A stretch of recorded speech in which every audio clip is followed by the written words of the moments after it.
I'm saying it.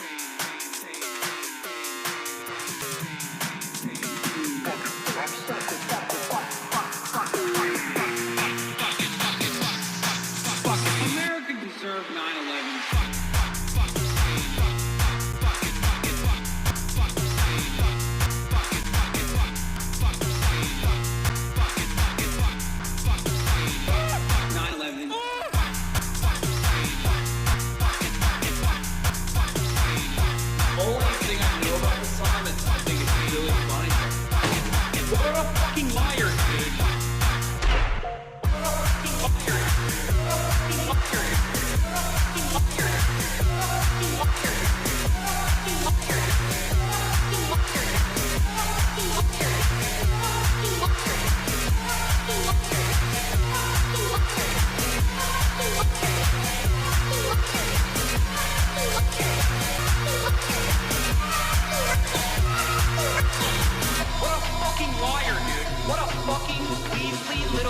Liar, dude. What a fucking weaselly little liar, dude. Holy shit, dude. Holy fucking shit, dude. Literally lying. What a fucking liar, dude. What a fucking weaselly liar, dude. What a fucking holy fucking what the fuck?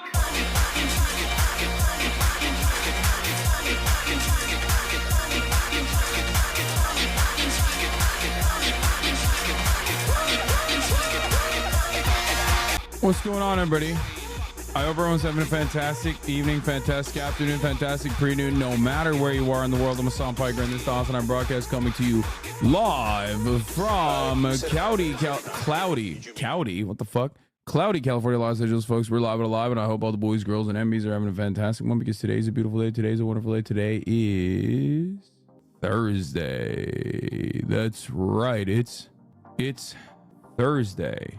Thirsty Thursday, May 2nd, one day after May Day, one day after May 1st, 2024. It's 11:48 a.m. and I am a little late, and I apologize, but there's good reason for it. That's right. Ladies and gentlemen, boys, girls, and MBs. This is part of the broadcast where I tell you a little bit about my personal news about what's going on in the world of Hassan Piker. And that's precisely what we're going to do. Anyway, I'm a little tired, I will admit. I've been thinking a lot about why I'm so tired. I think it's partially because I'm doing 10-hour broadcasts every night. That probably plays a role in this situation. I suspect. Vitamin D deficiency, it absolutely is not a vitamin D deficiency, because I've been getting steady vitamin D every day. California is very sunny, and not only is California very sunny, but also I go out every day. Now, having said that, it's all good. We're still doing the damn thing. This is part of the broadcast where I tell you a little bit about my personal news. I ended the broadcast after 10 hours yesterday. Once another 10-hour day behind us, and I didn't really do much. I just kind of went to bed. I've been watching Blue Eye Samurai. It is absolutely incredible. Absolutely incredible, folks. Holy moly. It's peak. It's Kino. It's everything that I thought I would not like, but I actually enjoy very much. Blue Eye Samurai is violent. It's sexy. It's beautiful. The fight sequences are phenomenal. The gore is incredible. It's very ever present. It's all up in your face, all up in your shit. I love it. 10/10. Not 10/10, but you know, I'll tell you what I actually think rating wise when I'm done watching it, but it's so good. A lot of dicks, a lot of pussies, but a whole lot of dick too. Anyway, Blue Eye Samurai is amazing. Thank God it was greenlit for season 2. Yeah, makes sense. Will you be watching the Jake versus Piers Morgan? Probably not. Thank you. I got your gif. It depends. Probably not. Did you saw the cops retreating? I did. Hey, Hassan, since things are calm right now, I asked the question during yesterday's stream. I think you answered a little vague, but I said, they spit the same conservative talking points saying protesters are paid actors. Do you have any advice weighing on their minds? Sure, we'll talk about it in a little bit. Anyway, listen. The frat bros who work with the cops here at UNC to break up the encampment have raised $500,000 on GoFundMe. I know, America's so lame, dude. Your thoughts on Challengers? Challengers was hot and very gay. Probably one of the gayest fucking things I've ever watched in my whole dang life. Legoshi Gamer, The background reminds me of Hassan Ivy for some reason. It's because it is me. They made me into a furry. This is kind of terrifying, but I look cool, so I'll take it. And I'm a gray wolf, so accurate nipple representation too. Yeah. Anyway, oh, also this morning I took Kai to the park. I slept in a little bit. That's why I'm a little late, and I apologize for the tardiness. But I went to the park, and this time I played indoor basketball. Park also has an indoor outdoor portion, and let me tell you something. I think I was playing against a bunch of like NCAA kids because they were so goddamn good, and it was awesome. I got destroyed. I absolutely got cumstered and dumpstered upon. I was not able to butt mock the Zoomers at all. They butt mocked me hardcore. But honestly, regardless, no, I did not cook them. They cooked my ass. I got fucking rolled. But it was awesome because my knees don't hurt. 15-year-olds, NCAA. No, they were not 15-year-olds, dude. No. Way more try hard play indoors. Yeah, but it's great. Because when I play outdoors, I play with a lot of unk people, okay? I play with a lot of unks. Myself, I am an unk as well. So then, like, I'm playing against objectively worse players, but then they fucking win, and that pisses me off a little bit. Whereas, like, indoor court, at least I'm playing against, like, much better players. They fucking destroyed me. 2 games back to back. I got picked up by the second team. Second team at least had some really good players as well, some really solid players as well. But honestly, it was fine. It was actually fine. Why was it actually fine? Well, because I would rather get fucking dominated and owned by dudes who are actually objectively better than me and outplay me. And potentially, because I'm playing against like much better players, I will get better as well as a consequence of that. Whereas if I'm playing against fucking other unks and they just like beat us by sheer luck or whatever, it just kind of sucks. You know what I mean? No, I was not the worst player on the court. You play with the Swagapino unks, big bro? I do play with some Swagapino unks. Could they dunk? Yes, easily. Like, not even. I know that chat will always be rabid haters and tell me that I'm wrong, but I do think that these kids were like NCAA for sure. Bro, maybe D3, but it was like, it come on, dude. I mean, these guys were taking like contested threes, like getting fouled and making fucking consistent 3-pointers is crazy. Where I live, Swagapinos and black kids run the courts. I mean, that's everywhere. The area that I'm at is like, is usually like old Jewish dudes, Swagapinos and Mexicans, and then like a 16-year-old black kid who is gonna dunk on all of them, like just like ritualistically humiliate them like you've never even considered, like playing an entirely different ball game than everybody else. Did you say Mexican? You're right, sorry, Flexicans. Swagapinos and Flexicans. Can you dunk? No. Did Hassan play basketball in college or something? Even a D3 athlete is enough to mop the floor with anyone who hasn't played competitively. I agree, you're absolutely correct. And no. Okay, anyway, we balled up and it was a lot of fun. It's whatever, you know, it is what it is. I got fucking wiped out, but it's all good. We are going to be talking about the UCLA situation, obviously the insanity of the UCLA situation. We're going to be talking about all of that. They probably think you're one of the older Jewish dudes. Have you ever been recognized? Yeah, of course. Why did you try for Rutgers? Because I was fat, like way out of shape in comparison to me now. In comparison to what I look like now. Also, I can't. I'm nowhere near as good, dude. Rutgers is literally a fucking Division I NCAA team that's like not the best, but it doesn't matter. Like, I am not D1 good at all. Are you kidding me? I'm not even fucking D3 good. Let's be real. Rutgers threatening to sweep the camp. Speaking of Rutgers, yeah, of course they are. Dude, we are not living in a fucking free nation, okay? The theoretical democratic freedoms that America supposedly quote unquote allows that we supposed to enjoy are not real. They're not real at all. It's fake. It's fucking phony. Anyway, it doesn't matter. We're going to talk about all of that. Okay. We're going to talk about all of that. I just wanted to give you guys a little insight into the basketball situation in my life. Obviously, we're going to be talking about We're going to be talking about UCLA. We're going to be talking about all these other universities. We're going to be talking about Joe Brandon and so much more. Let me blast off. We got Turkey halting all trade with Israel over war in Gaza, which, by the way, is, it's cool politically, but it's not real. Let's be for real. It's not going to be a real thing. Anyway, I'm a University of New Mexico student. After arresting students the night before, the cops had a huge recruitment event on campus. They brought dune buggies and speedboats. Like, join the APD, we have toys. Yeah. For those of you who are saying, are we going to be playing video games tonight? The goal is yes, as a matter of fact. The goal is yes. My mom and I were watching your stream during the Columbia raid. She said you look like you lost weight. Thank you for noticing, Mom. I did. I did lose weight, as a matter of fact. So thank you for noticing. The protests have spread to the UK. Okay. That's great. That's phenomenal. All right. Hold on. Let me blast off. You look hella skinny on the new Fearan. Thank you guys. Keep saying that to me. Anyway, Dartmouth student here. Have you seen the police crackdown on a protest last night? 90 students were arrested after a 4-hour protest. Unsurprising. UCLA 6, rabid LAPD on peace camp after letting Zionist outsiders beat the students the night prior. Brandon offers support to said fascist restrictions on free expression, channeling his inner Trump for Israel once more. Anti-Semitism bill is insane. Isn't it kind of funny how apolitical influencers avoid this? I understand why. Yeah, except they don't.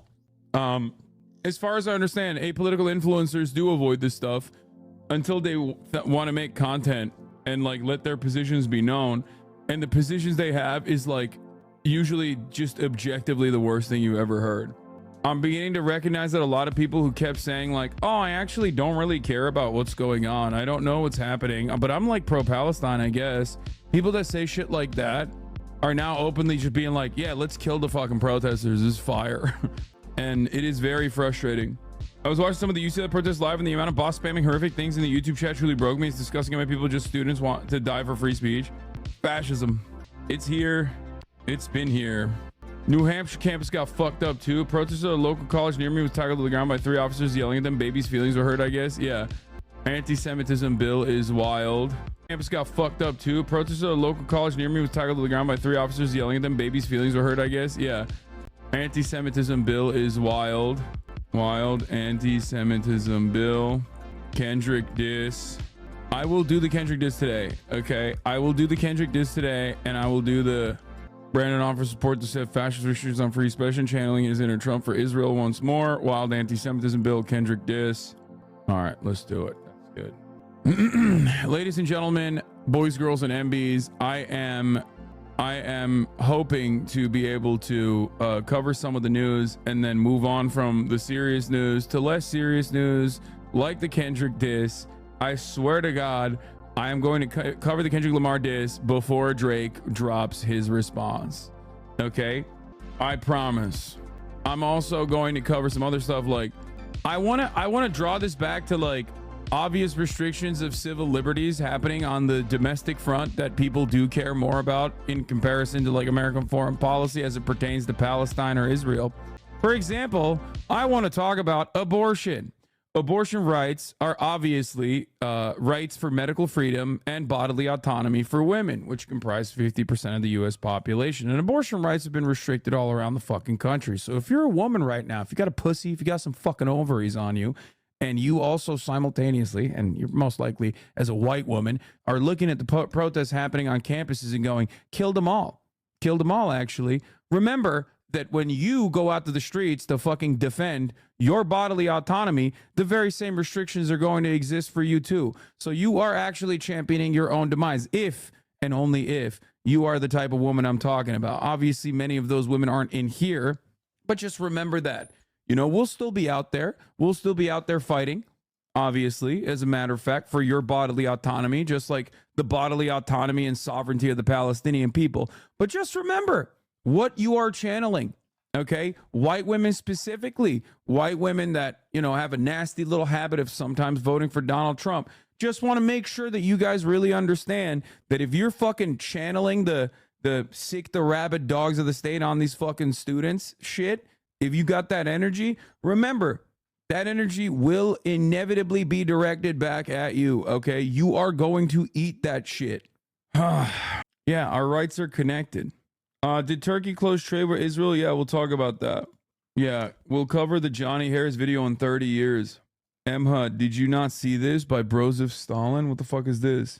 The American government has genuinely lost its mind. Wait, what the fuck is this? Are they doing a prayer? Are they doing prayer hands? We're here to discuss the little Gazas that have risen up on campuses across America and the liberal college administrators and politicians who refuse to restore law and order and to protect other students.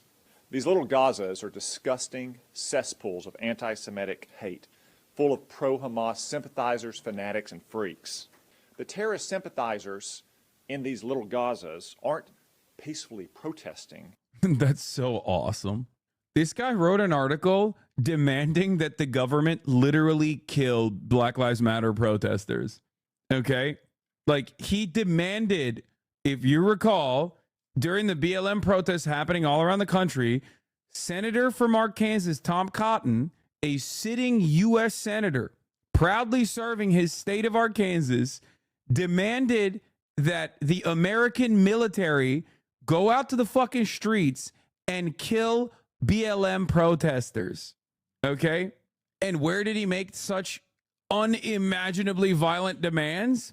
Oh, in the paper of record, of course. He wrote that for the New York Times. The very same New York Times who's also channeling his attitude quite perfectly under the guise of objective, neutral language. The New York Times is basically saying the exact same shit as Tom Cotton. Just remember, the aesthetics of it are a little bit different. Why the fuck is this country getting worse and worse every fucking day? I don't know what to say to this. I mean, this is just like, this is one of those like unrestricted moments of like unimaginable racism that 27 seconds of this fucking garbo will allow you to make up your mind. If you look at this and think, no, he's making some good points, like I agree with him, then you might be lost. You know what I mean? I don't know if there's any salvaging you. Your brain is carved the fuck out, it seems. If you look at it and you go, well, I kind of agree with like violently suppressing free speech on college campuses, but like he's just being a little too racist. You're a little bit more cowardly than Tom Cotton, but you ultimately do agree. It's the same motivating principle behind these demands being made. The motivating principle being, ridiculous amounts of unrestricted racism, just unshackled Islamophobia, xenophobia, bigotry. That's all this is. What a wonderful time to be alive. That Mr. TikTok CEO, what kind of Chinese are you, boy? Tom Cotton, Senator fucking let's kill all the Black Lives Matter protesters now. I'm going to write this article in the New York Times. That man is almost entirely in agreement with the motherfucking U.S. president. Isn't that crazy? Israel's conduct of the war. They're violently and illegally demanding death for Israel, just like their ideological twins, the Ayatollahs in Iran. We're here to discuss. The American government has genuinely lost his mind. Yeah. Remember when Congress, the sitting Palestinian representative for delivering an emancipatory slogan censored. Sorry. The sitting Palestinian representative for delivering an emancipatory slogan for her. It is censored. I was right. Okay, fuck you, chat. You guys suck. You had it right the first time. Why do I listen to chat? God damn it. Yeah, it's just like, man, look, hypocrisy baiting doesn't matter. Hypocrisy baiting doesn't matter at all, right? Because I think that battle lines are basically drawn. You know what I mean? It's just, I don't think people care. I think everyone, I mean, it's a very normal, very human thing to just be hypocritical, to be a hypocrite. Everyone has it in their hearts. You have it too, chat. Nobody's like morally consistent in the way that they fucking claim that they are. So the way I look at it is like, I don't really care necessarily about hypocrisy beyond its capacity to maybe change some of the people's minds or like open the door to a conversation, right? But if that is your end all be all, you might be a little bit of a debate pervert. I care about actions and I care about reactions. I care about outcomes. If your actions are good, okay, if your intent is good, if your actions are good, if you are advocating for the right things, you know, I don't really care. I don't really care about the hypocrisy. And I don't think many people care either. That's precisely the reason why hypocrisy fishing, with the exception of leftist purity spirals, doesn't really exist in the right-wing world at all. Like you rarely, with the exception of like the Steven Crowder drama with Candace Owens and then the Steven Crowder drama with Ben Shapiro, you rarely ever, his chat is so vile to you and your community too during the whole event coverage. Yeah, I don't know why, what has happened with Asmongold. He has taken like very brave stances in the past, despite scrutiny. So I don't know what he had to say about these protests, but a lot of people are very upset about what he has to say about these protests. The way he's always been this way. No, it doesn't matter. I think for me, Asmongold will have 10 takes total. Okay. 6 of those takes are going to be exactly what you expect. Okay. 6 of those takes are going to be exactly what you expect. Right. 2 of those takes are going to be kind of like mealy mouth, like centrist stuff, maybe a little Fence City. And then randomly 2 of those fucking takes at the end are going to be unimaginably based. And you're like, what? Where the fuck? Who? Why did he say those 2 things? And I care a lot about those 2 things. Why? Because a guy that looks like that, a guy that speaks to an entire fucking community of dudes who've been playing WoW for fucking 40 years at this point, god damn it. Very important to have those 2 base takes. So lately, I don't know. I feel like the last 2 base takes are gone. And it's just all now, all 10 of the takes are on the same spectrum. There are leftists shitting on protesters who are being photographed while being arrested, calling them conceited and engaging in vanity projects. Law absolutely unhinged. I fucking hate Twitter. Yeah. The problem with these kinds of things is that like the more you go down the anti-woke pipeline, and I don't know if it's like genuine or if it's maybe a little bit motivated by your own subreddit, motivated by the reaction that the crowd is giving, which is ironic because a lot of people say that to me as well. They'll say like, I am victim or kidnapped by my own fucking chat. Like, that's why I constantly take the positions that I take. I must not believe them personally. And it's funny because I yell at my community quite a bit. And because I yell at my community quite a bit, especially when they do like weird rad lib shit that I find to be wrecker behavior, for example, like I yell at my community all the time. I yell at them relentlessly when they engage in stuff, right? So I don't think I am audience captured at all in that regard. But my point is, sometimes you find yourself taking stances that you may not have taken a year ago or even a couple months ago, because you're like, you get the warmness of like being in a community that's like advocating on your side unconditionally, fighting your battles. Asmongold's recent spree of I'm being canceled law. Yeah, I just like, I don't know. I think cancel culture is ridiculous. I've been quote unquote canceled a million times over. His chat called whoever was with the students a Hassan freak. It was a shithole. Yeah, it's just, I don't know. It's sad to see, especially because like, I don't think Gamergate 2 is like real. You know what I mean? I think it's just mostly just like a couple content creators trying to desperately do this thing and desperately like tack on anything they can. And here's why I know it's not real. You know what I mean? Because every goddamn week, all of these fucking Gamergate 2 guys, and I'm not even talking about Asmon, I'm talking about the dudes that he watches and stuff, right? A lot of these Gamergate 2.0 guys are from Gamergate 1.0, right? And they will look at like whatever the new thing is and immediately go, it's woke and gay and I hate it. Wokeness ruined it. It sucks. And then the actual fucking video, like the actual content will come out, like the video game will come out, or Fallout, the TV show, will come out. And everyone's like, oh my God, this is amazing. This is amazing. So some of those guys that originally made the videos about how shitty Fallout was will then inevitably either double down or turn around and basically state that, it's actually good. The Fallout thing is good because it's anti-woke. You see it a lot. You see it with the neck-bearded fucking losers like Quarter Chicken Pounder and stuff. You know what I mean? Like, they always do that. Well, they'll turn around and be like, oh, it's popular because it's actually anti-woke. Here's why. And basically, it's just grifting, you know? Real Goonergate is Hassan wearing a sleeve shirt today. Yeah, I wanted to pull a Stellar Blade devs on you motherfuckers and actually hide the goddamn guns today. Okay? I thought I was watching Zionist Direct when I read his chat and listened to his takes. Same as you feel like the same group of people. Yeah, I don't know where a lot of this stuff's coming from, but I guess like maybe normies feel this way. We'll see. I mean, it's entirely dependent. If Charlie Moist Critical comes out and like finally does a fucking Palestine video and he's like, yeah, fuck these students, they fucked around and found out, then I'll assume like that the normie meter that I thought I had was off, and that like a lot of the normies are actually very fucking reactionary towards these protesters, you know? But I doubt XQC is unconditionally shitting on the protesters, considering that there's some fucking juicers in there.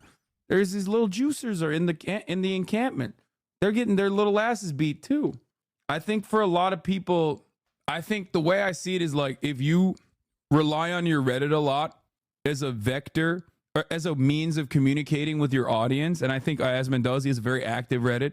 XQC used to have a more active Reddit, but I don't think his Reddit is as active now. A lot of Reddit is AstroTurf to oblivion, where like you hear some of the most unhinged right-wing takes as it pertains to like world news, you know? And I think that it does have the capacity to kind of change the vibes of an overall community. But yeah, I don't think that like it's so cringe and online brain that Asman fans associate being pro-Palestine with you. It's just embarrassing. They're negatively polarized from an entire political moral cause because of one Twitch streamer they think is soy or something. Yeah, that's the pretty funny part, is that they think I'm fucking soy. But yeah, I don't know. I have only one thing to ask you. What's on Reddit's chat when you've seen the clips? Those guys antagonizing the cops. Yeah, it's like it's a good thing that the cops took an L on that.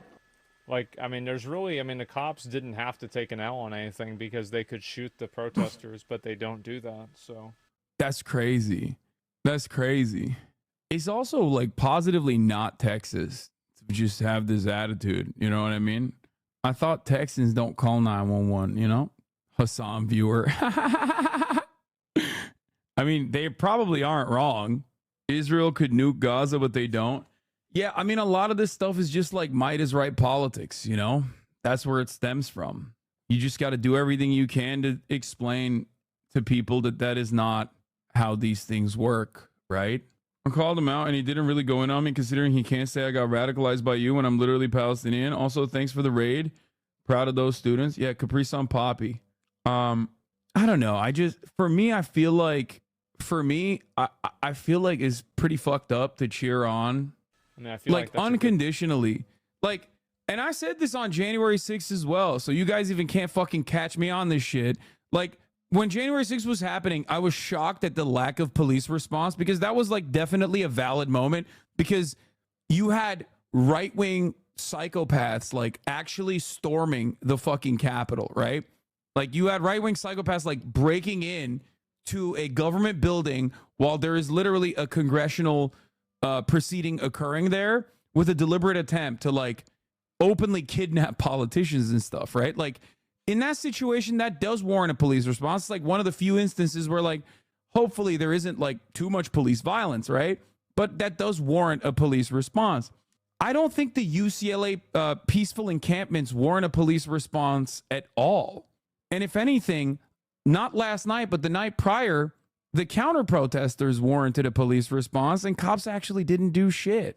They basically waited for an hour and 30 minutes for the counter protesters, who aren't even fucking students, to like literally try and blow up the encampments.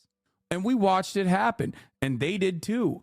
And then the university turned around and used that chaos, that lack of interest in protecting their own fucking students as a reason to why more violence must occur on these peaceful encampments.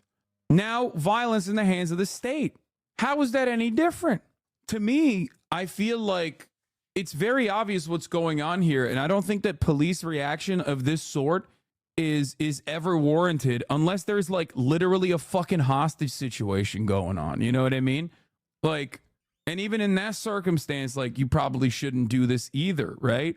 I personally think that it is vile, and also I can make an argument specifically on the boundaries of like right-wing Americans, on the boundaries that they could understand as well. The argument is pretty clear. The Los Angeles Police Department wastes approximately $3 to $8 million every single day. That's their operational budget. A lot of that money gets brought out to play in overtime in situations like the one that you saw. Every dime that they spend cracking fucking students' skulls and violently arresting them for the crime of saying, I don't really like what Israel's doing, right? Every single dime could be spent on fixing fucking potholes, could be spent on training these goddamn pieces of shit so they actually do detective work, because they don't really solve crimes at all. That's the other aspect of this. Many of you that live in big cities know how little the cops give a single shit about actual theft, okay?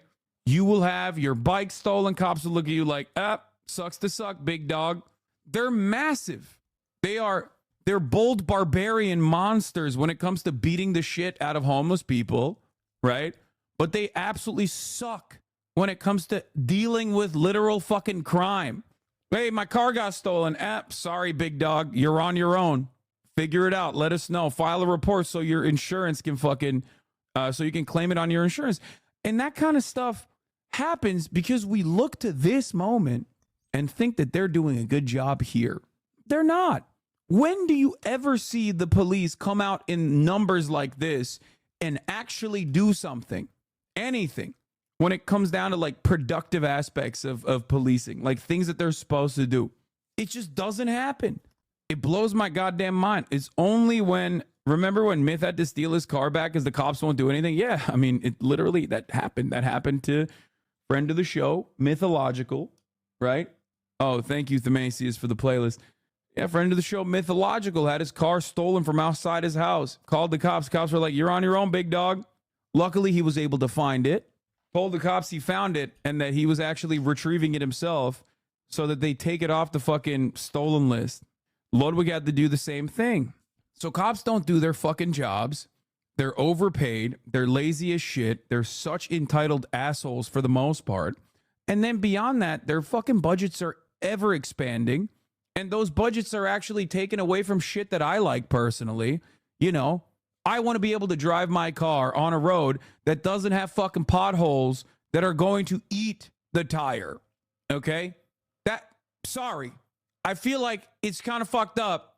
I pay a shit ton. I pay European level taxes in this goddamn state, in this goddamn country.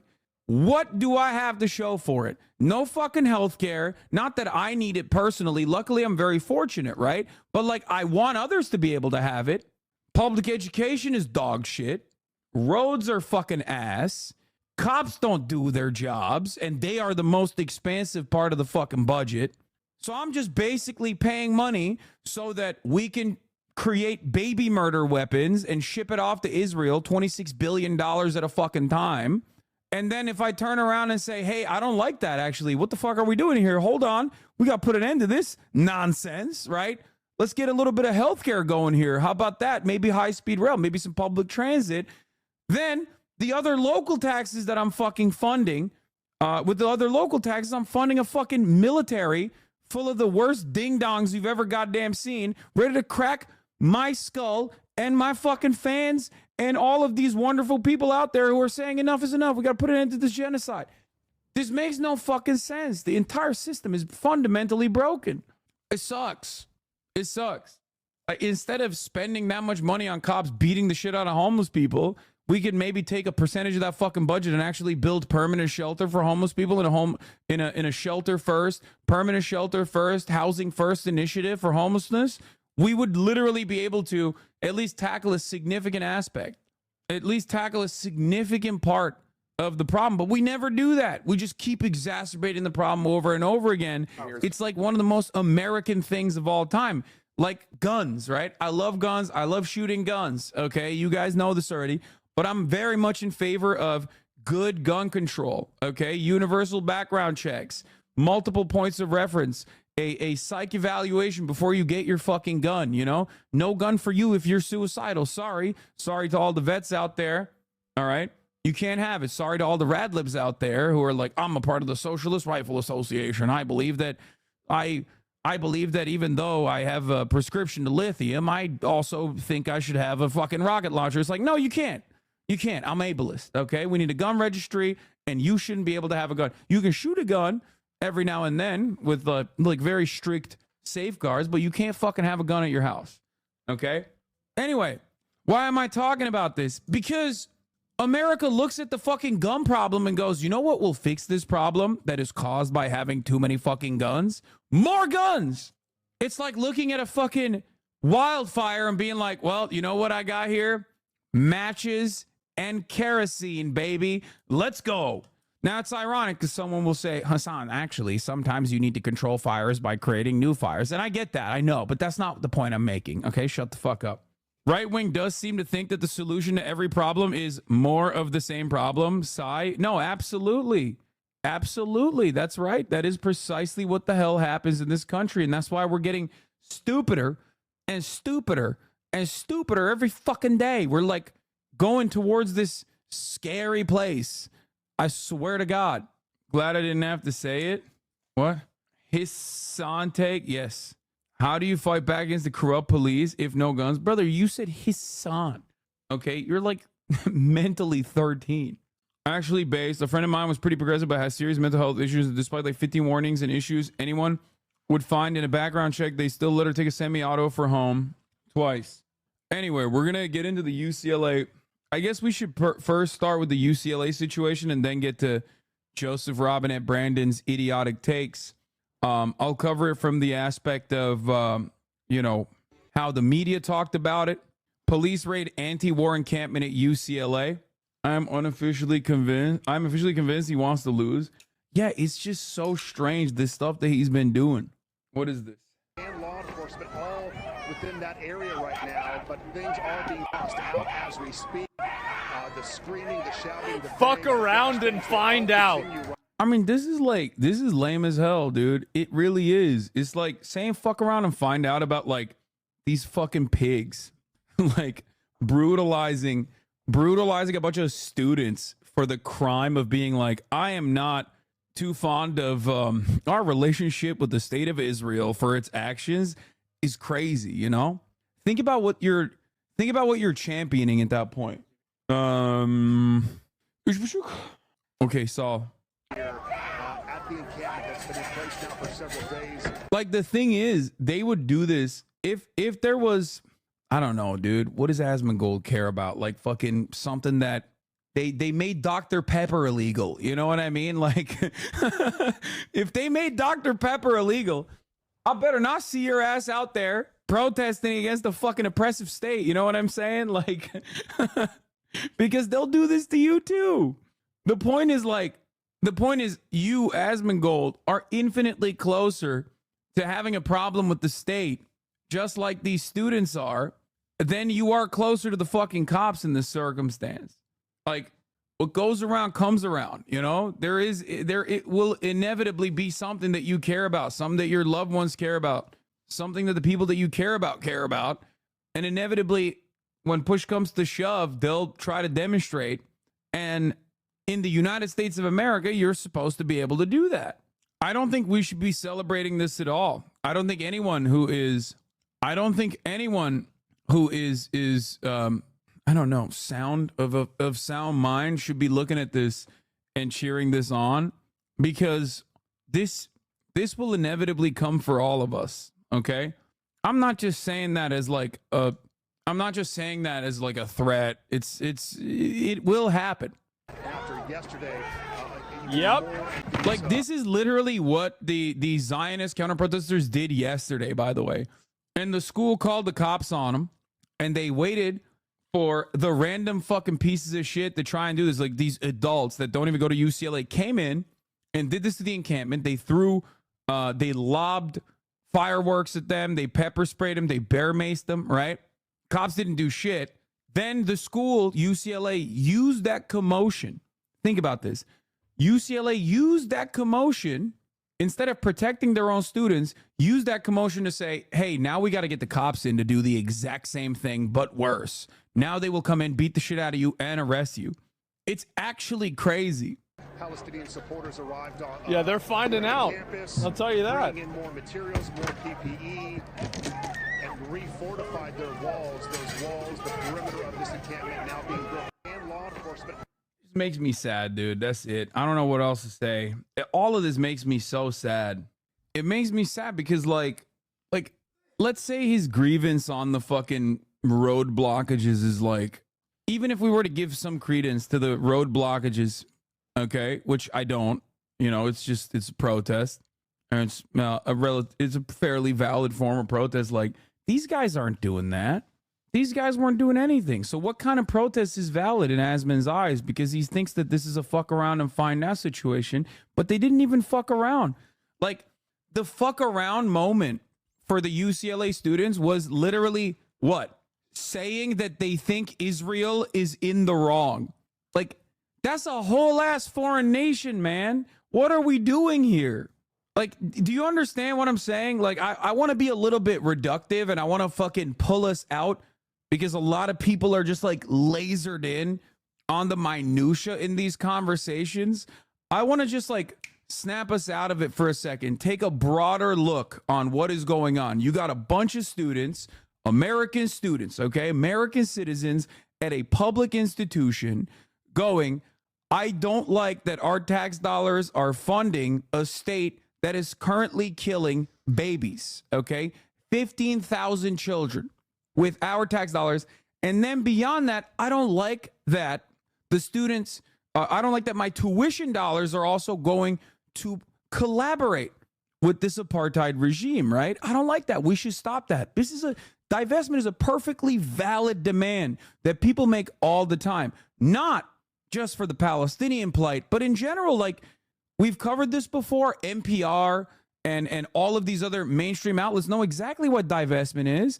One, they know it from a historical framework. Divestment against apartheid South Africa was a valid movement. Obviously, a lot of people criticized it at the time as well, but it was successful. And divestment from fossil fuel subsidies, for example, fossil fuel corporations, is a demand made by a lot of liberals, as a matter of fact. So it's perfectly valid to say that, we want to divest from funding Israel. It's about creating any kind of political pressure point you can.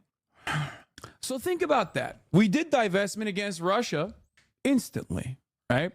Instantly. But we can't do it against Israel, right? We keep saying that we can't do it against Israel. These students are peacefully saying, like, we're going to fucking make an encampment. We're going to sit here and we're going to engage in civil disobedience, right? In the middle of a public lawn at a public university that they are paying the tuition for, that they're paying taxes for. I think it is the most fundamentally American thing in theory to go out there and protest this, right? So to turn around and look at the cops and cheer on the cops beating the shit out of these kids is crazy, because the fuck around part is basically just saying, I don't like what Israel's doing. Is that a good country that you want to live in? Is that American? Is that what America stands for? Because if you say yes to that, then, I mean, I guess we're on the same page, really. Historically, that is what America as a state has stood for. But when I say that, people say I'm fucking anti-American. The ultimate truth is just normies don't like disruptive protest, period. Except these guys weren't even disruptive. Except these guys were not even disruptive. Why you're being so nice to him? If it was a chatter saying this, you'd be yelling at them and telling them they're disgusting for this way of thinking. Come on, man. I think you guys understand that there's a difference between an anonymous sock account that a chatter has created to be disruptive in this chat versus a dude who I've known for many, many years who commands a pretty fucking sizable audience of people I will never be able to reach. And I hope that like he changes his way of thinking on this matter so that those people that I will never be able to reach will get a different perspective when he changes his mind on this issue. I apologize to those who compared themselves as chatters, random chatters, on their 11th sock account to motherfucking Asmongold, who's putting out YouTube videos every single day with like 500,000 views. If you were putting out YouTube videos every day with 500,000 views and you commanded influence in an audience that is that sizable, and I knew the breadth of your perspective a little bit better, then probably I would be a little bit different in the way that I deal with it. Also, something that you must consider is that I'm very charitable to chatters who are legitimately curious. I am not charitable, however, to the chatters who are not curious at all and simply utilizing how curious they are, just asking questions, Andes, to be disruptive in the chat. Anyway, so, but I do suspect that a chatter that came in here that heated probably is just simply interested in creating more drama so you can clip something that I say that can be easily misconstrued, ship it over to the Asmongold subreddit and say, Hassan hates Asmongold. Let's go after him even further, only causing more divide. A lot of people love doing that kind of thing on Twitch. It's like one of their favorite, one of their favorite things, honestly. But anyway, this is not about Asmongold. This is far beyond Asmongold's attitude towards the protests. So let's get out of this tunnel vision that we have. Same guy who covered protesters in Hong Kong being beaten by police and saw it as a negative thing, even made headlines after commenting on it and getting banned in Classic WoW for naming his gnome Free Hong Kong. No way this guy remembers his own views beyond in the moment. Wait, Asmongold did that? Yes, multiple protesters were shot in the head last night with rubber bullets, by the way, in the fucking around and finding out aspect. It sucks. It's wild because Asmongold's business partner is Muslim. Like, he has people in his immediate circle that definitely have a different attitude than he does. I know that for a fact. So, I hope someone can speak to it. I said Emaru. No, I wasn't talking about Emaru. Is FaZe Cum Dumpster the new Riz King? Is FaZe Cum Dumpster here? S-Fan is a Muslim, bro. I wasn't talking about S-Fan, man. Shut the fuck up. I'm talking about Mizkiff. That's right. MashaAllah, ladies and gentlemen, Mizkiff actually reverted last night. I have it on good authority. He said the Shahada, okay? He said the Shahada. Mizkiff is actually, he has found the light of Allah. He is going to Jannah. He has found the light of Islam. Congratulations to OTK Mizkiff, more like Muzkiff. MashaAllah, my friend, my brother. I welcome you with open arms.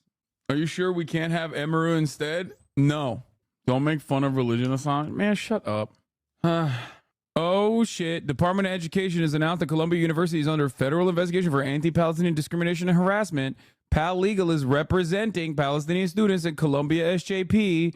Let's fucking go, boys. I mean, I don't know if anything will happen, but all right. Let's get to what happened last night. Let's talk about the police raiding the anti-war encampment at UCLA. We begin with breaking news and live pictures out of Los Angeles, where police are raiding an encampment of demonstrators on the campus of UCLA after a day of tensions. Again, these are live pictures coming into the newsroom at this very moment. The group protesting the war in Gaza had been warned to clear out, but many refused to comply. Again, we just want to reiterate, this just happened minutes ago. Police fired what appeared to be non-lethal rounds at some of the... Bro, this is literally like, this is autocracy bullshit, okay? It's such a sad state of affairs. I mean, this happens in American history throughout times, but like this severity, this intensity, and this frequency is kind of new when you think about it. What do I mean by this? I feel like oftentimes like police show this level of like state violence when like students or people actually take it to a level where they're like taking fucking deans hostage and shit, you know what I mean? Which they did in the 60s. These are just kids sitting on the fucking courtyard of their public institution in public space, doing a public demonstration with perfectly valid, reasonable demands that they are making from their own universities. And the fact that they have done no violence whatsoever, the fact that they've demonstrated perfect messaging discipline, perfect organizational discipline, in spite of the endless sea of attacks, this is how the university and the state responds. It's just so gross, man. And I'm really glad that not only did I attend the encampment, but also Brett was there yesterday and Morgan was there yesterday. Like, we can attest to it. We have actual footage of how these guys operate inside of the encampment. It's just objectively false to look at the situation and go, these guys are actually being influenced by outside elements. They are bad. They're wrong. They didn't do anything wrong. They did everything right, as a matter of fact. So it's so sad to see. It's so unimaginably cruel. So sad to see that these guys are getting met with this level of response. I mean, this is beyond the Trump shit. Cops in every single circumstance are the ones who often escalate. Police presence is usually how riots happen, how riots unfold, right? We've talked about this quite a bit during the Black Lives Matter rallies that occurred all around the country, some of which turned into riots as a consequence of police retaliation. And even then, the cause for BLM was just. Obviously, nothing came of it, and it was very frustrating. And I think that probably kicked out a lot of people from ever participating in political action ever again. Having said that, however, they're just students sitting and not doing anything, not harming anyone. And for weeks, the media tried to desperately paint them as villains over and over and over again. We have regressed beyond the Trump era at this point. This 100% was not a riot outside of pigs rioting. The students were incredibly disciplined and peaceful. Yeah, it is crazy. The media kept saying they're terrorists, they're terrorists, they're terrorists, they're terrorists. The media kept showing the outsiders, the counter-protesters, the Zionist agitators that actually went to the encampment to fuck these kids up. They looked at that and salivated at the prospect that they could show it as a clash. Clashes are occurring at the Palestinian encampment. It's like, they didn't do that. Do your fucking job, journalists. Cover the goddamn news. Your job isn't to be a stenographer for the State Department. Your job shouldn't be to cut propaganda for America's allies, a foreign country, Israel. Your job is to report what you see in front of your fucking eyes. Very frustrating to me. Very, very alarming, very frustrating to me that they desperately tried to make these students look like the bad guys here for the crime of saying what Israel is doing is unconscionable. It is so frustrating. And they did not give them a single fucking opportunity. These students did not give them a single opportunity. They were better than any other organized protest I've ever seen. They demonstrated perfect messaging discipline. They demonstrated perfect organizational capacity. They made sure that agitators did not breach the camp. They made sure that there was no fucking coverage. They made sure that if you wanted to talk to them, if you wanted to hear what they had to say, what their demands were, that they had media liaisons. And reporters lost their minds on it. They were like, "Oh, this is very, very frustrating." And then what did they get for basically doing the textbook perfect protest? Peaceful, perfect messaging discipline. What did they get? Everybody lied about them. Everybody relentlessly lied about them, both in Columbia and also at UCLA and at CCNY and every other campus. They lied about them. They said they're anti-Semitic.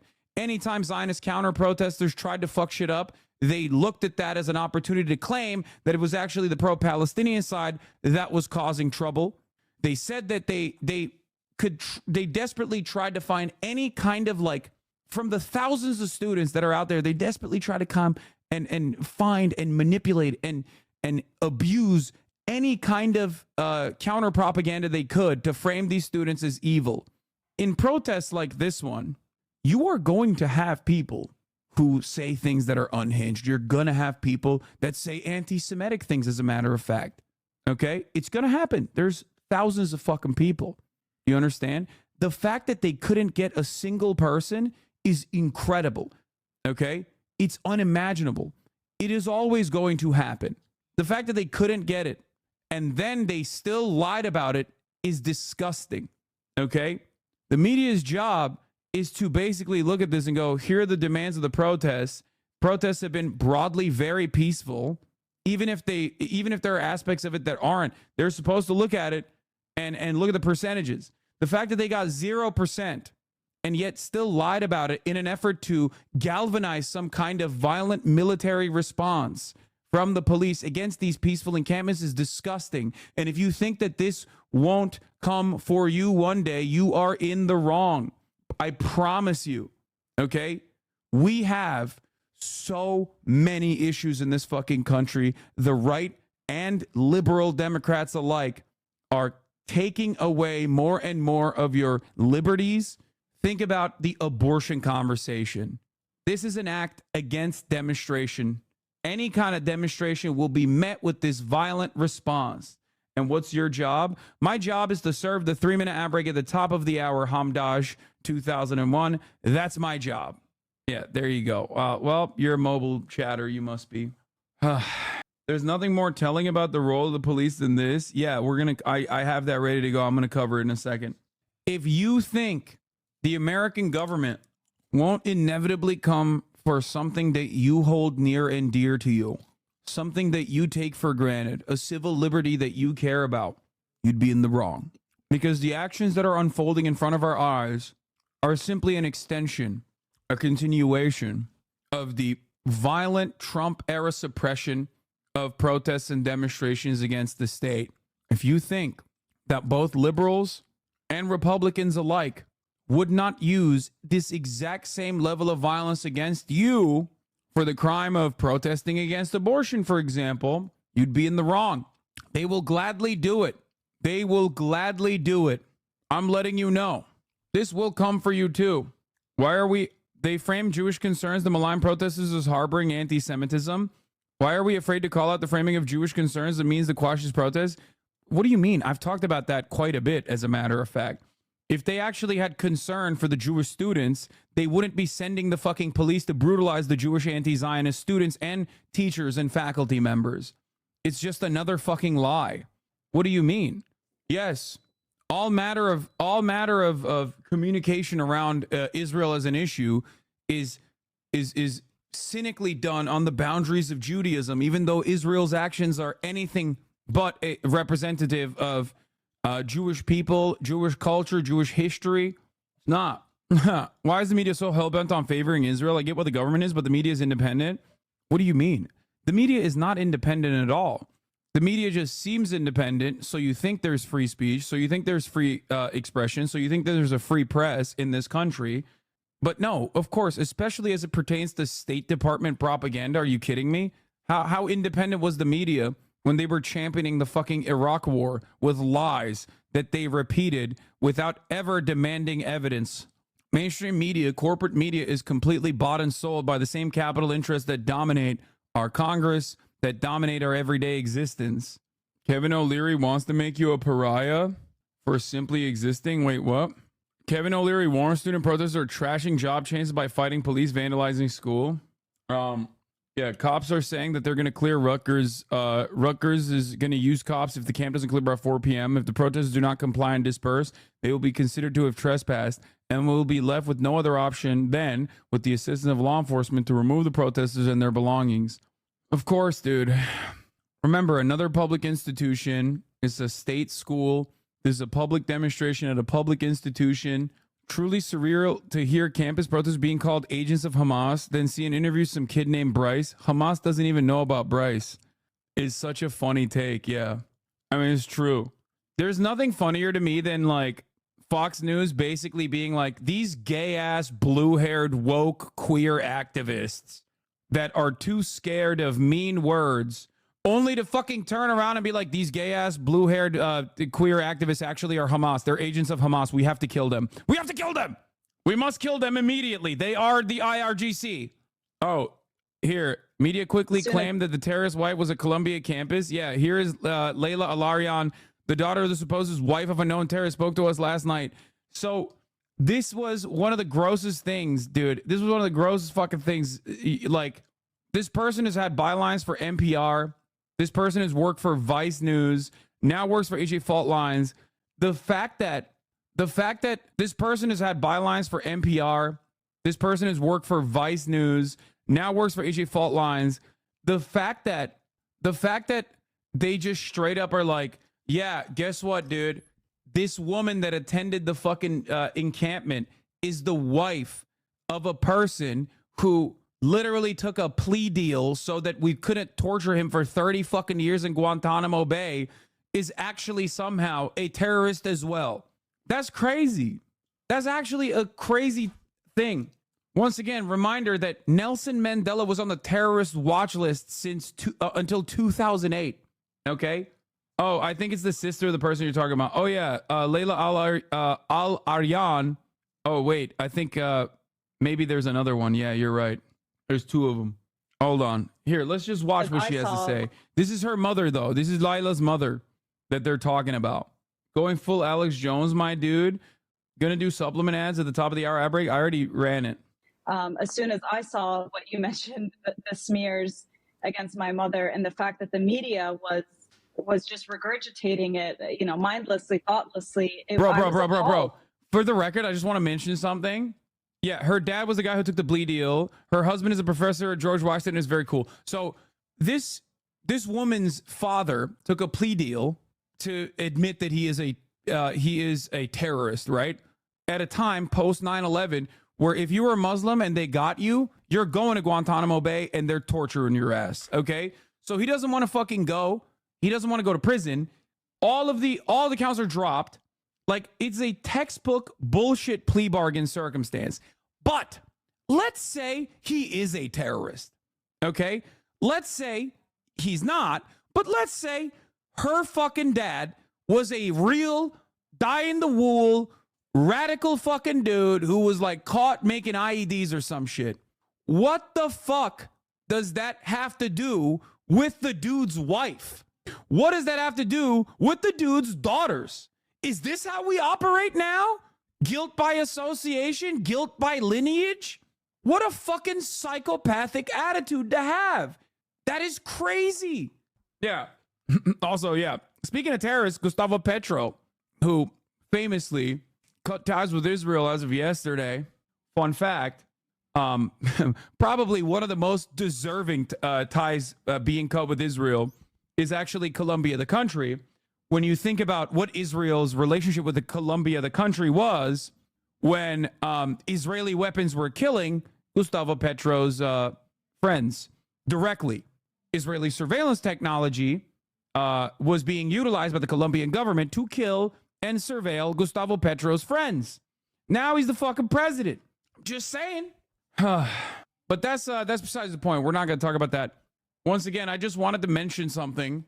The idea that like this works because like this woman who works for Al Jazeera and her sister who works for NPR and fucking Vice News, okay? These people are productive members of American society. To say, well, their dad's a terrorist because he took a fucking plea deal so he wouldn't be tortured endlessly in Guantanamo Bay makes them terrorists is insane, okay? That's insane. I mean, this is clearly a really desperate attempt by Mayor Eric Adams to justify the horrific scenes we saw last night, which will be in the history books as a case of state repression and overreach in terms of sending dozens and dozens of NYPD officers to remove students from a building. Of course, we know there's this longstanding tradition of students taking over buildings and anti-war protests, but in this case, he decided to justify it by invoking my mother, a 63-year-old retired teacher who simply wanted to see this beautiful act of solidarity, this protest in support of the people of Gaza. She herself, her father was from Gaza. She's lost over 200 family members in the last 6 months in Israel's horrific and violent campaign in Gaza. And it was just this scene that really gave her hope and made her feel this sense of solidarity. And it's really shameful that the Adams administration used her presence during a very short time on campus in a disgusting attempt to smear these student activists. And like, I can't, dude, it is so insane. It is so insane.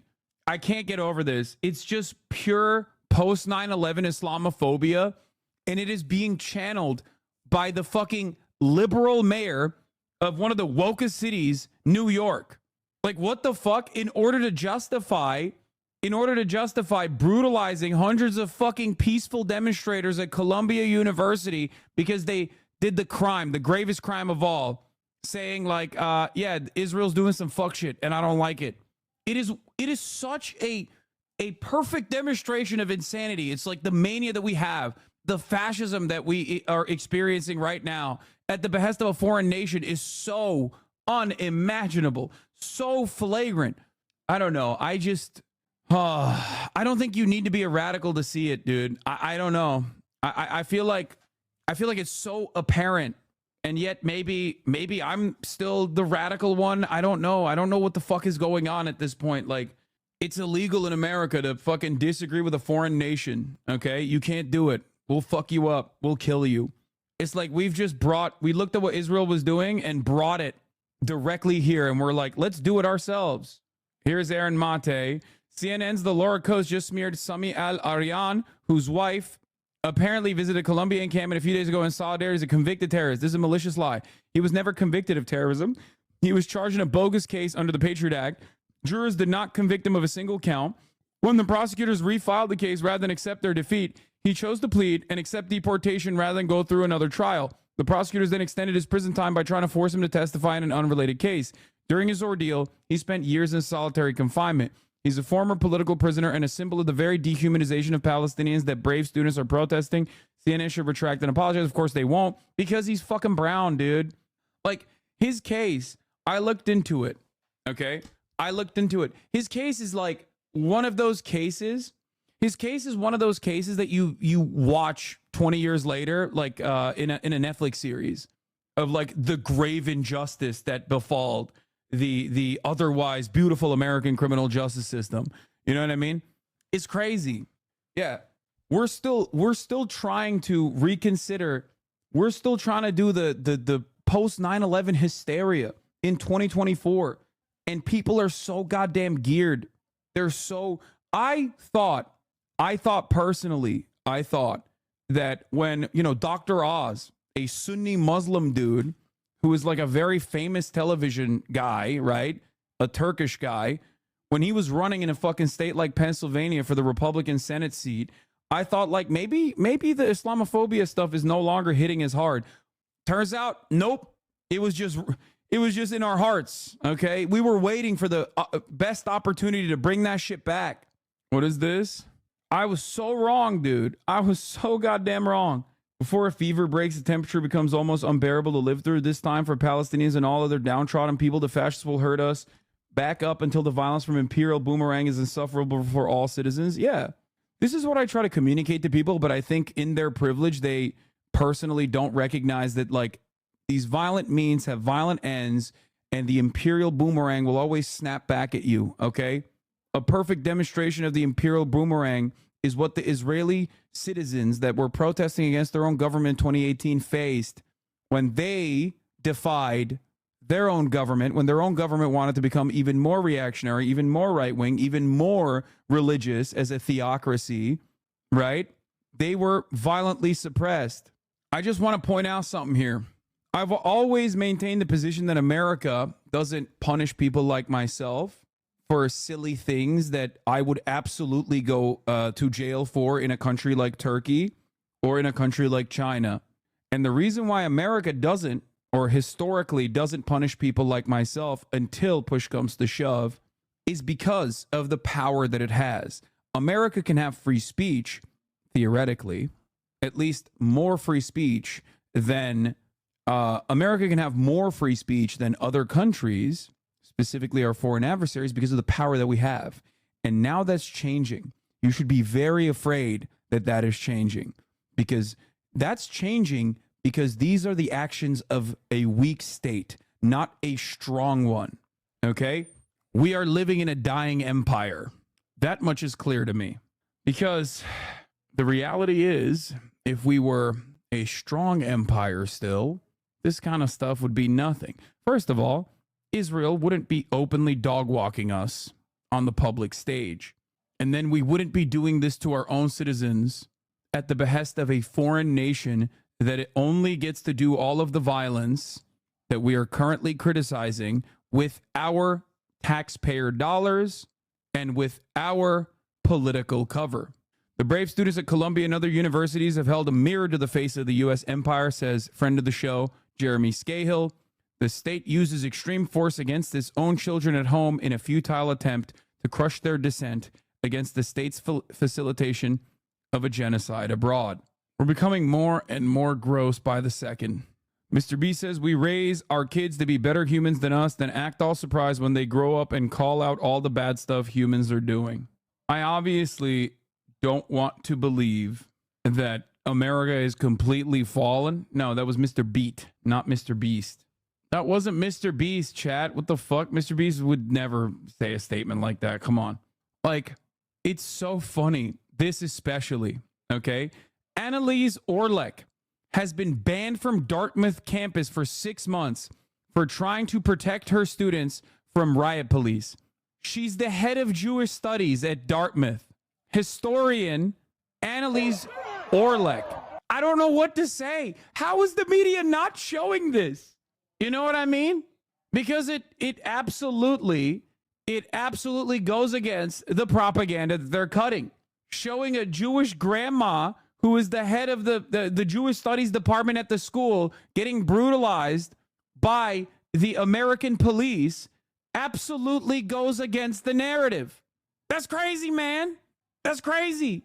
That's my fucking mom. She's okay now. And bailing out the students who got arrested. I'm so proud.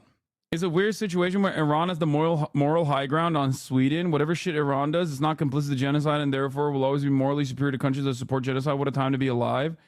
It's just like Iranian domestic politics is awful, except we don't have a leg to stand on here either, because we're literally channeling that exact same repression in our state as we simultaneously talk about how fucking awful the Iranian government is. Like, why are we desperately trying to behave like the Iranian government in our domestic affairs? It makes no fucking sense. There was that article that came out. America criticizes Cuba for long sentences given to protesters. Like this week, we yell about Russia all day, every day, and it's valid, right? It's valid. It's valid to criticize Iran for unimaginable state repression. Except, one, we as Americans have very little that we can do, okay, about Iran, I mean. And our actions in Iran historically are the direct reason why Iran is the way it is. But I won't even get into that. But it is hilarious that we're like, oh, dude, I can't believe they're doing awful shit in Iran to Iranian citizens. I say, while I simultaneously champion our government behaving in the same fucking way. Okay, well, you're an American in America, and the American government is literally brutalizing your fellow Americans for saying, what Israel's doing is kind of fucked up, isn't it? The fuck are we doing? It's really, really frustrating. So yeah, Palestine Solidarity Encampment last night had beautiful sights of people showing solidarity, people peacefully protesting, people putting their bodies on the line against the brutal LA Sheriff's Department, LA Police Department, spending millions of dollars to conduct these operations against students who dare say Israel is in the wrong here. How dare they? You know? Bruh, it was an unlawful protest to blockade students from going to class and causing an unsafe environment without permits is unlawful. This chat is so stupid. Yes, you are the brilliant one. 5-month subscriber, following since 2021. Lever, October 7 lever who came back. You are the actual intelligent one here for stating that students demonstrating in a public space, okay, it's not even private, on a lawn that wasn't blocking anybody, by the way. That wasn't. I was there. The fact that you are basically that desperate to justify police action of this sort is sad, man. Really reconsider your fucking priorities. You know what I mean? Look at this.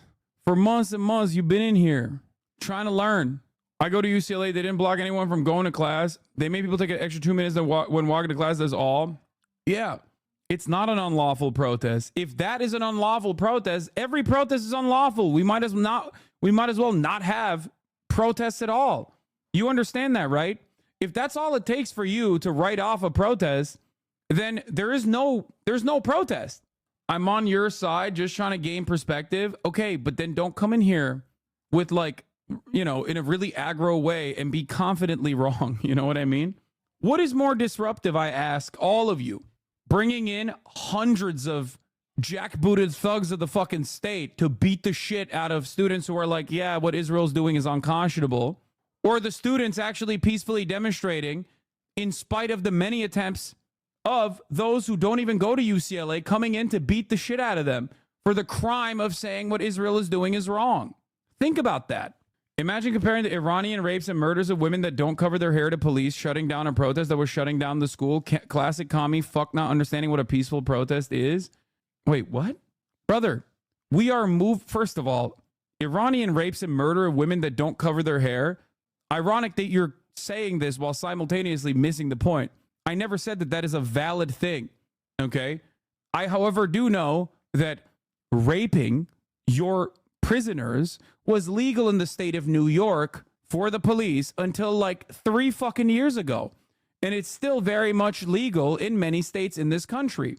So if you have an issue with that, maybe you should take it up with your local administration, because ultimately we are American citizens and our tax dollars are funding the police force in this country.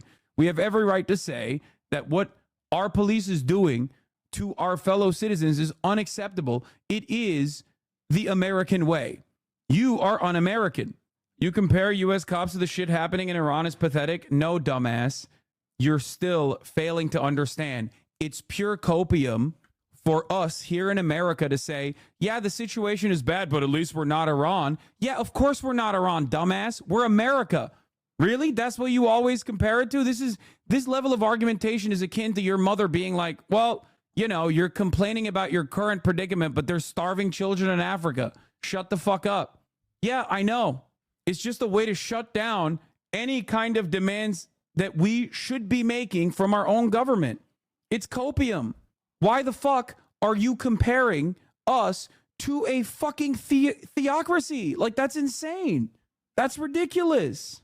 Do you not understand how ridiculously copium induced this argument is? Well, at least we're not Rwanda. At least we're not Iran. It's like, yeah, we're not, dude. What is the point where you will actually stand against police suppression of free speech?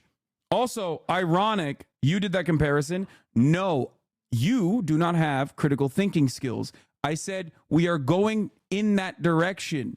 We are moving in that direction. Also, it seems to me like you have an issue with police removing women's hijabs in Iran, but don't have that smoke for the Arizona police that actually did that in Arizona this past week. They removed the hijabs of Muslim protesters. But of course, once again, you do not understand. You do not have the capacity to understand. So you say, says you, like you're trolling. It's sad. NYPD did it to all the Hind Hall protesters arrested too. Yeah. It's crazy to me, man. It's crazy. And we're also having this conversation at the precipice of the American police departments all around the country, straight up brutalizing peaceful protesters for the crime of saying, I don't like what Israel's doing. That's crazy. That's a whole ass different foreign nation that we're doing this for. We're doing this to our own citizens. Ridiculous. It's goddamn un-American. Straight up. We have, at this point, in the immediate aftermath, arrested more people in these rounds of protests, peaceful protests, mind you, than we did during January 6th, man. That's what's nutty about it. It's just like, there's a reason why so many people felt comfortable revealing their name and identity while storming the halls of Congress. There's a reason. because they know that the police are supposed to be their little warriors, you know? They're not supposed to ever come after them, so they can do whatever the fuck they want on the right. And they were in awe that the state actually came after them. The fact that liberals are now also comparing this to January 6th is unimaginable to me. Unconscionable. Blocking from going to school is peaceful. Why do you feel the need to lie about what these students are doing? You're wrong. Will you change? Will you admit that you're wrong? Will you admit that you're wrong? Like, will that change your perspective if you find out that, like, you actually were wrong? They weren't blocking people from going to school at all. Will that change your perspective? Lie? Question mark? No, I'm asking you a simple question. If you found out that actually students were not being, this is one question, yes or no. If you found out that students weren't being blocked from going to class, would you change your perspective on the protests at all? Once again, the bar for state violence should be unimaginably high, okay? These students don't need to be perfect victims for you to side with them. And yet they were, and you still aren't. So that's what I'm trying to find out here. Do you get it? You get what I'm saying? It's wild. There are clips. No, there aren't. The only clip that is being promoted on mainstream media is that Zionist counter-protester TikToker who's trying to make a career for himself, acting like he's actually being blocked, okay? Because he's trying to go through the encampment. That's it. That's the only clip. I know. And I also, on top of that, went to the encampment. So you're directly talking to someone who saw both that kid, because he was there. He's been there every day. He brought pepper spray, and he was collaborating with the fucking cops, mind you. Okay? Aren't there little videos? There are clips. No. Those are improperly framed videos from a dude who keeps going up to the encampment and trying to go into the encampment and being blocked from going into framed videos from a dude who keeps going up to the encampment and trying to go into the encampment and being blocked from going into the encampment for obvious reasons, for good reason, okay? Claiming that he's actually being disrupted on his way to campus. It's bullshit. It's complete bullshit. That kid also wears like an IDF t-shirt and is always rolling around with people in his group that are wearing IDF t-shirts. You're desperately coping. Am I? Does it seem like I'm coping? Did I stutter? I know exactly what the counter propaganda is. I think you're the one who's coping. Why the fuck is there an encampment built on a goddamn college campus anyway? It's called protesting on public space. It is the law. If you don't like it, you can fucking leave the United States of America, goddammit. I'm sick and tired of having these kinds of conversations with these un-American cowards. Okay? How easily you are duped by one fucking clip chimp. You can't build an encampment wherever you want. Where should they protest? Yes, you can absolutely build an encampment in the middle of the fucking college. If you can't do any you're basically saying, I don't want you to protest. That's it, which is un-American. I thought this was America. Yeah, he literally said, I want to go to class and use that interest in the video because there were other interests. Exactly. Oops, you got clapped by Fossabot for spamming it. Not if the college tells you you can't. I know, brother. I know. It's bullshit. Okay? It's bullshit. It's fucking bullshit. It's public property. They're paying tuition. They absolutely are well within their right. These are the same fucking colleges, by the way, that literally allow Westboro Baptist Church psychopaths to go on to college campus and scream at the students that they're going to hell because they're all F words. Okay? It's not public. It is public. You're wrong. It is a public university. You are wrong. You literally are demonstrably wrong. And you are confidently wrong. It is so ridiculous. And even if it wasn't public, it still doesn't change the reality, by the way. It's ridiculous. Would you welcome some protesters in your mansion? Dude, I'm the protester in my mansion, okay? I am. Did they come to your house? Are they protesting inside of your house? Or are they actually setting up an encampment at the school that they go to in the lawn? Do you find that there's a significant difference between your own personal house that you live inside of with your family versus the public space? Also, I have welcomed some protesters at my mansion, ironically enough. Not only myself, but also others as well. These are not good arguments, okay? These are not good arguments at all. and they're getting increasingly stupid. They're getting increasingly dumber and dumber as time goes on. Anyway, let's continue. The protesters, that was the pop, pop, pop that you just heard there. Those folks were sheltering behind a barricade. Because again, this is live pictures coming into the newsroom right now where you see, looks like hundreds of police officers in full riot gear now holding up weapons at those protesters. I know they can restrict where you protest on public property. I'm saying that that's fucked up. They obviously are demonstrably doing that right now. They can declare an encampment or any kind of protest to be unlawful and give a lawful order to disperse. That doesn't make it right. You have to look at what the students are doing, what the students are saying, what the protest is about, okay? And talk about the issue on the boundaries of morality. But there is certainly a legal defense for this as well under the First Amendment, for the record. Carter Evans is at UCLA watching it all go down. Carter, good morning. A very tense moment here, Vlad. Let me show you what's going on. Should protests be anonymous, masked, and never face any consequences? I think that the reason why these protesters were masking is pretty apparent. There's two reasons for it. Like I've said, if you watch my coverage on this, you would know.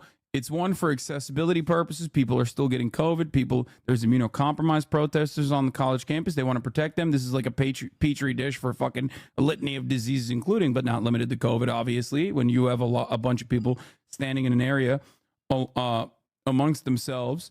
But not only that, the other reason is because a lot of these organizations like Stop Anti-Semitism and whatnot very clearly are trying to dox these students for the crime of exercising their First Amendment rights against the foreign nation that we're funding and facilitating the genocide that they're conducting. So obviously it makes perfect sense to want to maintain your anonymity when you got groups like the Canary Mission trying to desperately dox these fucking students and penalize them further.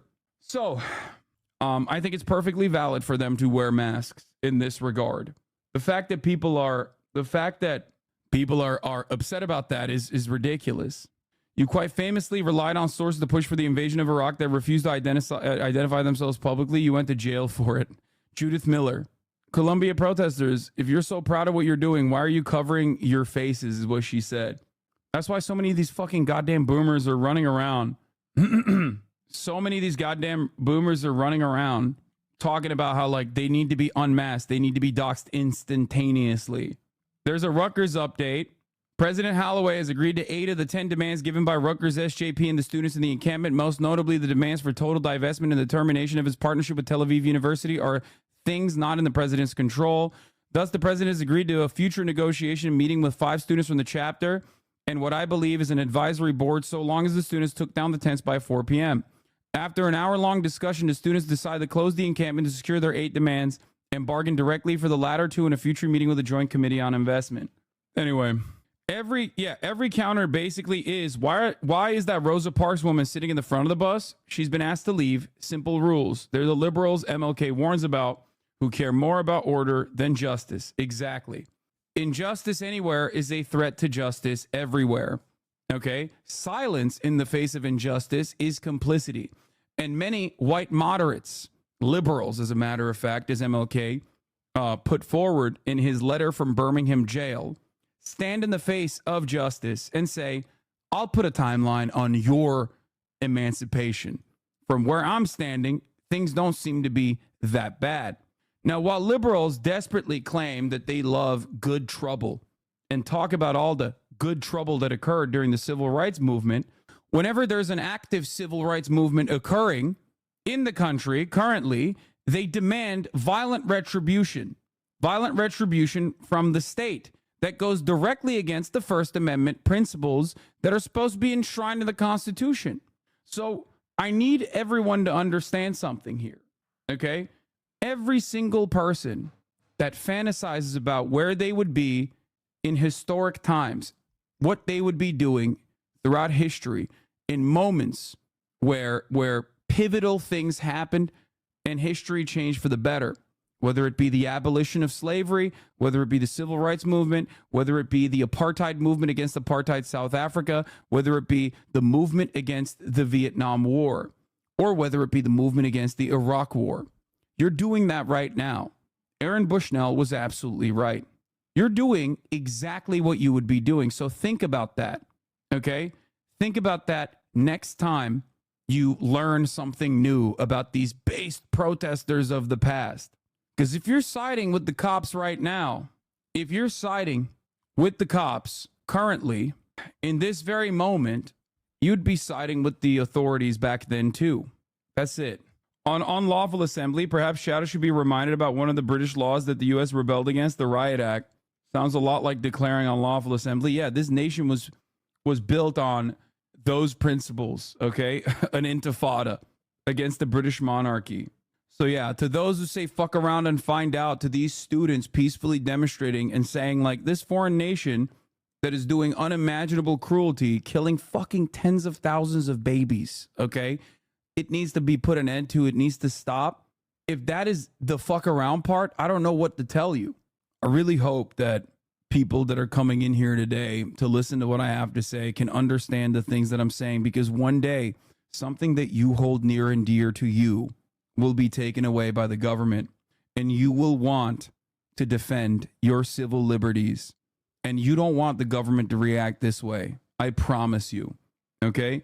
It is rather ironic that we're having this conversation when many of the chatters that are cheering on the police, for example, probably do not feel so happy about women's bodily autonomy being taken away from them. Maybe some of you don't give a shit about that, but loved ones in your life certainly do. Okay? And when you take it to the streets and when you try to peacefully demonstrate against this very same government, your own local governments, for taking increasingly restrictive actions against those who want to make a medical decision, criminalizing abortion, criminalizing women's bodily autonomy in this country, when they come for you in the exact same way, do not be shocked. There's a little poem about this from Nazi Germany, as a matter of fact. You know, there's a reason why we study genocides. There's a reason why we study the Holocaust, the reason why we study fascism, because history does often repeat. Even if it doesn't directly repeat, it surely rhymes, right? Yeah. First they came for the communists, and I did not speak out because I was not a communist. Then they came for the socialists, and I did not speak out because I was not a socialist. Then they came for the trade unionists, and I did not speak out because I was not a trade unionist. Then they came for the Jews, and I did not speak out because I was not a Jew. Then they came for me, and there was no one left to speak out for me. That's it. So remember that when you actively agitate against these protesters. There's perhaps a reason why so many Holocaust survivors are actively protesting in the United States of America against Israel's actions, and getting brutalized for it as well, by the way. They lived through it. They see it. LAPD started to roll in last night, and they stopped at the north checkpoint before retreating. Random moves to get the crowd scattered. As they rolled in, people screamed at them for what happened last night. I learned a lot about the students actually not impeding access to classes. The only thing I've missed is the explanation for property damage. Not trolling, I'm genuinely dumb. Isn't that where they can call the protest unlawful? Yes. They can also say that this protest is now declared unlawful and demand that they disperse. Okay? We have a shit ton of laws that are technically used against lawful protests all the time. This does not, like, using the law, the letter of the law, in this kind of regard to defend police actions is ridiculous. The thing that I'm trying to explain to everyone right now is that protests are, of course, going to be disruptive and sometimes even go above and beyond, way more than these guys were doing. Okay? Throughout history, we here in the United States of America, even from the inception with our bourgeois revolution, have rebelled against unjustifiable laws. Okay? Legality is no substitute for morality. There are, of course, going to be a shit ton of laws that are completely ridiculous. Laws that defend the current order. Laws that are designed specifically so the militant, violent organs of the state can come in and do a show of force and brutalize those who actually break the law. One of the greatest examples historically is obviously freeing slaves. It was illegal to free slaves. It was very legal to have slaves. Do you look back at history and say, well, they broke the law? Those people who participated in the act of abolition, who participated in the act of emancipation. So property damage is moral. Depending on what we're talking about, it can be, certainly.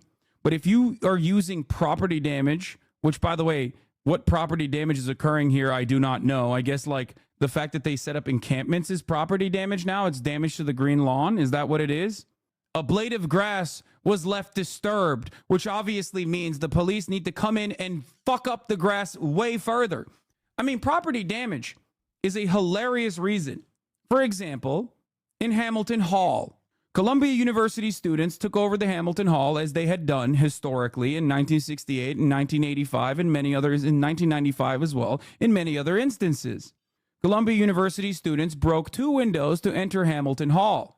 This was seen as property damage that was unimaginable and unjustifiable in the eyes of Columbia University, which allowed Columbia University to bring in the police. They spent millions of dollars and destroyed every fucking room and every fucking door and pretty much all the windows in an effort to violently apprehend hundreds of students. They lied and said that there were outside agitators. They lied and said these students were vandalizing Hamilton Hall, and then they turned around and vandalized it infinitely worse. You do not have an issue with property damage. You have an issue with what the protest is saying.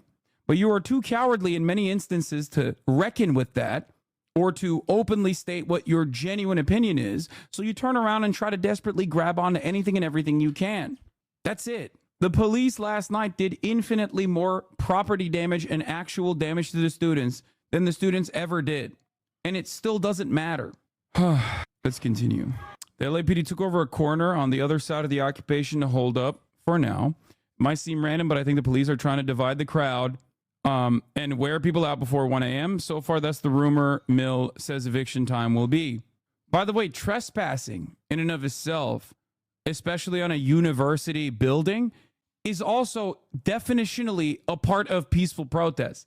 We have just completely warped our understanding of what peaceful protest is. It's disruptive, but it's still peaceful. What we think is peaceful protest is basically, I guess, going out and quietly whispering to your friends that, like, hey guys, actually, what Israel's doing is kind of fucked up.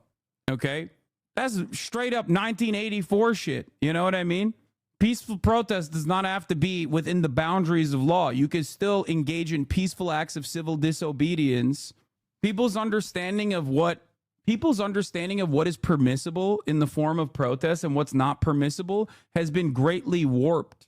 Not blocking the whole uni, Kamanasan. There was never a single protester that blocked the entire university. You are wrong. You should be more worried about blocking the top of the hour ad break by subscribing for $5 or for free. Okay? That's right. Because at the top of the hour, there's a 3-minute ad break. And if you want to block the top of the hour ad break, all you need to do is subscribe for $5 or for free with Twitch Prime. It's the most civil way that you can no longer see the ads at the top of the hour. Yeah, every single civil disobedience demonstration was technically illegal at the time. That didn't change that. They didn't change the reality that it was morally righteous, it was just, and it was valid. And it's taught in schools as though it was awesome. And I'm glad that they did that. So what the fuck are you doing? ACAP for Cutie, thank you for the 10 community gifted subs. Like you say, you don't even want peaceful protests. You complain that the protests are loud. Like that's the point where there's something being loud is equal to violence. Yeah.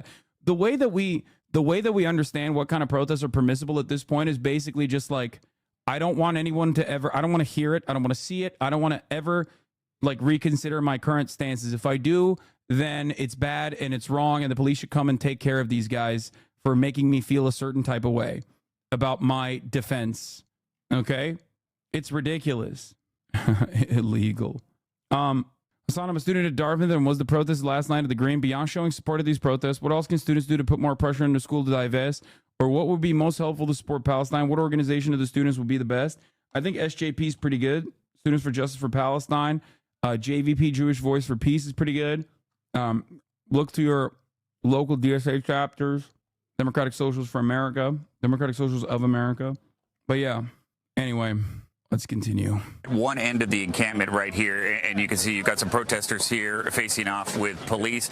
As we look up to the steps there, that's where the encampment is, and that's where the activity is right now. Every once in a while, you'll hear an explosion.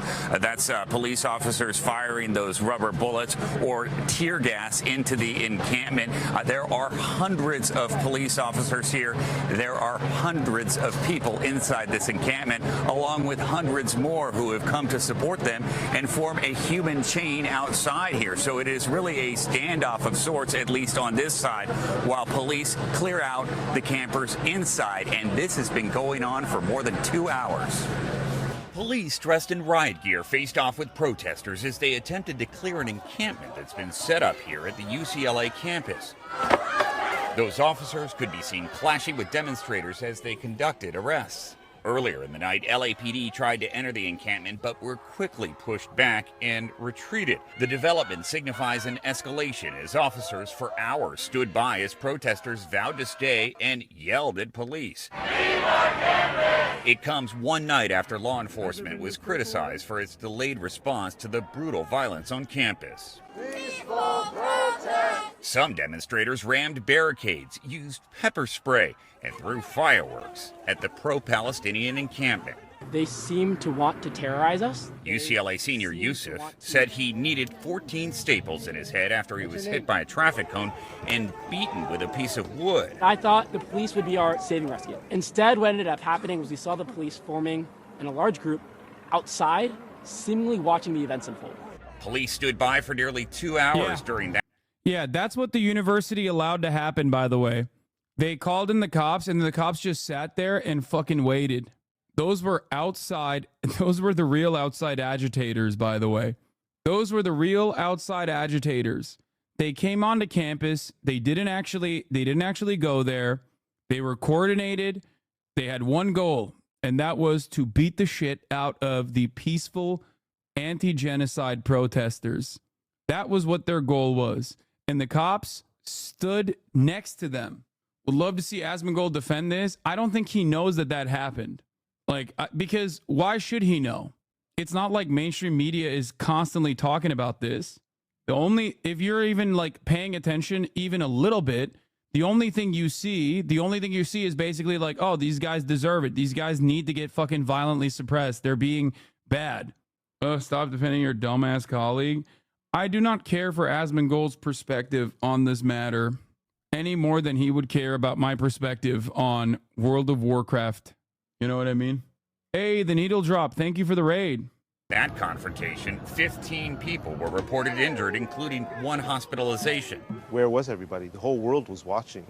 Where were they? What do you think about the police response to the increase in violence? There was no police response until very late. Law enforcement activity is typically the last resort. Sam Vinograd is a former top counterterrorism official. As individuals are allowed to engage in unauthorized activity for attenuated periods, the possibility that things are going to turn violent unfortunately increases. And so we have police here still making this effort to get inside the camp. I think the only reason why people keep bringing up Asmongold in this situation is not because like they care about my takes in general. And I think a lot of us do this. It's mostly because you just want like a little bit of drama, you know? Because Asmongold's opinion on this, and I haven't even seen it, I suspect is identical to like 90% of the boomers that we watch in mainstream media. But because he's on this platform saying these things, you're like tunneled in to his perspective. You know what my opinions are. You know what what I have to say. Not you deflecting. This is not deflecting. This is just genuinely addressing an issue that I always foresee in the realm of political commentary. And I already did cover the whole like fuck around and find out element. I think it's unconscionable. Like I already think it's fucking ridiculous. Hopefully you'll be able to get your clip off and post it in the r/Asmongold subreddit eventually, chatter. Hopefully you'll be able to get your clip off and post it in the r/Asmongold subreddit eventually, chatter. camp. Let's take a look at some of the live video that's coming in right now, and you can see police making their moves, trying to breach the barricade area. Campers had been reinforcing that all Tuesday. You could hear the power tools and the hammers, and they were also using zip ties to tie the fence together, anything to try and keep this barricade together and keep police out. But you can see they have made their way in now. James O'Brien says something really interesting earlier. He said that Israel has solidified a generation of young people never, ever supporting them ever again as a direct result of their actions, and this shit just solidifies it. I agree. You're kind of deflecting with that he's a big streamer with a big influence on him to the same as us. No, because I'm talking about something infinitely bigger than one Twitch streamer.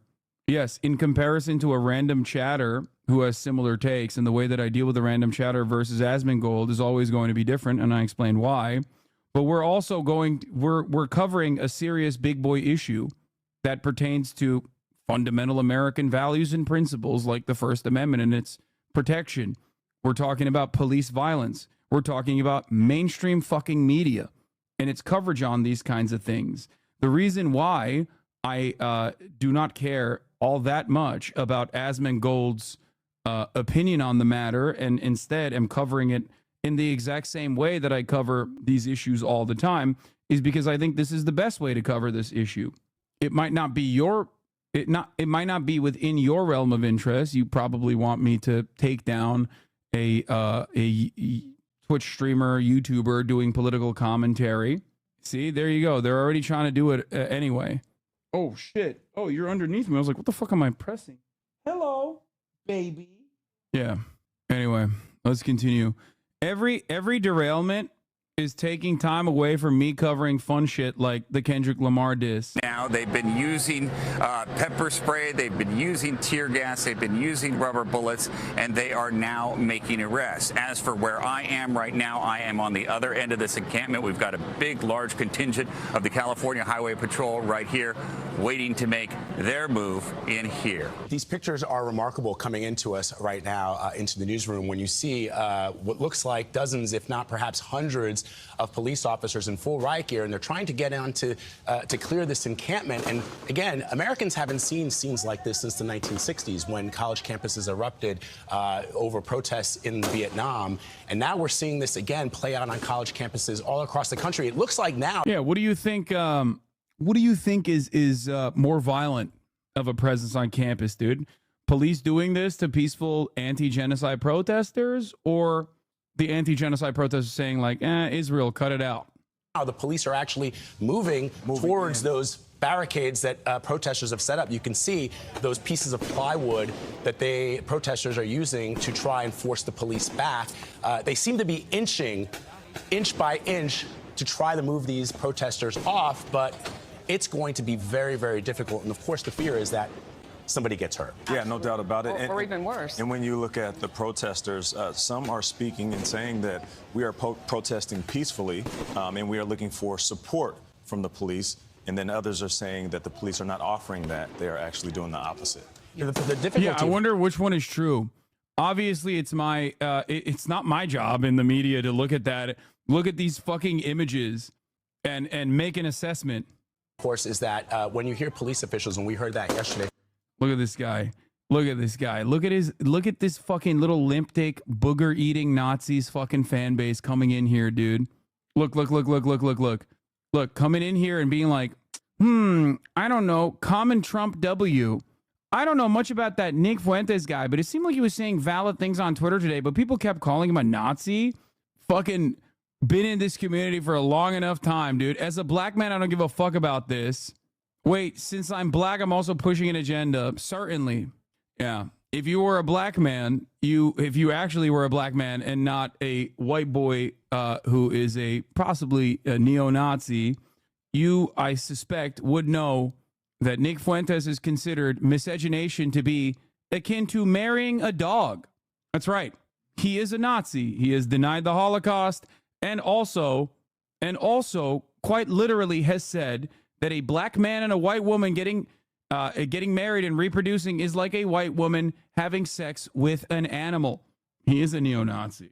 Do you think that if that guy is a genuine person fighting for a good cause, or a racist anti-Semite who's taking advantage of the opportunity? I don't understand how he's not on our side at the moment, but people who fight the good cause condemn him because he is a fucking neo-Nazi opportunist. He wants to genocide all the fucking Muslims. He also just happens to hate Jewish people. Another LeBron hater being outed as a white supremacist. Elon Musk reinstated his Twitter. Yeah, because Elon Musk is also a Nazi. That's awesome, man. Thanks. Elon Musk responding to Goya Bean Groyper. Bring Nick Fuentes back on Twitter. Very well. He will be reinstated, provided he does not violate the law, and let him be crushed by the comments and community notes. It is better to have anti-whatever out in the open to be rebutted than grow simmering in the darkness. Unless the community notes are under one of my fucking idiotic tweets, in which case I will be personally banning those community notes. Everyone on Twitter and all the gray names today. Oh, yeah. It's great. He literally suspended Mandela's grandson a few days ago. Bro's going on a historic run. Do you think it does you any good by calling everyone and everything a Nazi? I agree with you, but it still comes off weird in my opinion. Brother, this dude that we are talking about is a literal Nazi. He has denied the Holocaust, denied the 6 million Jews were killed in the Holocaust, literally has said that a black man and a white woman having sex is akin to a white woman fucking an animal. Okay? What does someone need to do to be called a Nazi by your standards at this point? And I have mentioned time and time again that I use Nazi as a catch-all term for all different types of fascist opinions, including the Israeli government and its defenders, because Zionism is a fascist ideology. So, having said that, I don't think that you actually agree with me. Okay? I don't mean this guy, I mean in general. Never heard of this person. Okay. So why do you reflexively feel the need to defend a person that you've never heard of against someone that you supposedly agree with? Why is that your first opinion is that, like, I must be exaggerating when I call someone a Nazi without ever examining what my positions are and why I call certain people Nazis? Motherfuckers out here being like, well, Adolf Hitler, I mean, would you call him a Nazi, really? I mean, did he ever say that he is a Nazi? A big part of the reason why I call a lot of people who disagree with me Nazis is because I disagree with Nazis and they disagree with me. So that's, you know, unfortunate for them, I guess. From New York City Mayor Eric Adams that there are outside agitators who are taking part in some of these demonstrations. It's very difficult for police to know who the outside agitators are. Look at this. It's not that difficult. It's mostly the people that are trying to beat on the fucking students, which, by the way, in this instance, it's the police themselves. They are the outside agitators. It's dark. There are lights. Most people are covered. Being deployed. Exactly. People have their faces covered. So it becomes really, really difficult. And oh, so if they didn't have their faces covered, you could tell just by looking at their faces if they're outside agitators or not? Of course, the danger, as you see this police officer trying to tear down a barricade that presumably protesters put up, the danger is that somebody gets hurt. Yeah, a lot of these protests happening across the country. Yeah, so again, we're still here in the middle of Royce Quad, where these individuals, pro-Palestinian protesters speak out after being detained by authorities at UCLA. In this process, by the way, what do you expect to happen when you overuse the term? People are going to take your labeling less seriously because you overuse the term, you moron. You overuse the term, what do you expect, idiot? Once again, I think that these are perfectly valid instances. You can argue on who I'm using the term against, but then you'll probably come across like you're reflexively defending a Nazi. So now you're just tone policing and acting like you are my ally, acting like you agree with me, but you simply have a disagreement in this situation. Here you go. Well, they were chanting death to all Jews too, weren't they, Hassan? Weren't they chanting death to all Jews? You're desperately coping. I don't think so, Hassan. Protest is fine, but overstating isn't. I like that the guy who made up, hallucinated AI fucking PFP, number one. Number two, hallucinated that protesters were saying death to all Jews. No, they weren't, unless you're talking about Charlottesville, where they definitely were. And then the last part of the Hasbara account also turns and defends literal fucking Nazis being called Nazis. What an incredible moment to be alive. They're not ha ha ha. You diminish its meaning. It's so odd. It's so odd that an Israel defender has come into the chat to lend support to Nazis being called, to fight against Nazis being called Nazis. Weird. He got you, dog. Yeah, he did. Certainly. Yeah. You diminish it. You diminish its meaning. Meanwhile, you over here are literally, I'm not an Israel defender law. Bro, you just said they say death to all Jews. To the protesters at UCLA campus. They were never saying that. They never said that. Yeah, I'm not an Israel defender. I'm just a defender of, you calling an actual fucking neo-Nazi a Nazi. It's really fucked up. Really fucked up. I'm just gatekeeping the terminology here and making it seem like I'm on your side. Why are you so unhinged, brother? Not at UCLA. Other protests, they were all out of control. What do you expect? No. The only instance where someone... Wait, hold on. What the fuck's going on? 1 second. Oh. Demonstrators on the Free Palestine side are being checked for their belongings as they have been detained here on campus, holding out until the end. Just off to our left, a gentleman, Peter, a graduate student here at UCLA, he was speaking just a moment ago. Peter, I know you're going through a lot this morning. The fact that you held out, for the duration, what's going through your head this morning as you stand here and your message? Well, now the whole country knows that fascist thugs will attack students on university campuses in this country, and the students will stand up to them, the workers will stand up to them. When did you arrive? I've been here the whole time. You've been here 4 or 5 days? I've been here 2 days without sleep because we were attacked 2 days in a row. You got additional supporters here on the steps leading down. What do you think about that? Well, that's great that people in the community are stepping up and supporting Palestine. Appreciate it. This is Peter, a graduate student here at UCLA. A lot of students here who have waited the duration. They were told since yesterday to vacate the campus, to disperse. Multiple calls from UC police over the loudspeaker here that this was an unlawful assembly, and they decided not to budge to get their message across in this ongoing conflict of the Israel-Hamas war. Yesterday, just over 24 hours ago, as they were here in this encampment area dealing with a confrontation with supporters on the pro-Israel side of this conflict. There were fists that were thrown, there were fireworks, there were items that were used as weapons, such as pipes and sticks.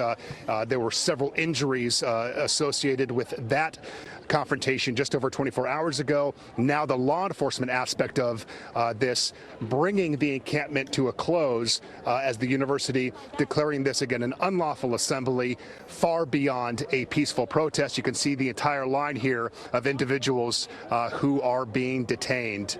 Yeah, and those detentions are... We have one more individual speaking. Yeah, we're going to jump in here. How you guys refuse to leave? You guys plan for this? We planned to keep this encampment until the university agreed to our demands. But you knew that CHP would eventually move in? We didn't know how the university would respond. We sat down today with Darnell Hunt, asking him to meet us somewhere in our demands, and he said he'll work on it. No. And then they sent the police in. Hello, I'm Mark Brown. Get more great... Oops. Here's KTLA interviewing UCLA student protesters during an arrest. The clearing of the encampment that as of 4 a.m. this morning had been set up there, the pro-Palestinian encampment at UCLA. And Carlos, if you're listening, please ask them as they go by. Just yell out and I'll shut up. Anything you want to say? Free Palestine. Why did you refuse to leave voluntarily? Is there a reason? They gave you an option. That's crazy. They gave you an option. Why didn't you leave voluntarily? They gave you an option. Thanks for debating a fucking student. Thanks for debating a student that's currently being arrested by the state for exercising their First Amendment rights by criticizing a foreign state. That's awesome. While they're handcuffed, by the way, local media is just comprised of some of the worst fucking pigs, I swear to God. I want everyone to see what the UC is willing to do to its students, and rather than protect them, they'd rather protect the Zionists that attacked us last night.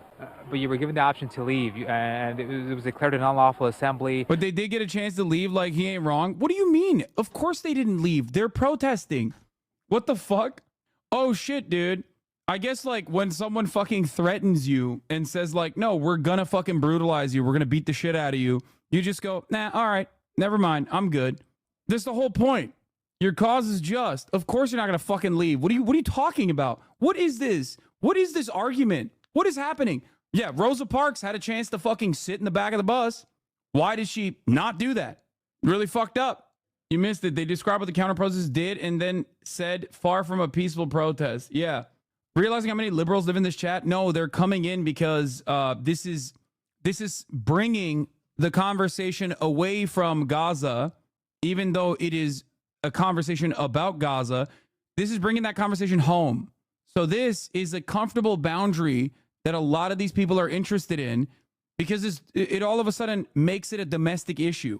That's why so many people are coming in here right now. They're not like fans or anything like that. They're just people who just want to debate the issue and be fucking annoying. Yeah.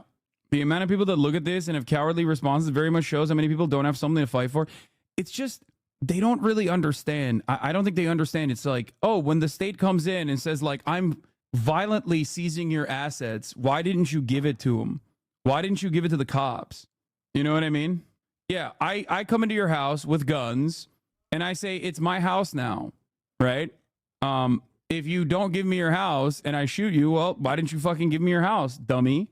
Didn't you just debate a 16-year-old? Brother, I was literally on TV debating full-grown adults as well. And I did not debate a 16-year-old. I'm not fucking Divorcelli. I'm not Octoberelli. I had a conversation with a chatter who had a lot of smoke.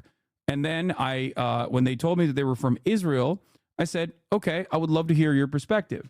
It was an educational conversation. It was not supposed to be contentious. And I certainly did not try to own him in the marketplace of ideas, even though, you know, if I did, you probably would have appreciated that because that's like the type of thing that you guys look forward to. But there are plenty of videos of Divorcelli, your favorite fucking debate lord, debating 15-year-olds, as a matter of fact, on his own YouTube page. I urge you to go watch those instead. Not every conversation has to be a debate.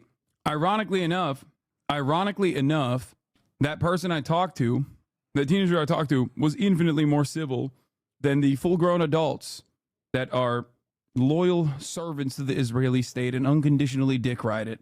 Anyway. CHP officers gave you that option until last moment, and still a handful stayed here. Yeah, we want everyone to see what the lengths the UC is willing to go to. Officers did not use any force, right? That we were aware of. They did. What the fuck do you mean? Officers did not use any force, right? He's trying to cram talking points as this person is being literally apprehended in handcuffs. Brother, are you fucking insane? Are you blind? They use rubber bullets and tear gas. She's currently in handcuffs. What are you saying? The officers didn't use force, right? Come on, say it. Are you blind? Are you deaf? What the fuck? What kind of force? They hit me in my back as they told when they came up over there. They told me to clear the area. I turned around to walk away, and they hit me in the back. Are you a student here? I am a student here. Have you guys planned for this? For this takeover from CHP and how you guys refuse to leave? You guys plan for this? Like, I don't understand how you can ask a person who is currently like in handcuffs being moved away by a cop if they're using force. What do you think being handcuffed is, if not a use of force? Do you think that this is a consensual kink in display? Do you think that these two are having a consensual adult relationship and exercising and doing BDSM? Is that what you think is going on? No, that person is a victim, as it stands currently, of state violence. Now, you might think that that state violence is justified. It seems like this guy certainly does. Or you might find it unconscionable and ridiculous. But how do you demonstrate the cognitive dissonance that is in front of your fucking eyes? What the fuck? We planned to keep this encampment until the university agreed to our demands. But you knew that CHP would eventually move in? We didn't know how the university would respond. We sat down today with Darnell Hunt, asking him to meet us somewhere in our demands, and he said he'll work on it. And then they sent the police in. We're asking to move away here. So again, this is a long line. To back away. A long line again of these students. These were just, or actually most of these are student protesters. They were removed from that area in front of Powell Library. All of them were given an option to leave voluntarily. They refused, again, saying that they were here to stay and continue this movement on. Again, they say they blame UCLA. We're being asked to move over to the other side, Darren. We're going to cut through here. We're going to let them do their job. But again, this line continues to form here, and these are all protesters that have been here for about a week already. And it seems that that CHP will be taking them all into custody. All of them are refusing to leave at this point after being given that option. Arresting protesters is state violence, but it's not a use of force by the individual officer. Officers doing what they are told to, albeit wrong. The fuck do you mean? It is still, they're not animals.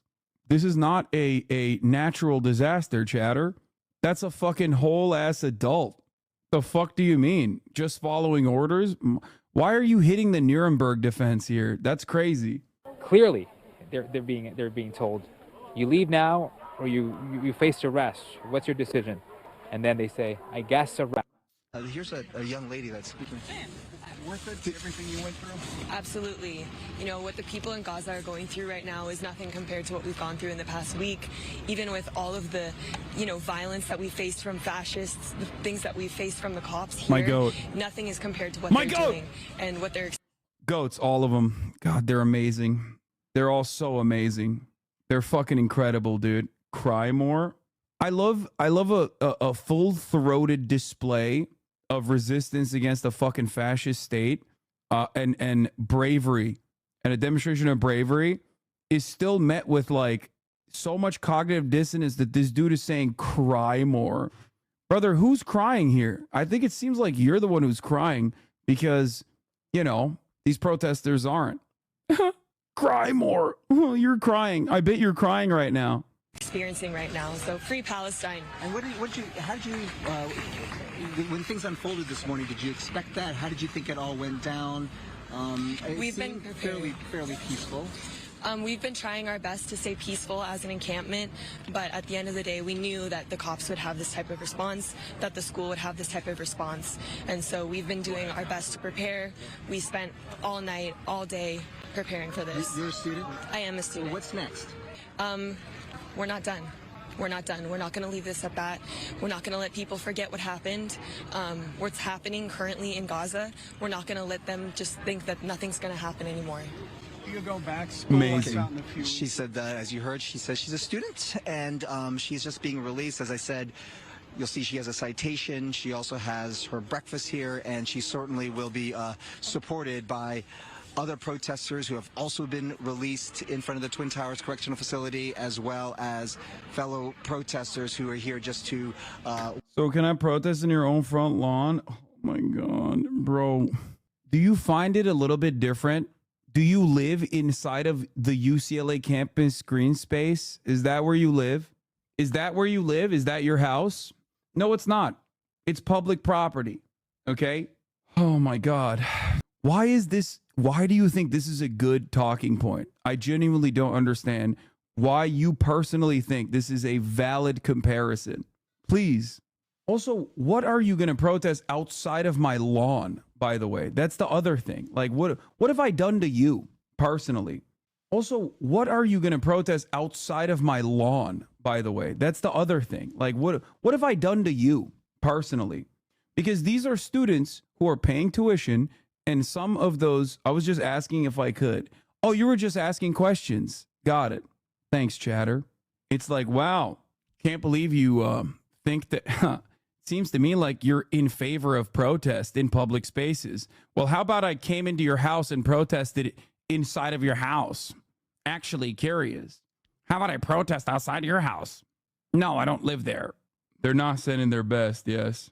This is the same argument about like, oh, you don't think a border wall is smart and good? Well, how about why do you have walls around your bathroom? Why should there be walls anywhere? Why should there be walls around your house? Actually curious. No more walls. It's like, no, I'm not against like fucking the principle of having walls, okay? Or having shelter. And then it's like, well, there you go. He can't answer these questions. I have bested him in the marketplace of ideas. Welcome them as they leave the facility here. By the way, they're not being brought inside the facility itself. From what I understand, they're being processed at a parking lot outside as they are bussed in here from the UCLA campus. We'll send it back to you. Bob, it's interesting. She's one of the first protesters that I've really seen give interviews. And you've been out there all morning long. You know, they've been very quiet. In fact, we're standing in Royce Quad, and we actually just got a pellet thrown at us. Pro-Palestinian demonstrators leave UCLA buildings vandalized, covered in trash. Bro, that's not what that looked like when the students were there. Cops did that. To fucking claim that this is the fault of the students is so unhinged after a fucking cop raid. Oh my God. It's so funny because they're gonna be back and they're gonna put the encampments up again. I cannot believe that the students did not clean up as they were being tear gassed. Us. I don't know if you can see behind us. This is sort of the standoff that continues between. Oh, they're not even letting them back onto the space, too. Oh my God. Law enforcement and the protesters. You can see one of them holding a sign up. We're gonna move closer over there in just a second, but before I do, I want to give you a lay of the land. The pro-Palestinians were throwing fireworks at the Israelis, no? It was an unlawful protest, but they have the option to leave, no? Why didn't they? Says Anarcho Dancer. All cops are bad. ACAB. I don't understand why they blame the police for violence. They just do their job. I like that the sanest troll in the fucking chat is now directly attributing the actions of the Zionist counter-protesters to the people who are victim to their violence. The peaceful pro-Palestinian demonstrators. Awesome. It's cool, man. And show you what the situation looks like here within the quad. I'm going to walk quickly up to the library because this library remains closed for students. Got to remember, students are going through midterms right now. It's a facility that many would be accessing to study in. But of course, no, I can't believe it. One of the fucking 12 libraries. The school closed themselves, by the way. It is completely. The school closed this library themselves. I talked to the students. Yeah, it is midterms because it's UCLA. They call it midterms at UCLA. It's not finals. They have quarters. Anyway, that's a distinction that's unimportant right now. The school closed off that library so they could shut off access for students that were in the encampment. I talked to the students at the encampment. I am not a journalist. I'm a fucking Twitch streamer. So if I can actually genuinely get a better assessment of what's going on the ground, how the fuck can't KTLA do the same? The school shut off this library to the students because they knew that students at the encampment would be able to, one, use the restrooms inside the building, and two, continue their studies during midterms. They wanted to make it harder for them. They wanted to punish the students. That's why they shut off the library. So for her to go in and be like, I can't believe that the students shut off the library is bullshit. Trashed here. The reason why they actually piled this stuff on these doors is because cops were trying to access the buildings and kettle and corral them from numerous entry points. They also turned off the Wi-Fi in the library. The reason why they put the barricades yesterday is specifically because cops were trying to come in from every angle. In the entrance of Powell Library, you can see that there is debris, random things just being thrown right here in the middle. There are various words. Our photographer Ed isn't going to stay on a lot of the graffiti too long because there are some expletives sort of spray painted onto the side of this, but that is what it looks like here at Powell. On the other side, we're going to walk over. You can see just the expletives like fuck 12 and let Gaza live. How anti-Semitic. Quad itself, so much debris, so many things just littered around the entire area. I wonder how this happened, guys. It didn't look like this when I was there. I wonder if there was some like huge thing that occurred last night. Bro, this is really bad. I mean, as far as like manufacturing consent, yeah, insane. Look at the trash and vandalism. No. Yeah. Oh, it's 9/11. Insane. Look at the trash and vandalism Americans left behind. It's really messed up. Do New Yorkers have no shame? Same energy, 100%. How can we hold the media accountable? You can't. You just keep. How do you hold the media accountable? I don't know. Last night, I fell to my knees and wept over the possible property damage that might be occurring in windows and doors, the shattered glass, the broken wood. Wait until it's the Ivy League school you own being damaged. Imagine having to spend some of the billions in your bank account. Not so funny now, huh? Yes, your actions are courageous and compassionate. History will remember you fondly, but please do not even slightly inconvenience an Ivy League president property owner, or I will go fucking berserk. But your thoughts on what you just said about the cops applies here, the media too, in my honest opinion? No, my point is, you can't personally hold the media accountable. These guys' jobs rely on, basically just like cops, these guys' jobs rely on doing exactly this kind of propaganda. What you can do is counter said propaganda when you hear your friends, your family members, and others in your immediate vicinity that have been blinded by this kind of propaganda by countering it. Show them my videos, show them other videos, show them, explain to them personally what actually occurred.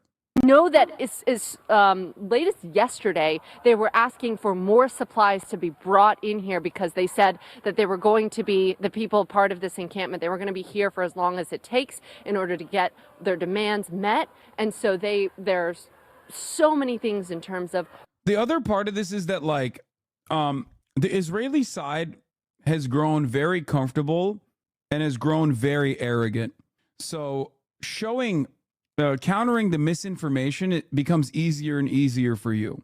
Okay?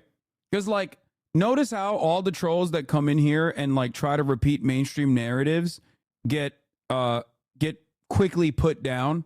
Like, the retorts to the obvious slander is just the truth, right? It's pretty simple overall. If someone says, like, oh, why are they doing this kind of protest? Like, I that's the reason why I let the gray names go crazy a little bit. Because a lot of the gray names are channeling the exact same biases that you're going to hear in your own personal life. They're not going to be like super educated guesses, super educated talking points.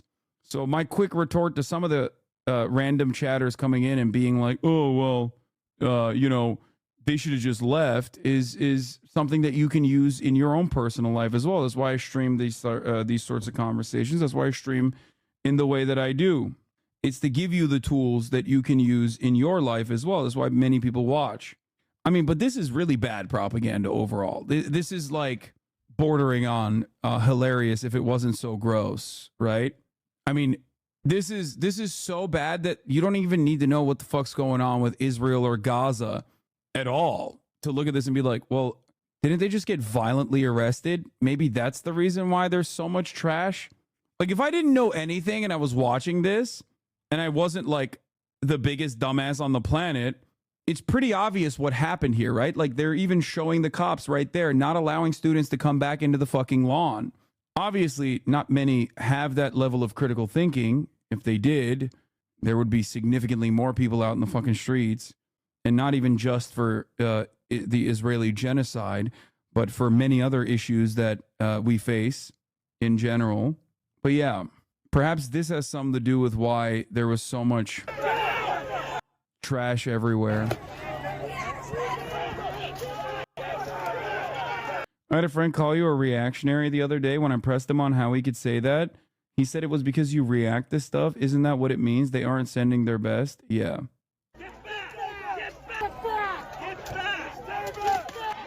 Why didn't you upload the UCLA ground footage? Austin Ox. Because Austin Ox, wanted me to do a intro to the video, and I don't think he finds the commentary that I've done good enough to upload. He wants me to like personally shoot like additional stuff on top of it. That's why it hasn't been uploaded yet. I showed my sister your coverage on the protest, and she literally thought you and I were crazy. I turned on your stream on the TV, and she was blown away. I sent her my live footage from UCLA, and she has been radicalized. +1 Hasanabi fan. The cops as a whole are disgusting, but you can't excuse breaking into buildings and barricading yourself. Well, guess what, dude? They didn't do that here, and yet they still met incredibly violent state repression, state action that was incredibly violent. So what happens? What happens then? And by the way, I don't agree with you. Historically speaking, at least, the Columbia students throughout time have actually taken over Hamilton Hall in an effort to protect themselves and to be able to continue protesting. So you're wrong. Buildings matter too. Headline energy. Yeah. Barricading is a peaceful defensive action. Absolutely. The thing is, there is an unimaginable amount of actions taken, sometimes even violent ones, that you definitely agree with, especially when you look at it from today's lens, that has happened throughout history. It's just a matter of whether you agree with the cause or not. A lot of people don't agree with the cause, so they find different ways. They find different ways of trying to make it seem like they just have an aesthetic issue. Who's raiding? That's simply what's going on here. What's going on here is that a lot of people don't personally agree with the protests. So instead of talking about what the goals of the protests are and what they are trying to bring awareness to, they're basically talking about the optics of it. And it's like, ugh, is this the best optics? Is this the best thing to do? Why won't they just leave? And the actual reasons as to why you're saying these things is because you just don't agree. You know what I mean? You don't agree. There's so many things that have occurred throughout history that are objectively infinitely more violent than what these students are doing that you agree with, right? Fighting against Nazi Germany. Obviously, a shit ton of violence occurred there, and it was perfectly righteous and perfectly just. Even as far as protest goes, during the civil rights movement, there was plenty of peaceful civil disobedience that many people got up to. Good trouble, as liberals like to call it. You obviously would not disagree with those mechanisms, with those methods, right? So why do you disagree with it now? Well, the reason why you disagree with it now is because you don't agree with what the students are protesting, but you don't want to say it out loud. So you're just trying to find different ways of chipping away at the argument because you don't want to tackle the actual issue that Israel is an apartheid state, okay? And Israel is currently doing a genocide with our weapons, with our political cover, and that is unjustifiable and it cannot continue. That's it. Water bottles, pizza boxes, old food here just strewn about. Here's a couple of cases of the water right there. And then there are tents. Now, we heard from people inside this encampment who left earlier this morning when the law enforcement came in and they were given, a couple minutes to leave before they were arrested. We heard that this was a estimate of about 50-50 of a couple hundred people who were staying here. 50% made up of students. We don't know if those were necessarily UCLA students. And then the other 50 made up of adults. So bear with us here because we're walking across the quad, but I want to show you Royce Hall because this entrance equally just littered with debris. Yeah, there you go. Ida Bay Wells and Hannah Jones. Nicole Hannah Jones is correct. Just an FYI for people referencing the civil rights movement as the ideal and legal means of protesting, students sitting in lunch counters, in movie theaters, and in bus terminals and marching in public parks were also violating laws and ordinances, and agents of the state were also called out to violently suppress these protests. At the time, plenty of people also said the exact same things. Media also said the exact same things against the civil rights movement. There was a reason why Martin Luther King, in the moment of his assassination, was a phenomenally unpopular figure. He was seen as a disruptor, a radical, a communist. Also just a lot of trash. Yeah. Breaking news, littered with debris. Yeah. A lot of spray paint all over this area, from the river to the sea here. Free Palestine as well. We love you, Gaza, over here. Sorry, I'm just trying not to fall over here because there's just so much stuff. Oh, God. It's so scary. It's so scary. The scary anti-Semitism. Thank God for this brave reporter, dude. She's about to die. All over the floor. I am not sure this will even work on boomers. It will. Because if you still have this unconditional and ferocious support for Israel, the most moral nation, the most moral army, the only democracy in the world, really, not even just the Middle East, the only real democracy, the only real functioning democracy, then you're just looking for anything and everything desperately to just, find a more defensible position. Any little thing you will probably grab onto and repeat over and over again, even if it is completely untrue. It's just a way to feel comfortable with your own personal biases, with your own, instead of meeting your own cognitive dissonance, you just sit there and reiterate The same fucking takes over and over and over again. Yeah, that's it. Keep crying about it, guys. You're loud enough, you might end up on tomorrow's video. They set up a peaceful, reasonable demands. Tuition dollars being spent on a state currently slaughtering tens of thousands of children. Your noise gate stopped working? What do you mean? Link this image? It doesn't matter. Brother is living in a raider base from Fallout. Anyway, keep crying about it. If you're loud enough, you might end up on tomorrow's video. Looks like Twitter is mad at me about not supporting protesters' First Amendment rights to build a Rust base on campus and block students from going to class. Brother, they didn't block students from going to class. They set up a peaceful encampment to make perfectly reasonable demands about their tuition dollars being spent on a state currently slaughtering tens of thousands of children. The police response was gross. I went there. He laughed at the what? Shogun. Anyway, you're right. I should put the I was there. What? Incredibly violent? Like what wise? Compared to the Belarus protests in 2021, American police during protests is way more gentle than most in the world. You're wrong, by the way. You're objectively wrong. The American police response to any kind of protest is significantly worse than any other OECD nation. Objectively. You're just incredibly wrong. The irony, of course, is that you brought up Belarus, okay? Is this Belarus or is this fucking America? Especially, it is simply proven by the channel that could just be banned by watching actually violent protest shutdowns around the world. You're wrong. Anyway, it's not bad unless it's the worst thing possible. Yeah, I know. How could you be complaining? How could you be complaining about police response when German police were locking up Jews and gay people and socialists and Roma people and disabled people and putting them in concentration camps and killing them? Like, you don't have to compare everything to the worst fucking thing that has ever happened, okay? That is insane. That is not an argument. Yeah. Bro, compared it to the response of a personalistic dictatorship, yeah. It's like perhaps it's a ridiculous assessment to just compare the United States of America to fucking police response in Belarus, dude. There is literally there is nothing they could have done better, for the record. The only thing they could have done better in this situation is if they served a 3-minute ad break at the top of the hour after gifting a bunch of subs. Because at the top of the hour, there is a 3-minute ad break. And if you no longer want to see those ads, well, then all you need to do is subscribe, which you can do for $5 or for free with a Twitch Prime by connecting your Amazon Prime account to your Twitch account, where you get 1 free Prime subscription a month. Or you can get gifted a sub by the likes of Not Zempro. Thank you for the 5 gifted subs. What? I'm pro-Palestine, and I see that the police are violent, but unlike you, I think protests should be disruptive instead of obstructive. You can't enable Zionist counter-protesters to do things that even slightly cross the line. What do you mean?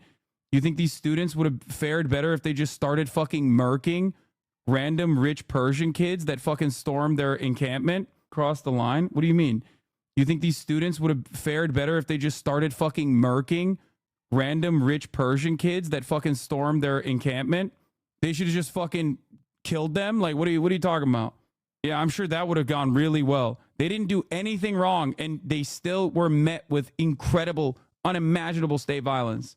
Arrested for doing absolutely nothing wrong. And this guy's like, yeah, dude, they shouldn't even let counter-protesters breathe in the same fucking space.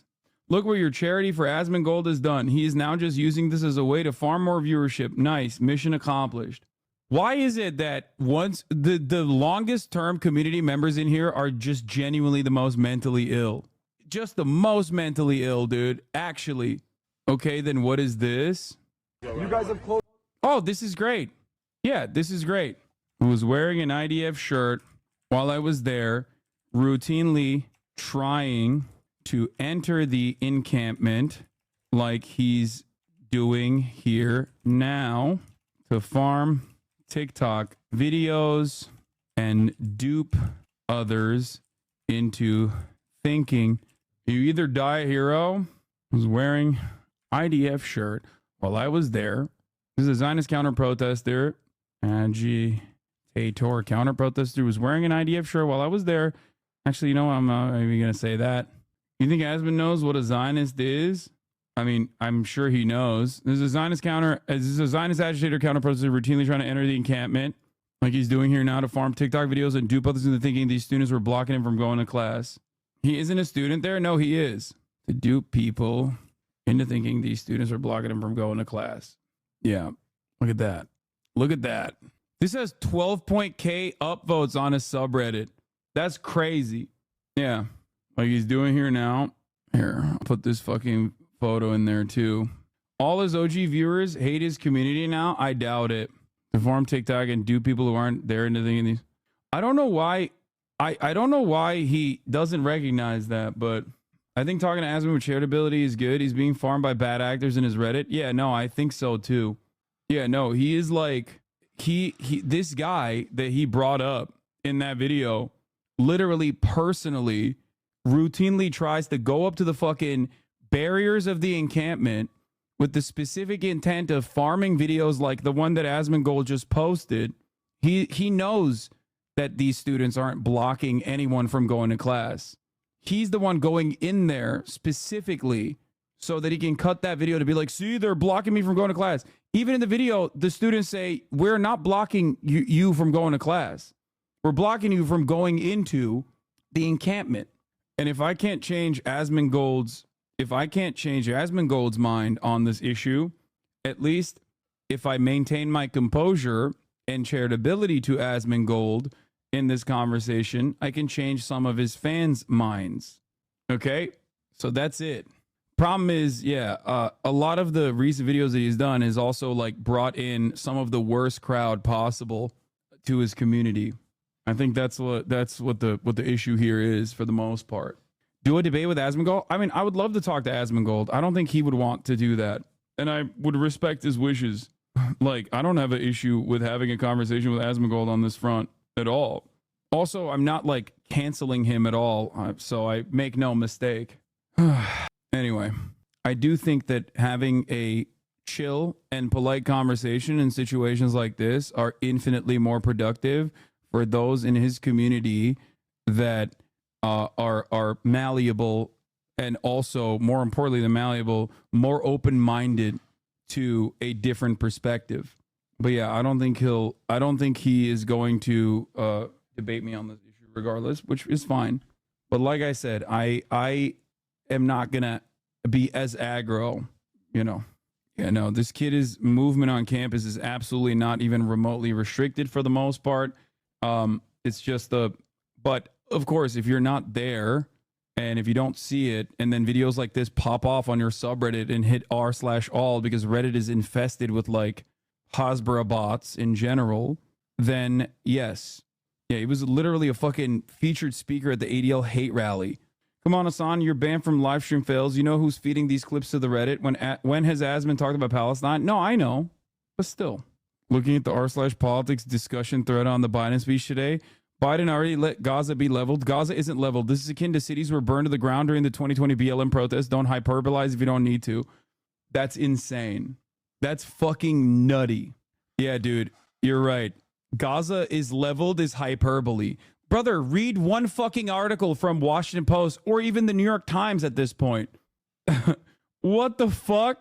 Look at one photo from Gaza. Oh my God. Like, look at satellite imagery from Gaza. That is not hyperbole at all. Now down here on this corridor, there are sheriff's deputies blocking off this area because we do believe behind Royce Hall, there is a contingent a portion of people that were moved out here who are staying over there and trying to sort of gather around those who have been detained in order to show support for those who are being detained and brought onto those buses in order to eventually be booked. Now you're going to see other media cameras here. There's a lot of media here, so just bear with us because we just want... BDS is super impactful, but enabling obstruction is a slippery slope. You're not open-minded to the fact that obstruction is a slippery slope. Enable Zionist counter-protesters to do the same, which would be worse. What are you? Okay, I will give you this much. At least you are hitting this from a unique angle. Okay? At least this is like a unique angle. He's like pro-BDS, but anti-encampment, which I think is strange. Asmongold replied. What did he say? He replied to your tweet. I have to pee so bad. I don't see him trying to harm anyone here. He's just talking to them. How is that a problem? Wait, what? But you just said he was being blocked from entering his class. Are you saying that him? I can't tell what he's addressing here.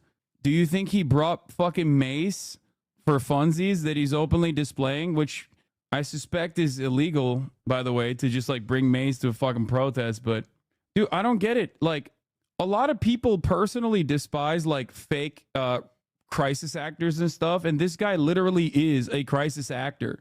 I don't get it. Like he's doing here now in the video. I was talking about in the video. I think that's what he misunderstood. It's from last night. Brought mace. Yeah, LA bans pepper spray, baseball bats, and weapons and other items of protest. Yeah.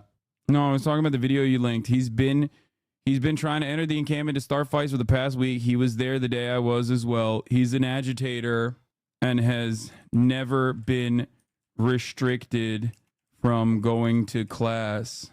The video linked is cut specifically to invoke your response. What did I say? He's an agitator and has never been restricted from going to class. The video linked is cut specifically to invoke your response. Yeah.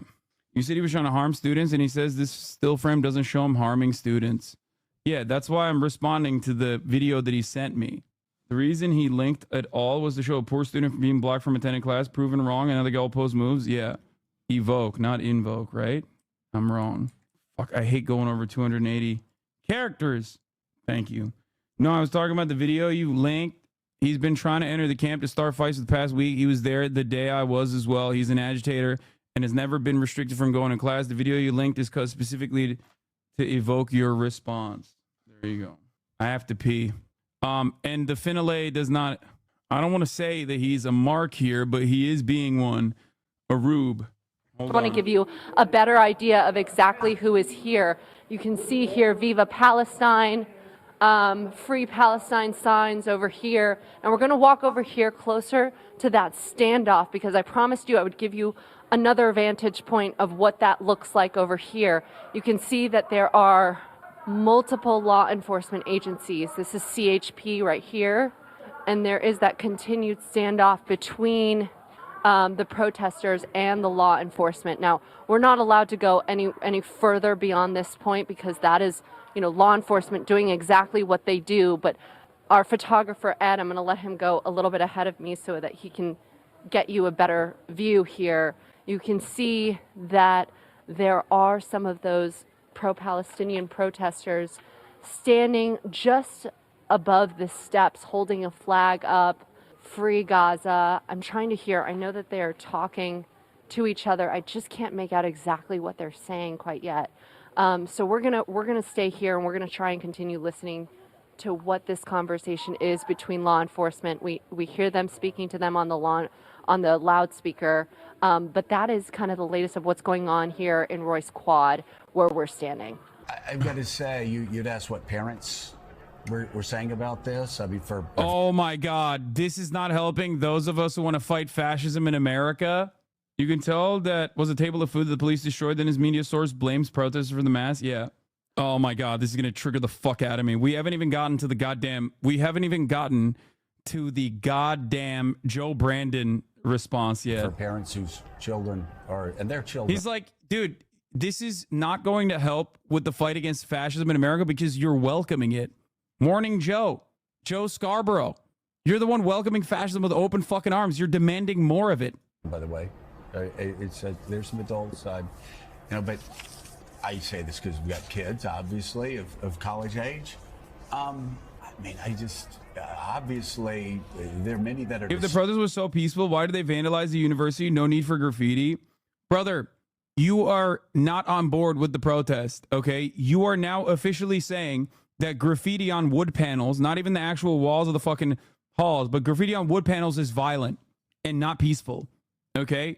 You are out of your mind. I cannot have a conversation with you, okay? You are looking at police violently fucking ruthlessly apprehending students for the crime of making people's feelings hurt and the crime of saying Israel is a mini bobini. That's real violence.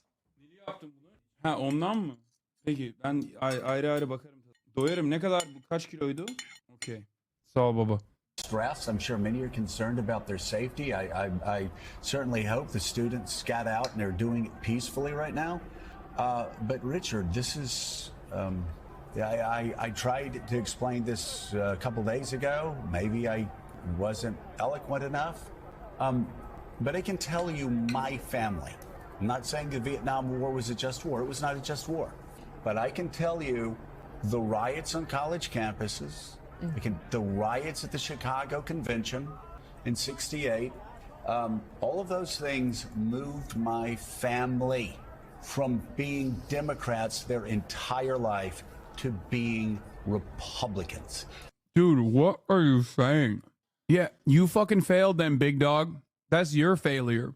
I remember I was young, and I remember my parents asking what in the world is going on in this country. And of course, you know, they were raised in the Great Depression and rural. Also, bro, you are a Republican. You said you're a conservative 2 days ago. Like, oh, you're really going to lose my vote here, Democrats. Oh, these students are really going to lose the Democratic Party more votes. They're going to cause Democratic Party more votes. Like, bro, you think they give a shit? What are you talking about? It's the Democratic Party that's allowing this to fucking happen. Rural Georgia, kind of hard for them to hear rich kids on campus of Harvard. Yeah. Now UCLA is rich kids too. It's a public institution, but, you know, everybody's a rich kid. Or taking over campuses at Columbia. But if you're offended by this, please, I'm trying to help you. I don't want Donald Trump to get elected, all right? There you go. Trying to help you. If you're too stupid to figure that out, you change to another channel. Because we're... You know, yeah, we don't want Donald Trump to get elected, because if Donald Trump gets elected, there's going to be some real violent suppression of free speech on college campuses. Brother, that's why we voted for Joe Biden. Fuck you mean we don't want Donald Trump elected? It's like, bro, we literally... The violent suppression of Black Lives Matter protests was genuinely a part of why so many in this age demographic voted for Joe Biden. This is ridiculous. It's ridiculous. Where are the videos of him starting fights then? If I look behind the people blogging him, there aren't any encampments at all either. It's fine to condemn the guy, but I don't see any evidence of him doing anything wrong. Bro, I don't understand. Why is the video framed in that way? Like, perhaps this deserves a little bit more scrutiny. Yeah, the video is angled in a way so you don't see the encampment. That's the whole point. He's like, no, I got duped by this video, so I refuse to reckon with the reality from a person who literally was there. Anyway, yeah, why is it only one? The thing is, like, one must ask themselves the question. You can clearly see which side the agitator is on here. Yeah, I mean. Clear. Make it clear you are. You say the peppers the way you are. Yeah, I don't know what to say in this situation. He's not being bigoted. He needs literal receipts. Come on, bro. I think he just doesn't want to admit that he might be wrong on this. I think that's mostly what it is. I sent him a photo of the dude with fucking like visible pepper spray on his holster. At that point, if you're like, well, he's being peaceful in this photo, I don't know what to tell you. I mean, that's like he's brandishing that on purpose. I don't know what to tell you. I mean, that's like he's brandishing that on purpose. Yo, this kid's a fascist right here in the blue polo. Oh, it's the fucking... It's the guy. Dangerous individual. But anyway, the one might say he's making the students protesting feel unsafe. Of course, that's his goal. His goal is to actively go up there with the fucking pepper spray. That's why the students are saying, we're peacefully protesting here and you're making us feel unsafe. We see your pepper spray. Also, none of this is Asmon's main point. This conversation personally started off with Asmongold saying students are being restricted from going to class. I said they didn't block students from going to class. They set up a peaceful encampment to make perfectly reasonable demands about their tuition dollars being spent on a state currently slaughtering tens of thousands of children. The police response was violent. Then what's this, he said, as an example of a student potentially being blocked from going to class. To which I responded with additional details about who this is, and then still repeated that he was not being blocked from going to class. I don't see him trying to harm anyone here. And I said, no, I was talking about the video you linked. He's been trying to enter the camp to start fights this past week. He was there the day I was as well. He's an agitator. and has never been restricted from going to class. Okay? That's the point. The point I'm making is that the point I'm consistently trying to move back to is the main point that he made, which is violence against these students is justifiable because they're blocking class. Brother, you said students were being blocked from going to class numerous times. They aren't. This person angled that video to dupe others into thinking that the encampment was blocking him from going. Brother, you said students were being blocked from going to class. I told you numerous times they aren't. This person angled that video to dupe others into thinking that the encampment was blocking him from going to class. He's trying to, that's it. Explain it in WoW terms. Yeah, he's trying to fucking draw aggro. Anyway, he toggled on PvP and is baiting other players to hit him. Can you do that? This one person angled that video to dupe others into thinking that the encampment was blocking him from going to class. He's trying to gain access to the encampment. That's it. You need to let your contacts know that they need drones if they have an aerial camera. What? Asman is usually the type to give up a point if it's been proven something is dishonest. I'm surprised he's so dug in the sand with this. Oh, because I'm like a good villain, I think. A lot in his community fucking despise me for being soy and stuff. You know? This one person angled that video to dupe others into thinking that the encampment was blocking him from going to class. He's trying to gain access to the encampment. That's it. Asman genuinely does respect you, though. Yeah, I think so. That's it. Anyway, your post got community noted. Oh my God. The most Reddit motherfuckers, dude. They're running. Right now. You pay tuition, right? I do pay this tuition. Is our, I believe this is our campus. Absolutely. Now, if you excuse me. Excuse me. Excuse me. Don't try to push it. Don't try to push it. Ladies and gentlemen, they're not letting me enter public land. What they're doing is illegal. Let's get a nice look at their faces. You can kiss your jobs goodbye. This is gonna go viral on social media. Shabbat shalom. Law preventing me from entering, so I'm gonna enter right now. You pay tuition, right? I do pay this tuition. Is our, I believe this is our campus. Absolutely. Now, if you excuse me. Excuse me. Excuse me. Don't try to push it. Don't try to push it. Ladies and gentlemen, they're not letting me enter public land. What they're doing is... Like, how do you not see this? How do you not see this? This dude is like, this dude is 100% like trying to fucking draw aggro. And then also, in the most arrogant fucking rich kid way possible, turning around and be like, you can kiss your jobs goodbye. Sick, man. Yeah. I mean, he's literally saying, I can't wait for this to go viral.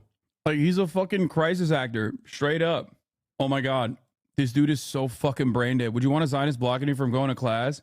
Brother, there is no blocking someone from going to class. Zionist, anti-Zionist, doesn't fucking matter.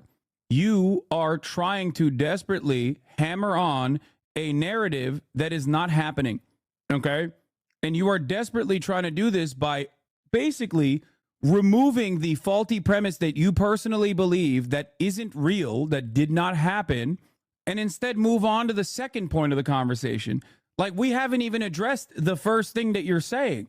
It is very odd that you guys are hyper-focusing on this one instance, and I am so stupidly hammering on the perspective over and over again that this is false. They are on a fucking lawn outside, okay? It is so wild that people are trying to desperately maintain this narrative that this guy isn't very openly trying to do the same thing that he has done day in, day out since the encampment started, with the goals of duping charlatans like you into defending him. Yeah. That student is Eli Tsives, a former Stand With Us intern who was antagonized. By the way, Stand With Us is an Israeli government operation. They get grants from the Israeli Knesset. So the idea that they're like an American 501c3, yes, they are. However, they do definitely get help from the Israeli government. So this dude has worked for the Israeli government for free. Now he's over here antagonizing and insulting pro-Palestinian protests for hours. He wasn't blocked from campus. He was blocked from the Gaza Solidarity encampment. Also, one of those activists blocking Eli is Jewish. The idea that these guys are personally being anti-Semitic in any capacity is just false, a complete falsehood. Stand With Us and Standing Together are two entirely different groups. Stand With Us is an Israeli propaganda organization. Standing Together is Omdim Be'achad, which is an Israeli organization that is comprised of Israeli liberals for the most part that are very much anti-West Bank occupation, and they're at the forefront of the major protests that have been launched against the Benjamin Netanyahu government since October 7. W. Hassan, thanks, Poke. Anyway, but I don't think this will convince people because, like, they think that, like, I think a lot of people just want to believe that this guy is actually just, like, honestly simply asking questions. You know what I mean? Preventing me from entering, so I'm going to enter right now. You pay tuition, right? I do pay this tuition. I believe this is our campus. Absolutely. Now, if you excuse me. I'm don't try to push it. Don't try to push it. Ladies and gentlemen, they're not letting me enter public land. What they're doing is illegal. Let's get a nice look at their faces. You can kiss your jobs goodbye. This is going to go viral on social media. Shabbat shalom. Preventing me from entering, so I'm going to enter right now. You pay tuition, right? I do pay this tuition. I believe this is our campus. Absolutely. Now, if you excuse me. Anyway, they probably see themselves in this guy. No. If anyone else was behaving like this, if a pro-Palestinian dude was behaving like this, they'd be fucking grossed out by it. Anyway, yeah, if someone is occupying a bathroom stall taking a shit, are you able to just bust in there because you pay tuition? Yeah. It's like, hey, I know you guys are having a picnic right now, but I want to step over it, okay? Guess what, dude? I pay tuition. You can't be having a picnic here, or you can still keep having the picnic here. I'm just going to walk all over your food. Sorry, I pay tuition here. Oh my God, look at this family that is not letting me step over their fucking picnic. They must be stopping me from entering public land and going to class. And it's like, dude, they're literally standing there. They also pay tuition. Yeah, while encampment leaders of pro-Israel protesters are having a heated conversation, someone runs up and pepper sprays a pro-Palestinian protester. We don't know if it was him that pepper sprayed it. He wasn't the only one who brought pepper spray, by the way. All over the world, not just Palestine. What can we do tonight? You care about that? You care about everyone else in the world too. I care about innocent civilians. Okay. Oh, come on. They have a bias and easily believe this guy, but to prove them wrong, you have to go out and beyond. I think Asman will turn this against you in a vid or something because he refuses to think critically and wants you to spell it out for him with videos, photos, general proof. He isn't bothering to look on his own. Yeah. I just don't know why people refuse to concede on this point. Oh, so now he's going to say if he's a student he can't go somewhere in the school because people are blocking him, it's wrong. They have no right or justification to decide who can and can't go somewhere on campus. I don't see how anyone can defend this. Okay, that is a goalpost move, okay? You said he was being blocked from going to class, and now you're saying he can't go to every single part of the fucking campus. That's not the argument. That's a separate argument. That's it. Please look at my logs. Y'all are reading Asman so wrong. I think Asman is one of those guys who just see annoyances and gets mad at said annoyance instead of just what the call of action is. I know, but I'm not even talking about the call of action. I know that just as well as you do, which is why I'm personally stating that guy is the annoying one, but it's not like something that he's willing to concede on. Does that make sense? That's the problem. The problem is, like, I'm trying to argue on boundaries that he will appreciate, that he will, agree to, that this guy is like an influencer. He's just trying to be fucking annoying. You know what I mean? And by the way, those students are literally personally blocking off the encampment for good reason. Brother, why can't you acknowledge that Jewish students are a minority in college campuses and are feeling threatened by the protesters? Why would I acknowledge that? It's so fucking stupid to acknowledge. The real threat to the Jewish students who are a minority on college campuses are coming from, one, the Zionist counter-protesters that don't even go to school coming onto the encampment and beating the shit out of anti-Zionist Jews. It's coming from the cops who are arresting anti-Zionist Jews. The Jewish students are at that protest. The Jewish student groups are at the forefront of the pro-Palestinian protests. What the fuck are you talking about? One of the guys that's blocking this student from going into the encampment is a Jewish student, but you don't care. What about the protesters that are blocking from going to class? Oh my God. There are no classrooms being blocked. There are no students being blocked from going into class. Excuse me. You are fucking duped. You have been duped. This is not a real thing. You have made up a thing, or you have been convinced by a video that was falsely framed. You're being framed by farmed by Nazis. Stop taking the fucking bait. They are not blocking people from going into class. And that doesn't change the reality that the cops still beat the shit out of them. Okay? I don't even personally, let's be real. If they actually were more disruptive, even depending on how disruptive they got, I would still most likely be on their side because I believe their cause is just. And the goal of a protest is supposed to make people uncomfortable. I've talked about this many, many times. Except these students weren't even doing that, and you're still desperately trying to find a reason. And when you can't find a reason, you just make one up anyway. It's arguing in bad faith. That's it. What should have been the resolution for these protests? I don't know. Let's look at Northwestern University, Brown University, and Rutgers University today. I don't know if you're aware of this, but in 3 of those universities that I just mentioned, the university administration said, we are taking your demands seriously, and we are setting up the negotiations, and we're going to listen to what you have to say. That is how you end a protest like this. That's it. He's making a circular argument. Now he's saying it's a student's right to start fights and displace other students. Yeah. The mental gymnastics some folks use to justify being against the student protest as well as defending what's going on in Palestine is wild. Yeah. And what if the opposition starts protesting then? He mentioned multiple times that you shouldn't walk around because some people want that. Wait, what? Do you think that everyone should do that if they're unhappy with? What do you mean? What if the opposition starts protesting then? The opposition has been going to the encampment. Instead of starting their own fucking encampment, which would be ridiculous anyway. What are you fucking... Hey, guys, I'm on the side of killing more babies. Let's set up an encampment so we can keep protesting so that America kills even more babies. Like, what is the argument here? Okay, well, they have done actual counter-protests. Those counter-protests have been incredibly violent. Their counter-protests end up being just the same framework of the existence of the Israeli state anyway. They just do Israel shit. Because you say the only solution to the solution is protest. The only solution is the solution the protesters are seeking. What? I gave you an example of what happens in successful dispersal of these protests. Bro, sometimes I really do feel like I just won't be able to explain something to someone because they're just too stupid. I feel like this is one of those movements. This is one of those moments. I don't know if I'll be able to explain this to you. I think I'm sorry, but I think you might be too stupid to understand what I'm saying. Like, I'm duped.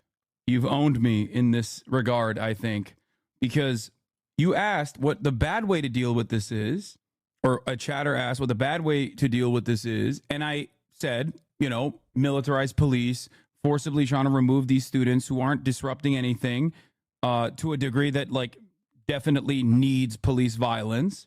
And then you turned around and said, like, okay, what's a good response? You said that the campus should engage the conversation. I said the deans, the administration should meet and listen to the demands. If some of those demands are unreasonable, they should spell out why those demands are unreasonable. This is what has happened historically in college campuses and college protests. Yeah, this is literally, here you go. This is a great explainer of how this works. A lot of us have been primed by mainstream media in general to always think that the disruptive forces are at fault for ever actually saying certain things are wrong. For example, I'm a big fan of unions. I'm a big funder of unions. I'm a big advocate for unionization in the workplace. Okay? In a lot of circumstances, whenever there is any kind of union action, right, the media says, why are the union guys doing a strike? Why won't they just shut the fuck up and get back to work? Now, maybe I'm a bit of a radical here, but I see that as a one-sided framework that immediately takes away any kind of autonomy and decision-making power from the one side that could unilaterally make this decision and make the union no longer strike. The bosses. The bosses can single-handedly stop a strike by meeting the demands, oftentimes halfway. You don't even have to. You don't even have to concede on everything. Okay? And yet the media always paints this as a one-sided problem. It's the spoiled, selfish union workers that are the ones who are disruptive, who are stopping work from happening and they should get back to work. Well, they're making reasonable demands, and the bosses should listen to said reasonable demands and allow them to get back to work with with better pay and better workplace conditions. This dynamic is how we arrived at the fucking weekend, and it was a lot more militant than that, but this is how we abolished originally child labor, which we have brought back in many different states in this country, but that's how we originally abolished it, through demonstration, through mass action. Those in positions of power will never give you rights because you asked nicely. Everything that we currently take for granted, like the weekend, or not having child labor, which, like I said, kind of is back in a big way, but regardless, OSHA, workplace protections, all of those things were fought for, Azan, you were so brave. Azan, you really want to be right. It's not about whether I want to be right or not. It's about hoping that some chatters who have never considered history from this perspective will maybe think about it and think about the top of the hour ad break and collectively subscribe for $5 or for free to no longer see the ads at the top of the hour. God, know how much I hate Hassan for certain takes he had before, but I want to say thank you for defending the truth. I can't stand people who never witnessed war or any ways of racism talk shit or downgrade the situation. Shukran. Yeah, I don't even want to know what that guy hated me for with respect to my takes. Anyway, here's the 3-minute ad break now. The pro-Palestinian students have a right to protest in the way that they've done. My only worry is that Jewish students are being bullied for no reason. If there are Jewish students being bullied for no reason, that is abhorrent and that is wrong. I've met Jewish students, anti-Zionist Jewish students, who have actually told me that they are the ones who are being bullied by other Jewish students for being anti-Zionist. They can't find a community amongst Jewish campus groups, specifically because all of the Jewish groups on campus are geared around defending Israel. It's very sad. Just letting you know. Anyway, I will reply to Asmongold in a second. If he's a student and can't go somewhere in the school because people are blocking him, it's wrong. Being a student doesn't give him... Just reply with the photo. I could just do that. I mean, it's kind of stupid. Students blocked from going to classes. Now you're saying... Brother, your early point was that students were being blocked from going to classes. Now you're saying your early point was that students were being blocked from going to classes. Now you're saying a student should be able to enter any space he wants to on campus. What? I ran the top of the hour ad break. Thank you, union members, for the weekend. Use your picnic analogy. It's actually so good. His only purpose and intent in entering the encampment is to sabotage, deface, and terrorize. It's literally akin to someone walking on your picnic blanket and taking a shit on it. I don't want to minimize the protest by comparing it to a picnic. I attended a protest with a Jewish group at UCSC. We were harassed the entire time by Zionists. We were quietly holding signs to protest the Helen Diller Foundation talk that was essentially race science to erase Palestinian heritage. Yeah. You'd save so many chatters if you stopped saying brother. What do you mean? People posting videos saying that they weren't allowed to go class by Palestinian students has never made sense to me because I go to college and there's no building in my school that doesn't have multiple entrances. Yeah, they're lying. Also, there's only one fucking student. It seems to me like only one student is not allowed to go to class, it seems, even though it's not about going to class at all. Yeah. Brother, your earlier point that students were being blocked from going to classes. Now you're saying a student should be able to enter any space he wants to on campus. I don't think being a student to purposely put other students in danger. This is a dude who went, oh, it doesn't matter. He's just going to be like, well, there's no proof. And then I'm going to say he's literally went on fucking Fox News and he's going to say, well, that doesn't prove that he's violent. It's like, I can't fucking, there's no way I will get to him. Speaking over Twitter, his uses, you got to call it out. I can't. I don't think he'd want to. A family having a picnic in the grass either could step over a family having a picnic in the grass either. You're a good man for being so charitable with people, but Asmongold's not the type who's going to listen to logic. He's being driven purely by emotion and reaction. I don't think it's a fucking bad analogy. It's just that he's going to fucking respond by being like, this person is not being violent. And I'm going to say, yes, because they were successfully stopping him from entering the encampment. And then he's going to go back to the same argument over and over again. Okay? I'm just going to say now you have moved the goalposts to a student should be able to walk wherever they want on campus. Doing violence is necessary. Wait, is to accuse someone of wanting to do violence? Wait, what? Doing violence is not necessary to accuse someone of wanting to do violence? Where is the violence? Even if it's occupied, even if it's preoccupied. People are protesting the genocide in Gaza. That's why people agree with you. That's it. Brother, your earlier point was that students are being blocked from going to classes. Now you have moved the goalpost to a student should be able to walk wherever they want on campus, even if it's preoccupied. People are protesting the genocide in Gaza. That's why people don't agree with you. And call each other on stream. Guys, I don't know why you keep saying you can call each other on stream. I'm down to call him. I don't think he will want to do it. Okay? If you want to talk about it, I'm down, but if not, no big deal. I don't want to derail your stream if you're trying to move on. Oh, DS, I would love to talk to you. Yeah, that'd be great. I'm down. Then stop tweeting back and forth. That's great. I don't think this is a derailment. I gotta finish all this food. I think we're friends on Discord. We are. Your stream is a series of derailments anyway. I agree. My stream is mostly derailments. Hello. Do you want to turn on your camera? Oh, I'm in bed. Is my mic good? If it's not, I can get back on my computer. Yeah, your microphone's fine. Okay. Yeah, no, I'm chilling, man.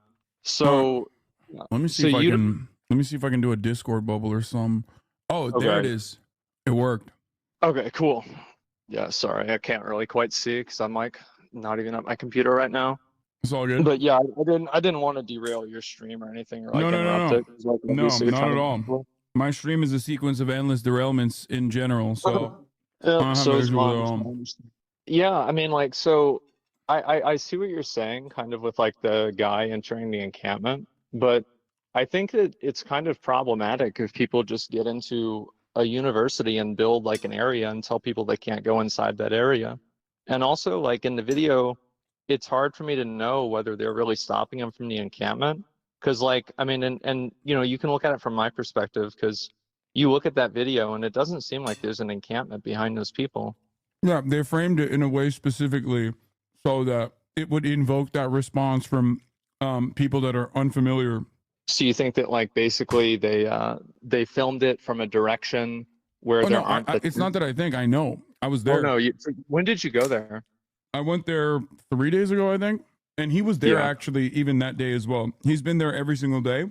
So he's one of these broccoli-haired Zoomers that runs around and is like trying to use American foreign policy and active conflict to basically make TikTok clout for himself. He's also worked with groups like Stand With Us, which is a group that directly gets funding from the Israeli government. So like he has worked with the Israeli government to do propaganda already, but I'm sure this is a great career opportunity for him. That's why he's been on Fox News.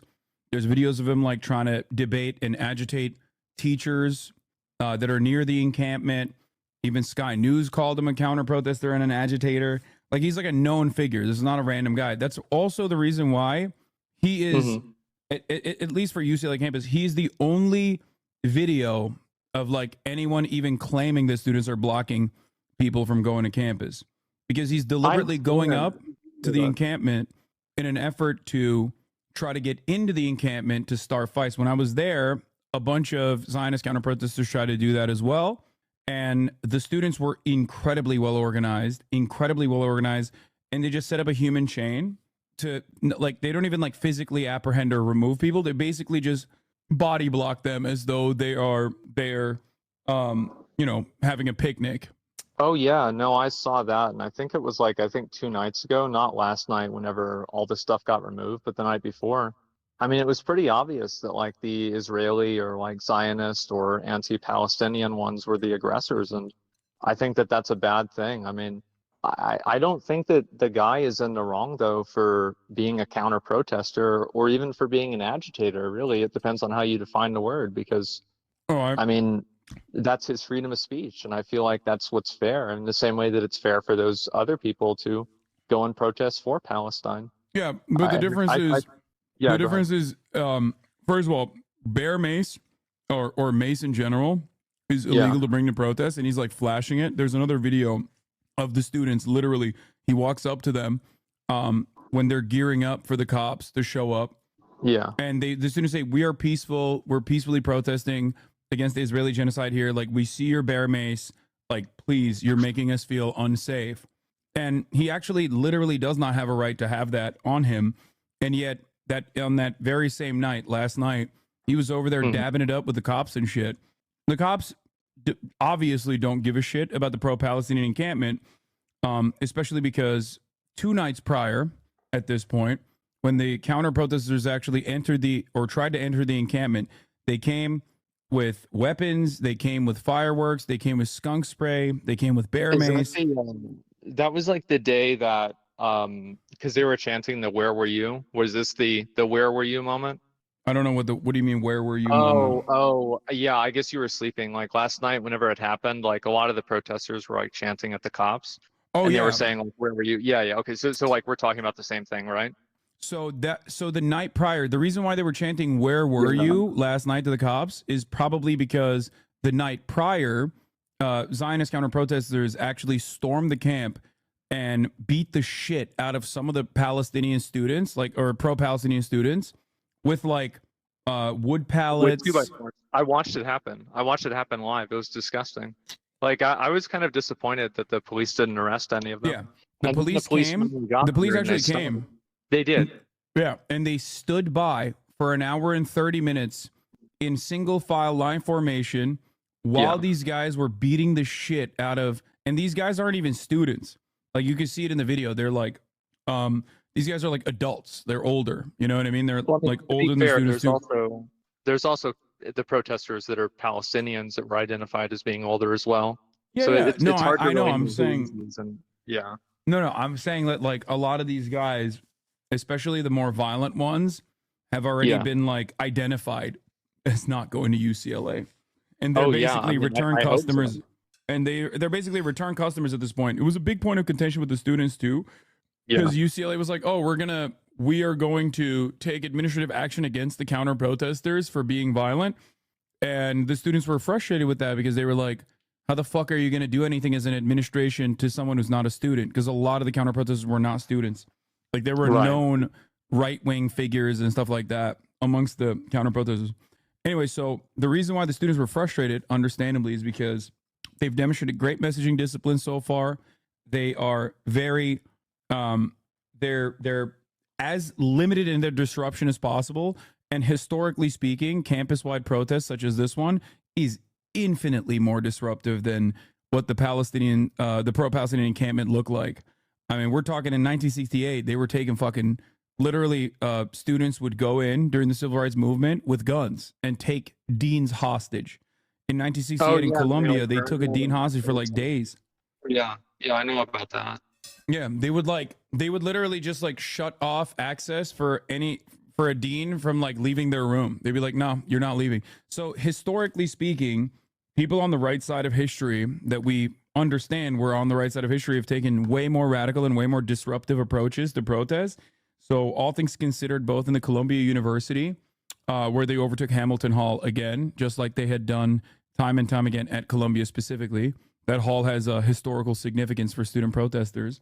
And also, especially at UCLA, where the encampment was like not even remotely disruptive, simply just taking on this massive lawn space where there's a lot of demonstrations usually, and building putting tents around it and trying to protect the tents from people coming in and fucking it up. There are videos of counter protesters breaking into the encampment in spite of the human wall, the human shield, the human chain that they create.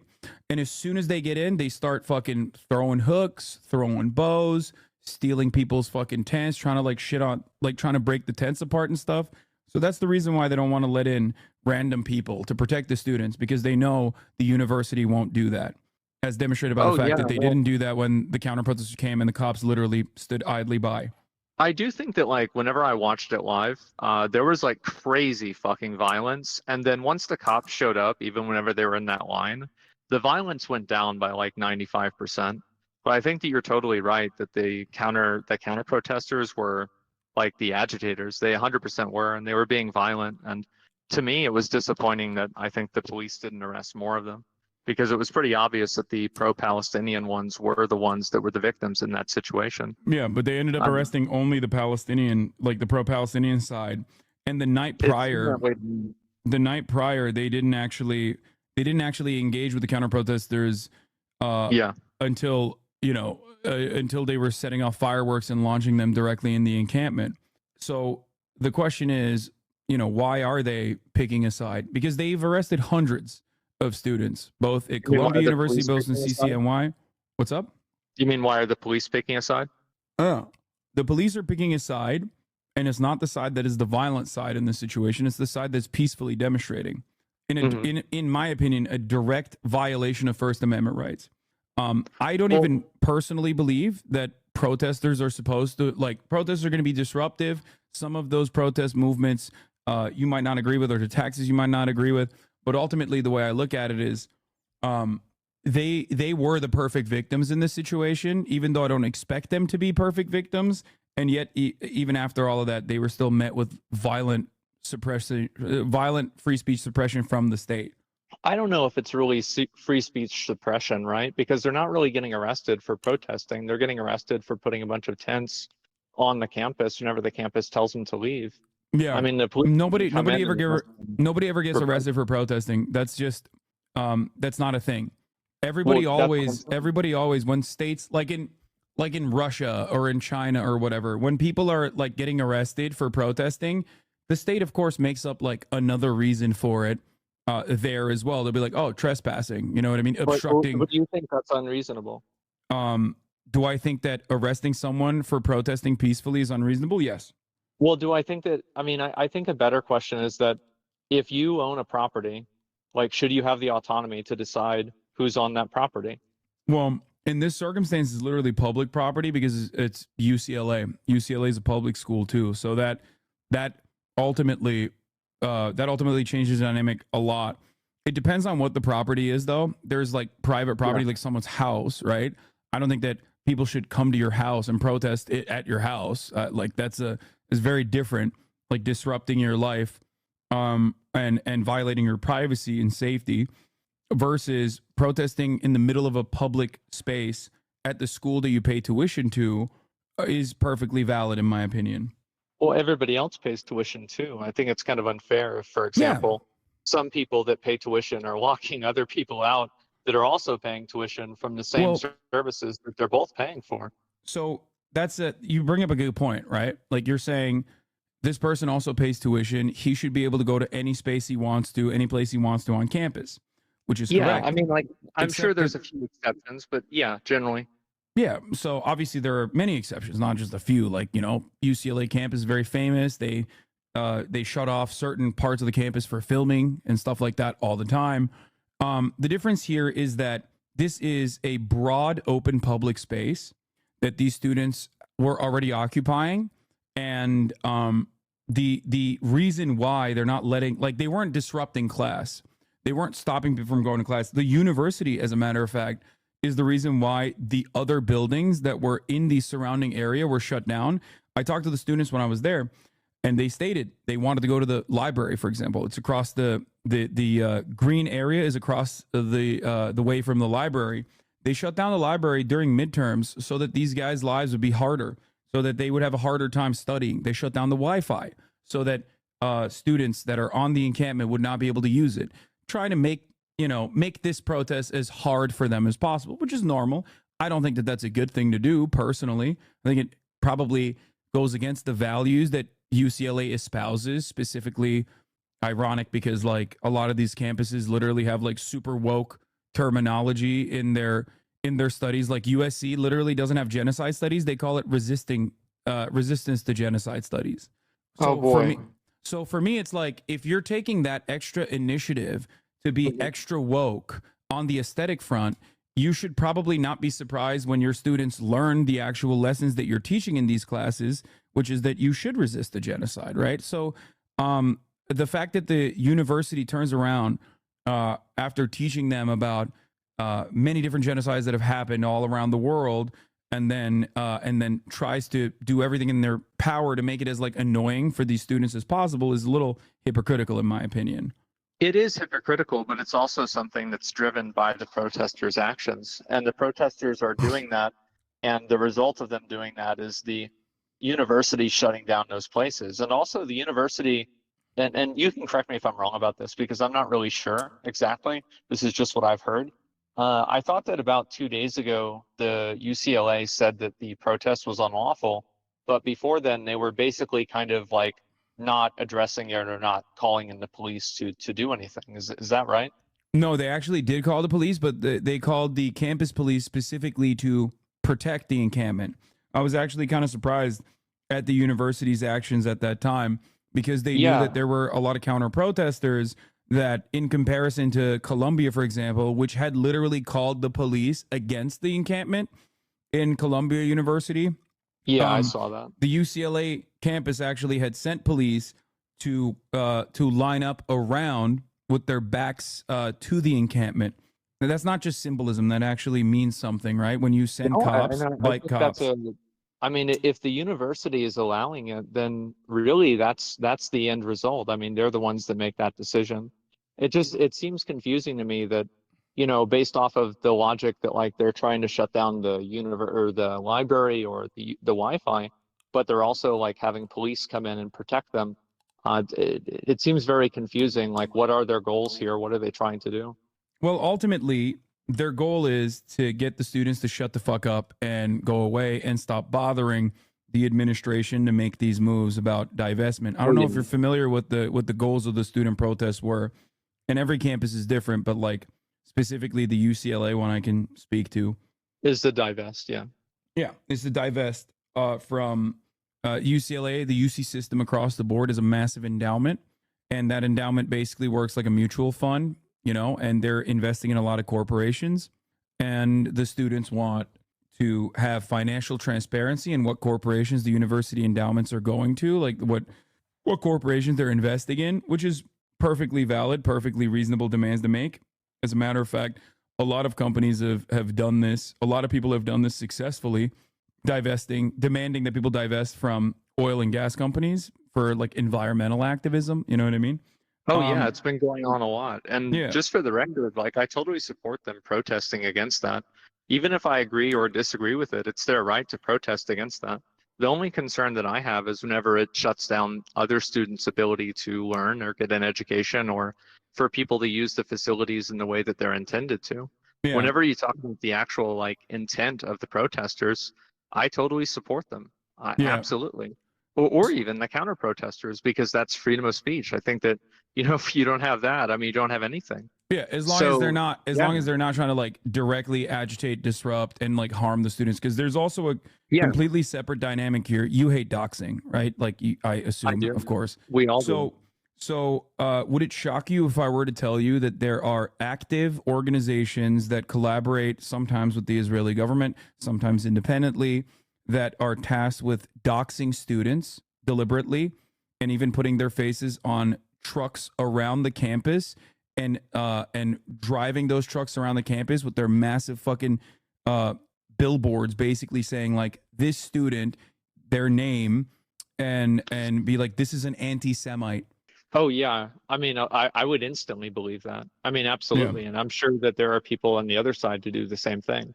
It's just there aren't any official organizations in the same way that Canary Mission, in the same way that like the organization I'm referencing is called Canary Mission. There's a couple other official organizations as well. Some of them are American organizations. They literally directly will be like, oh, are you at a pro-Palestinian protest? You're a fucking anti-Semite. And then they plaster their faces. They literally try to stop. Well, you got that like a week ago, right? Or 2 weeks ago? Yeah, stopantisemitism.org called me an anti-Semite of the week. Yeah, but I mean, what's up? Well, it's ridiculous. It's absolutely ridiculous. And this is kind of the problem that I have. And I think that really, to me, it's pretty obvious that, you know, being against Israel doesn't mean that you hate Jews, right? Of course. And there are plenty of Jews who are against Israel as well, especially at those protests. Well, there's even some that are protesting in Israel, as far as I know. Yeah. So, yeah, no, I understand that. And I think that's problematic too. I don't agree with that either. It's, in my opinion, I think it's intimidation, but it's also like a misrepresentation. So yeah, I think that's bad in the same way that anybody else. I also don't think that people who are pushing back against these people, like the actual protesters that are making the encampments and everything like that, I don't think that they're fascist. Like I have people calling me a fascist, for example, which I think is really kind of overboard. And I mean, I think also I think some of those guys are fascists, for the record. I do. And I bet some of the people that are against Israel are anti-Semites. Absolutely. Yeah, but ultimately, no. I don't disagree with you. I think there's like there's definitely anti-Semitism in the pro-Palestinian movement as well. But the broader, you have to look at the broadest defense of the movement, right? Like, what does the movement signify? What their overarching goals are?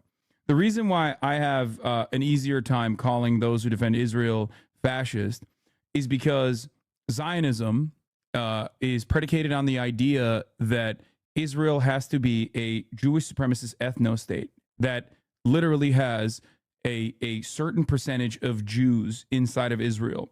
This is a demographic concern unlike any other. Here in the United States of America, if we were to say America has to be a nation that is 75%, Irish, English, and German, white, everyone would understandably go, that's fucking insane. That's just white supremacy. But Zionism is that exact same principle, is that exact same concept, but that's fucking insane. That's just white supremacy. But Zionism is that exact same principle, is that exact same concept, but for very valid historical reasons, it has been able to shelter itself as a defensive posture, as though it is a defensive ethno-state. The valid reasons, of course, being the Holocaust and within the context of like World War II and like everything that happened. Yeah, so I understand that, and I mean, I'm not really a pro-Israel guy at all, honestly. I don't really give a shit about them. It's not my fight to fight. It's not my problem. It is actually. I mean, listen, it is. I mean, that's a good point. Yeah, no, I know. We do spend a shit ton of tax dollars to defend Israel. We gave $26 billion to Israel just this past week.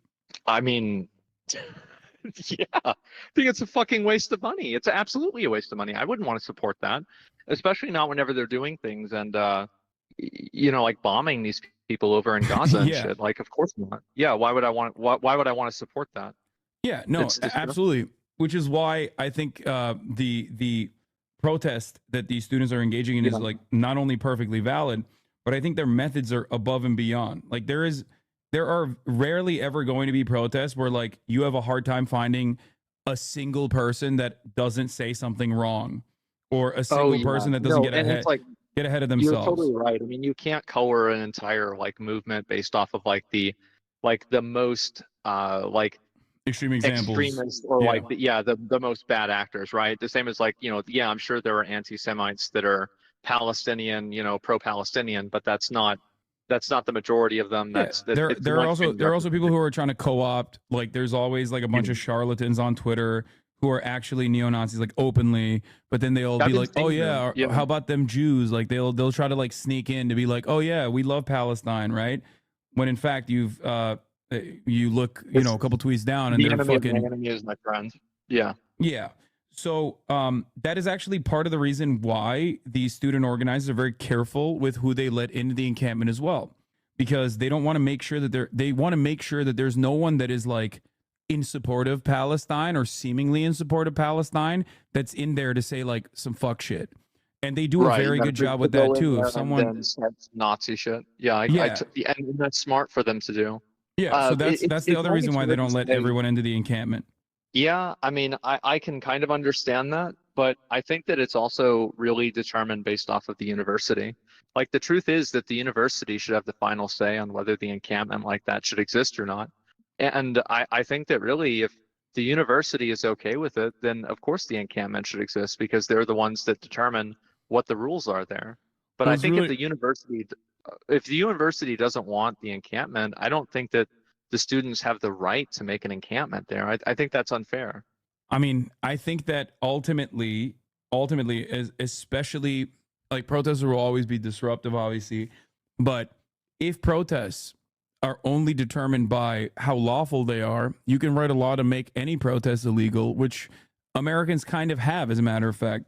I don't know if it would shock you to find out if I were to tell you that in your state, in Texas, if you want to work for the Texas state, if you want to work for the city, you have to actually sign a law that says you will never engage in boycotting or demanding divestment or demanding sanctions on the state of Israel. Did you know this? That's a direct violation of First Amendment rights. A direct violation. Well, how did that even happen? AIPAC wrote the legislation. This was legislation that actually two Jewish prominent members of Congress were very much against, as a matter of fact. Bernie Sanders and Dianne Feinstein have openly criticized this for obvious First Amendment violation boundaries. Never heard of that before. Yeah, like I heard there's like some anti-Semitism bill that was happening today. I haven't read about it yet, but I didn't know there was something that was going on that was already on the books. Man, that's crazy. Yeah. Well, would it shock you to find out that there's actually 35 other states, many of them red states, as a matter of fact, that claim that they care about First Amendment and no restriction on free speech? Ironic, because Texas Governor Greg Abbott actually said that, in Texas college campuses, even outsiders can come to campus and demonstrate to the best of their ability. It was 2021, I think. 2019. He wrote a little bit later or earlier, yeah. Yeah. He signed legislation into law, which he has personally violated himself by using the government. So free speech. Are you talking about the recent one? Yeah. So no matter what happens, like the idea that like every single protest has to go through like a permits process is obviously, I think, a little bit ridiculous, because like it is there, that permit process is there to like genuinely make the state restrict certain kinds of speech and only allow other kinds of speech to exist, which in my opinion is in direct violation of the First Amendment in the way that we understand it. So people make laws all the time. Oh yeah, of course they do. And yeah, I see what you're saying. Absolutely. And I think that there's probably a middle ground with that, where it's like if people are protesting and there's a tent there, it's okay. Probably not a really big deal. But I still do think that the university, or especially other like private businesses, should have every right to tell people not to be there, because it's also their private property. Like, I think somebody's right to protest is really important, but I think it's also important that somebody has a right to have autonomy over their own property, especially whenever if something happens to somebody there, they could get sued for it too. So, and I think that that's really kind of what the problem with like a lot of this is that I think that like you and I probably align with a lot of the different like opinions that we have in terms of like Israel or Zionism or anything like that. I just don't really think that these methods are effective. And I think that they alienate a lot more people than they bring in. I think like I think if the student protests were not effective, they would not have actually had multiple universities at this point meet their demands, like in Northwestern and in Brown University. And now, as recently as a couple hours ago, Rutgers University has met the demands of Students for Justice for Palestine, which has led to the peaceful dispersal of the encampments. But beyond that, I think that another testament to the success of these protests is the violent reaction of the state. Because in some ways, like police behaving in this way also galvanizes a lot of the protesters. As a matter of fact, like this entire conversation started originally quietly at Vanderbilt University, where a couple of fans of mine, as a matter of fact, got suspended from school for doing an encampment. Then students at Columbia University saw that and said, fuck that, that's bullshit. We should divest as well. And then their encampment began after that. And then they got suppressed by the police, and then their encampment grew. And now this is in almost every single state, with the exception of, I think, like 10 at this point, and also happening globally, as a matter of fact. So in a way, they were profoundly successful. So successful that you know a lot more about this than I do. So I'm kind of curious. So you're talking about like how Brown University and a lot of these other universities successfully, the students have had their demands met. And so whenever you say that, Oh, okay. Well, the ones that have, did they ever like have the police remove the encampments? Because No. like I think if the university's allowing it to happen, then I feel like the protest is totally justified. It's completely fine. No, there was police presence on all the campuses as well, and the police actually said that they would be interested in violently dispersing the encampments even at Rutgers University, but the administration looked at the demands and found them to be reasonable.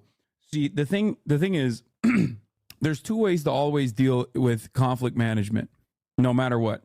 You either escalate, you either use the violent arm of the state to violently apprehend students, break apart the encampments, use pepper spray, tear gas, and rubber bullets that, you know, cops literally shot some of the members of my community in the face with last night. And I mean, to be fair, whenever I watched, because I watched the whole thing happen, I didn't really see a lot of the police officers shooting people that weren't shooting fire extinguishers at them. Like, I'm sorry, but I think if you shoot if you are spraying a fire extinguisher at a police officer, I think they have every right to shoot you with a rubber bullet. You shouldn't be doing that. It's disgusting. Well, I don't know if it would shock you to find out, but rubber bullets are not supposed to be directed directly at protesters. It's supposed to be a less than lethal apprehension method or riot control method. And when they actually do shoot someone in the face, they can kill them. Supposed to be directed at people? Like, you're not No, supposed no, to. they're supposed to. Yeah, against fire extinguishers. What they're supposed to do is shoot it on the ground. These guys were directly aiming it at the faces of students, and also it wasn't just students that were holding fire extinguishers. It was pretty much anyone and everyone. It was it was basically a kill zone. You can kill people with rubber bullets, by the way. That's why they call it less than lethal. Yeah, no, you definitely can, but I'm not going to tell the police officers they're wrong for defending themselves against somebody who's blowing a fire extinguisher at them. I think that's ridiculous. I think that they should have every right to defend themselves against that. Like, do you think the students have a right to defend themselves? They weren't being attacked. Wait, they weren't being shot. No, the cops were at that point. The cops were apprehending them. They were arresting them on site. Yeah, because they were breaking the law, and the university wanted them off the campus. Yeah, and they have every right to ask them to leave the campus. They didn't do it, and of course the cops would have to remove them. Like, let me ask you this way: do you think do you find it to be a just and proportionate response to unarmed students? And many of them, almost all of them, were unarmed, and the ones that had, I guess, fire extinguishers is few. Do you think it's an appropriate response to violently, in full riot gear, violently apprehend and assault students because they're peacefully demonstrating, but the university now has demanded that they disperse? I think there's two different categories of that. So for the students that are not being violent, because a lot of the students were being violent, they were throwing things at the cops, they were spraying fire extinguishers at them. I'm sorry, but that's not a peaceful protest. If you're spraying a fire extinguisher at a police officer, you're not being peaceful. So if the police officers are violent in return, no, I actually think it's totally fine. No, well, here's the thing. That's the reason why this is really important, right? Like the reason why, like, I'm glad I went to the encampment. I'm glad that, like, all this was filmed. It was peaceful until the police came with weapons and with riot gear and started apprehending with physical force the students. If you look at the visuals from before the police officers actually came onto campus, it was actually quite peaceful. People are dancing, people are singing. People are eating food and chilling overall. It's actually the university that, and this is what many students are saying as well, both at Columbia University, even students who might not have agreed with the overall cause of the protests, now feel that the university has left them out and compromised their safety personally by bringing outsiders, specifically cops, to come in and violently apprehend students who weren't doing anything, who weren't harming anyone, who were simply demanding in the most peaceful way they possibly can, like literally, that the university divest from a violent state that they are funding and facilitating. I get that. I also totally disagree with it. I think the university should have every right to decide who is and isn't on their property. And I think in the instances that you were giving me an example of earlier, like Brown, I think that Brown didn't ask the police to come in and Brown allowed those protests to happen. And I think that's totally fine. But if the university doesn't want those people there, I think that at a certain point, they have every right to have the police come in and remove them. And the truth is that I don't think that the police were overly violent to a lot of those people. I really don't. I think. I mean, there's a lot of visuals of people like bleeding profusely from the head, either due to getting hit in the head. But that's violence, right? Like that's. Well, it's violence because it is like there's no other. So here's an interesting question, right? So like, what would you propose as an alternative to that? Like, how would you solve? Oh, this is great. Instead of having police. Yeah. Great question. So my solution to this would be exactly what Brown and all of these other campuses did, which is to allow the protest to continue and also meet the demands to the best of your ability and take an honest negotiation effort with the students. Because ultimately, if you believe personally that these students are in the right, and it seems like you specifically do think that these students are making just demands. Yeah, they are. Right. They have every right to protest. And like, for example, like at UT here, like we had a lot of protests, and it was very disappointing for me to see a lot of people in my chat and just in the community in general that were celebrating whenever the police were coming in and removing them, because these people were not being violent. They weren't breaking the law. They were just protesting, and I completely support that. Yeah, but until the university decides that they can't, is what you're saying, Right. for UCLA. Yeah, So and that's my perspective. so if the UT, University of Texas Austin administration is saying like we don't want these protests on campus, leading to a police response would be just then. But you because you're I think go ahead. No, go ahead. Yeah. So I think that it really kind of depends on the situation. In general, I think the answer to that is probably yes. But I'm sure that there are probably some circumstances, especially with people that are just there and not taking up space and are just talking and not really like obstructing anyone, not setting up encampments, and they're just there. Yeah, I would think that's really kind of fucked up for them to remove them for that reason. But in the context of what happened at UCLA, I don't think that it was fucked up, because it had been going on for multiple days. And, like it doesn't, like, I mean, let's be real. Who really gives a fuck about the pavement and everything? But they are graffitiing everything, and they're destroying a lot of things. Like I see windows getting knocked out in multiple different places. I don't think there were any windows knocked out at UCLA. You might be confusing that with Columbia. And the only windows that were knocked out. Right. That's what I was saying, in multiple places. Yeah. Oh, yeah. Okay, No, so Columbia University, they broke into Hamilton Hall to take it over, which is, again, I will defend that as well. I have defended that. I think that's perfectly valid. Because I don't it's know. trespassing. It's trespassing, well, right? Yeah, well, it's not just trespassing. It's like breaking, like you're breaking the windows to trespass, right? It's Yeah. one thing like, oh, we just walked So in. material But if you material break the damage to windows, facilities. walk- Yeah, material damage to facilities is like is an injustice, is what you're saying here in this situation. Which I think you might have that it opinion. absolutely is. Yeah, it absolutely Okay, is. so then don't you think that the university's reaction by sending thousands, using millions of dollars of taxpayer dollars, and sending in thousands of cops to break every door inside of Hamilton Hall and most of the windows outside of Hamilton Hall caused an infinite more amount of material damage than just simply meeting the students halfway at the bargaining table? I completely agree with it. And the reason why is because it's their property to damage, and they have every right to do that. And the law has to be upheld to a degree. But doesn't that mean that like the university kind of doesn't give a shit about the material harm in that circumstance? Because if they I cared think about they what give a shit happens about to the having two autonomy of windows, their own. Well, it's not about the material harm necessarily. It's about having the autonomy of the material harm and being able to decide what you do with your own material and what you do with your own property and what you don't do with it. And I think that's extremely important. and it's worth more, and it's more important than any actual material or piece of property in itself. It's the essence that somebody has their own autonomy to decide what they do with what they own. Because one of the things that they also did at Columbia was falsely claim that like these students were actually harming and being anti-Semitic and like scaring Jewish students, even though ironically Jewish students were overrepresented in those arrested in the first sweep.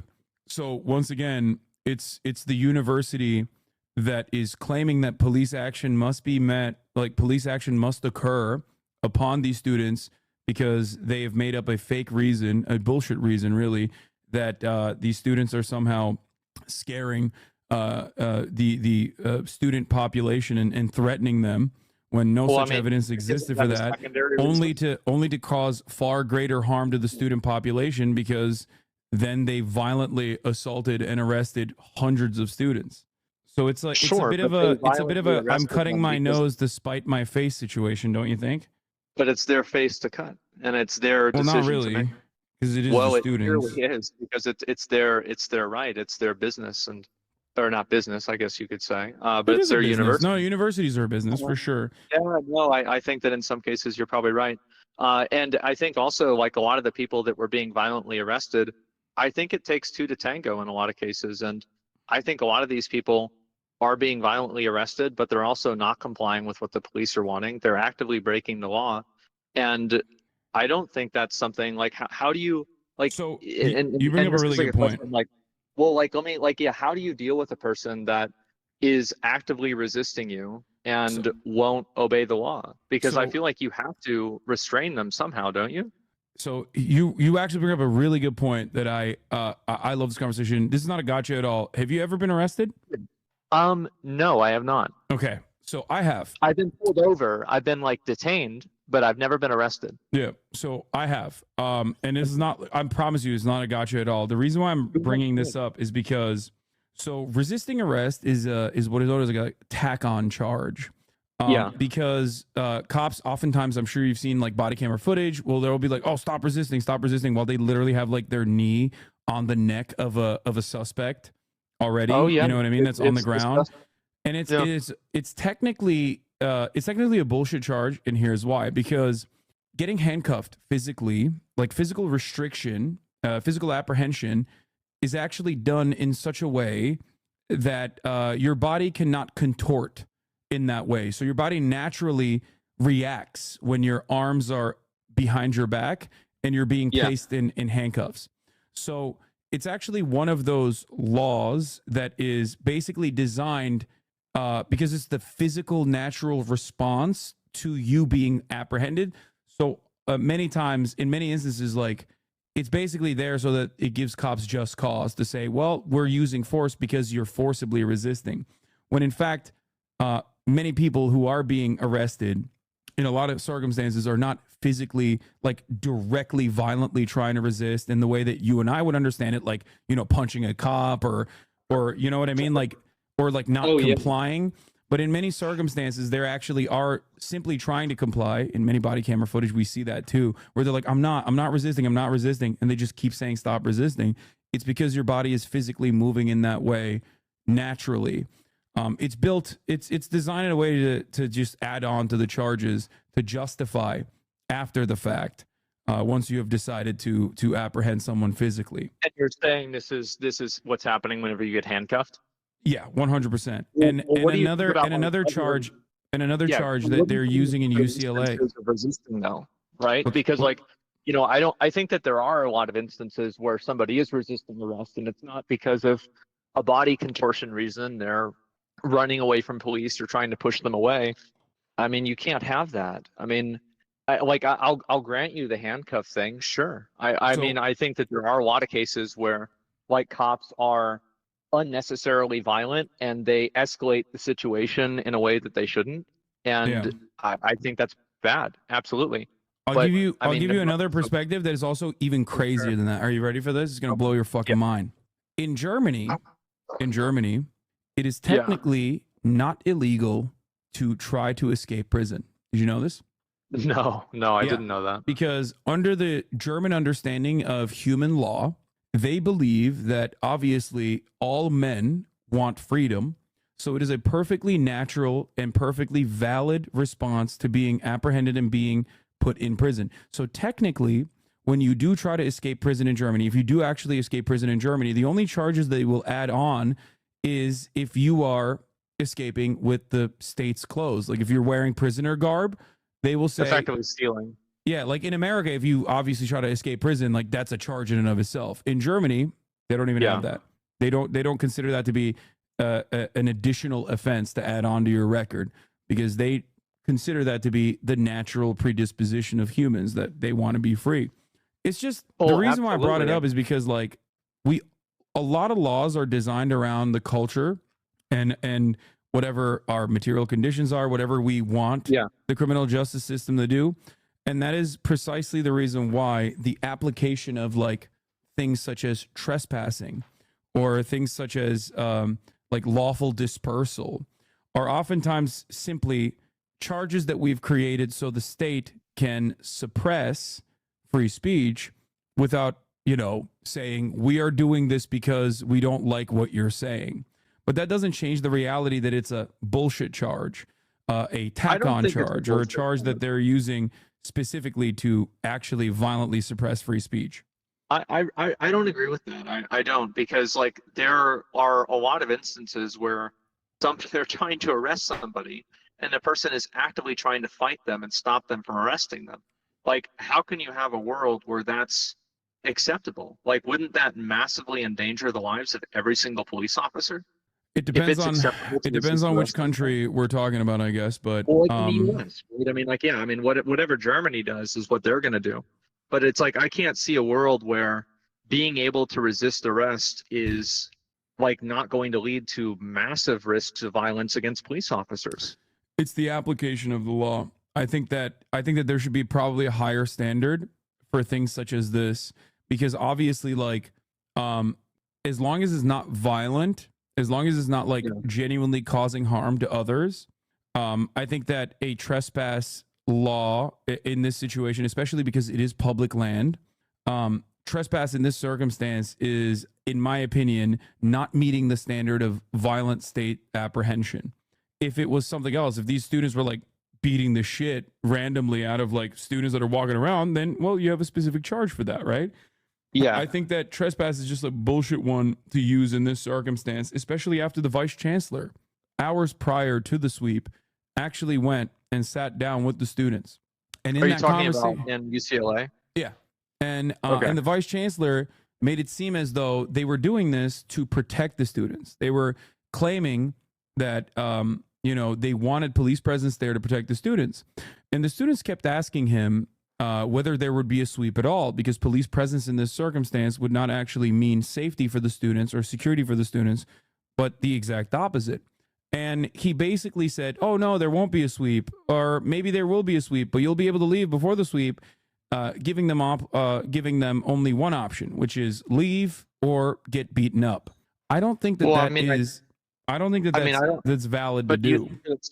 I think it kind of is in a lot of circumstances. And the reason why is because the alternative to that is that you are effectively holding the university hostage. And I don't think that's fair. But they're not. Wait, well, what do you they mean kind by of that? are. Whenever they're saying we won't leave until you do what we want, and then you can't make them leave, they are effectively holding the space hostage, are they not? I mean, the spaces they're occupying is marginal. They could even hold an actual space hostage, I guess, like if they were to go inside of a building and set up barricades and whatnot. And at which point, what I care about is what their goals are, right? Because all matter of protest is inevitably going to be disruptive. This one wasn't. That's why I think it's like truly unconscionable, the reaction from the university.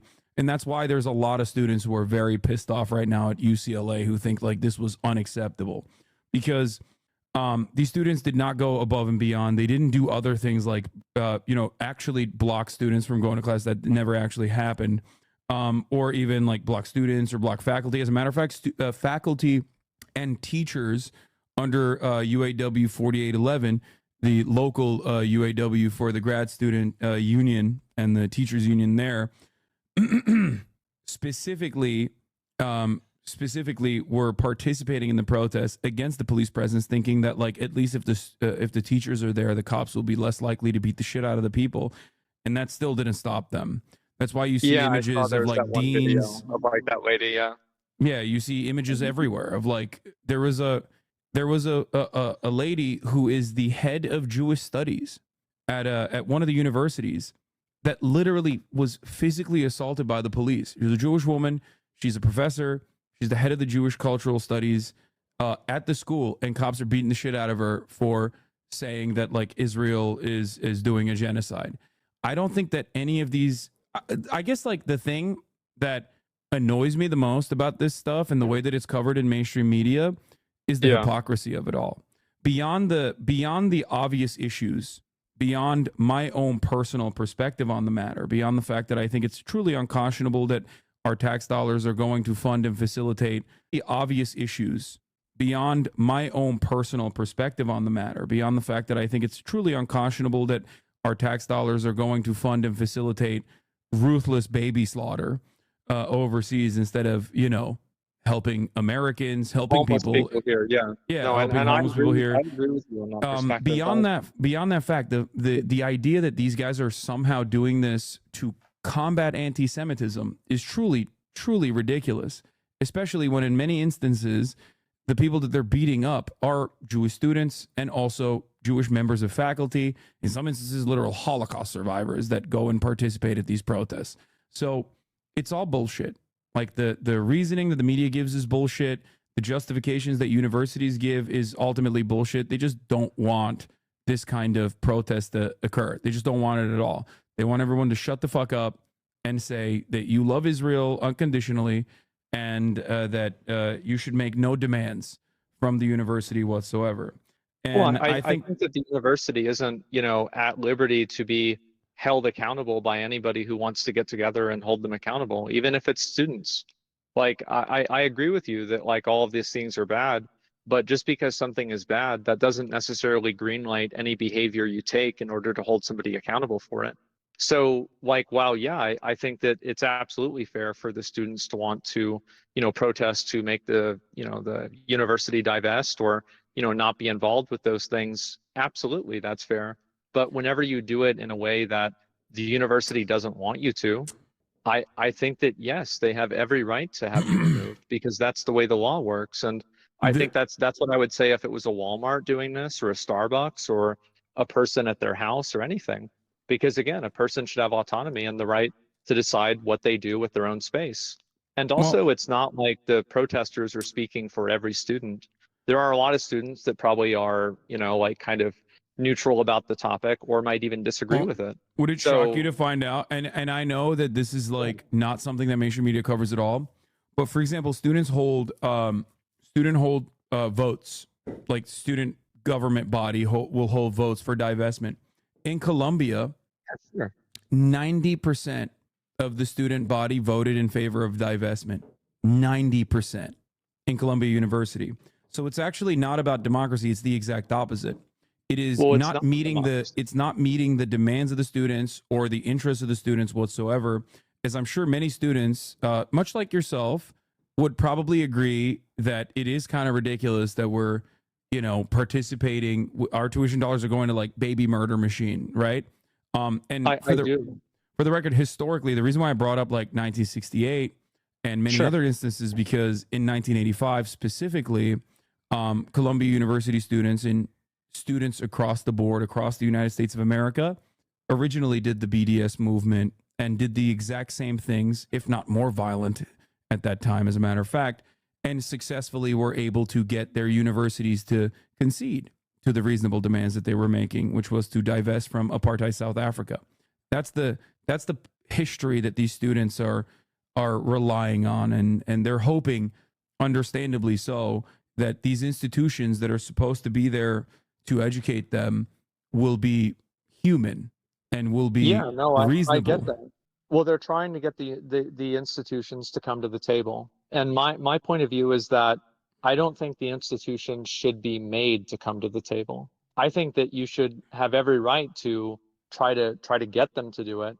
But the idea that you're going to hold spaces hostage or destroy property or do really anything that violates their rights or violates what their autonomy of their own property and what they have control over. That's what I disagree with.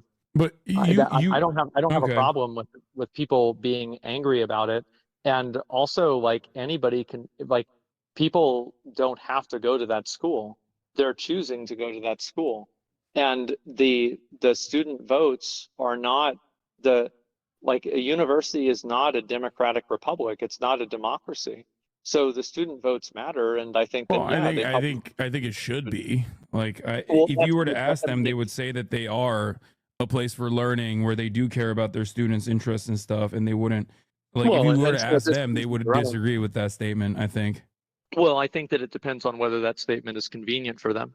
Yeah, But the no, truth is they're that- hypocritical for sure. Oh, absolutely. But it's still their right to be hypocritical. And Is it- I'm not, and I think this is like kind of two different conversations, and we could be talking a bit past each other, but I think that really they should have the final say in whether they do this or not do it. But I do agree with you in essence that what they're doing is hypocritical, and I also think that it's bad. I think that they're wrong. I just think that it's important that people have the right to do what they want to do, and they can't be intimidated or bullied into doing what a mob of people tells them to do. I think that's extremely scary, and that's worse than almost anything else. Wait, really? You would prefer rather that, like, because the difference between the majority, the tyranny of majority, is the tyranny of minority. So you're saying you prefer the tyranny of minority to the tyranny of majority? 'Cause Well, the tyranny of majority is democracy, right? Well, like, let's think about this a little bit more logically. So I see what you're saying, and that's an interesting point, but I don't think it really applies here because, for example, if a lot of people are around like some sort of, I don't know, a grocery store, and there's more people that want to get the food out of the grocery store than the people that, work at the grocery store, then you would have a majority of people that you could logically say, based off of democracy, should be able to do that. But the truth is that it's not tyranny of the majority or the minority. It's tyranny of the people who have the rights and the ownership of what they have those rights and ownership to, and their autonomy to decide what they want to do with that. So it's neither. I'm a little confused by your example because in this circumstance, Maybe I explained in this that, but- circumstance, it's like outsiders. Yeah. Like the example that you're using would actually be best explained with strikes, right? Because the analog here is actually grocery store workers who participate and work at the grocery store, like clerks and whatnot, who are a part of, let's say, some kind of collective bargaining, some kind of union. Yeah, something. Decide that they are generating a shit ton of profits for the Walmart family, the Waltons, right? And they're saying, I think we want. I know. What's up? Oh, I worked at Sam's Club for a week, and in orientation, they even had things on the wall saying how bad unions were. Oh, yeah. I know. Yeah. Yeah. I love Sam's Club. It's a Costco's great probably thing. better. Costco's a little bit better for their workers, but I was in awe of Sam's Club when I first came to America. I thought this is the greatest thing America's ever invented. Sam's Club has better pizza, man. It's really good. But yeah. But the thing is, in that circumstance, right, the majority of workers at Sam's Club would potentially stop, or Walmart would potentially stop people from going into Walmart, which has historically been done for not just Walmart, but like, it's been done time and time again. And these examples of protest are disruptive at the time and possibly even very annoying for those who just want to get their fucking food and get the fuck out. And they don't want to think about it. But ultimately, movements like this have created a lot of the rules and a lot of the freedoms that we now take for granted, including things like the weekend, including the abolition of child labor, even though it's coming back to America, to many different states right now. And Roblox. Workplace protections, things of that nature. So the reason why I am on board with these students is not because they're like, doing unimaginably peaceful protests, like much better in a much better way than I would ever be able to do it. You're using an argument of basically the ends justify the means, right? Yeah. Is that? Yeah. Yeah, you are. And I understand. But only because like the ultimate goal is one that I agree with and I think is just, and I think you think is just as well. And that's what I think is scary, though, right? Because once you create a foundation where that type of thinking is justified, then who's to stop people who disagree with you and want to do something bad for thinking and applying the same type of logic? And that's what I think is scary, because I think you're right. But that already right? exists. I mean, That is how most people approach matters. It's bad. It's also very bad, right? And what I'm saying is that I think there's a situation where in applications of the law, all of it is bad or none of it is bad. You can't have a thing where you kind of means test each individual person and each individual cause as to whether or not it's justifiably okay to break the law for this cause. I think that's very unfair, and I think also that's not true though. What you're saying is actually not correct. I just want to let you know. That's precisely the reason why the prosecutor's office in Texas, in Austin specifically, refused to prosecute all of the individuals that were apprehended by the Texas state troopers I read about at that the protest. So like leniency is exactly how the criminal justice system applies the means testing, I guess. And the reason for why they did that is because these guys were lawfully protesting and exercising their First Amendment rights.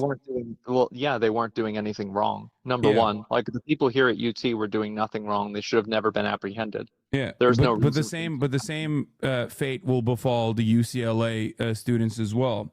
And the reason for why they will inevitably not get any serious criminal charges or any charges whatsoever is because ultimately what they are doing is peaceful demonstration.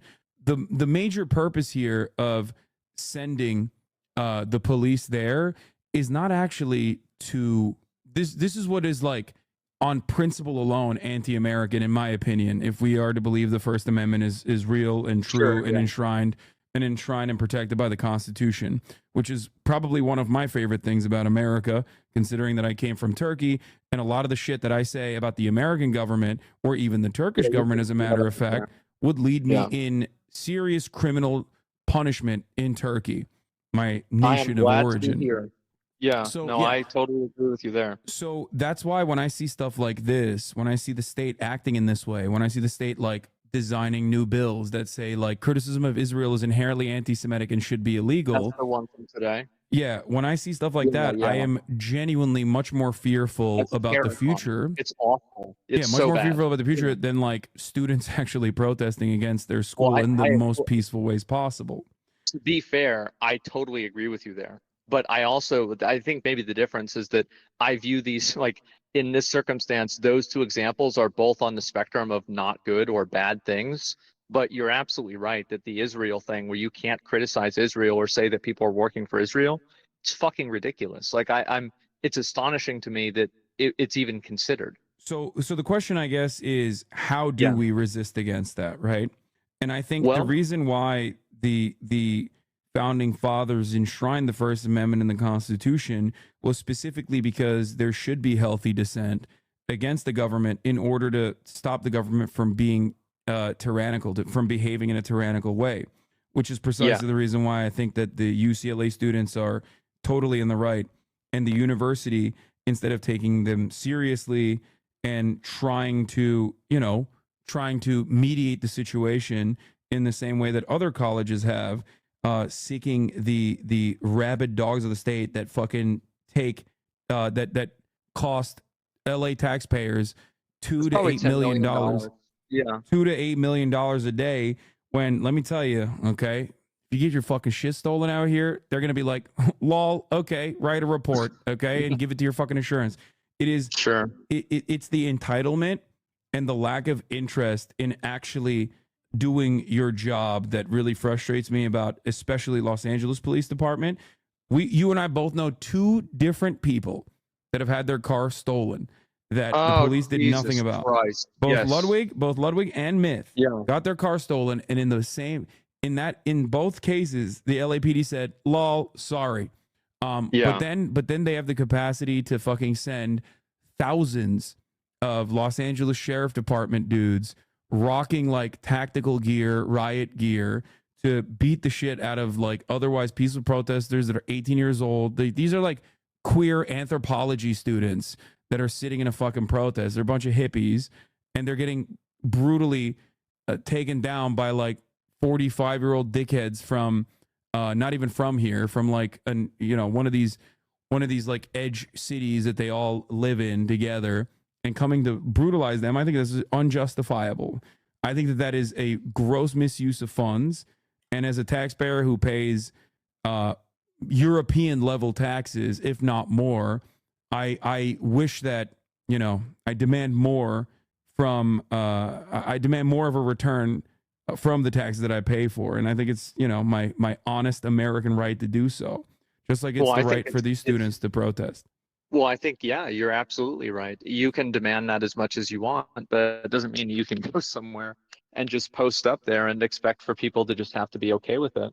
Like, No. I agree with you that the cops are probably, like, there are a lot of cases where the cops are incompetent, but like the dichotomy that you're creating between, like, the police officers arresting the protesters and not getting the people who stole Myth or Ludwig's car, like, in my opinion, I think they should do both, because if you don't have law and you don't have rule of law and you can't apply the law, then everything is chaos and everybody is making up their own rules constantly. Well, I think the police were behaving in an unlawful way by going into a otherwise peaceful encampment and beating people and apprehending them. That's what I'm saying. I think it's a violation of the First Amendment to do so. I think that it's, well, like, you don't view it as, like, for example, like if somebody went onto your property, and I understand this is a public university, so it's different, but I do believe that going on to somebody's property and refusing to leave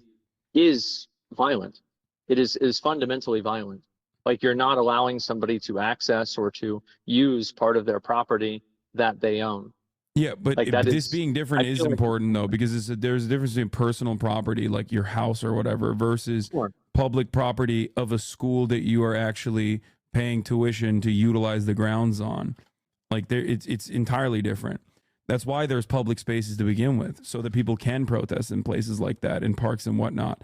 So I guess the question I had for you at this point is, like, 1968, Vietnam War and civil rights protests are happening.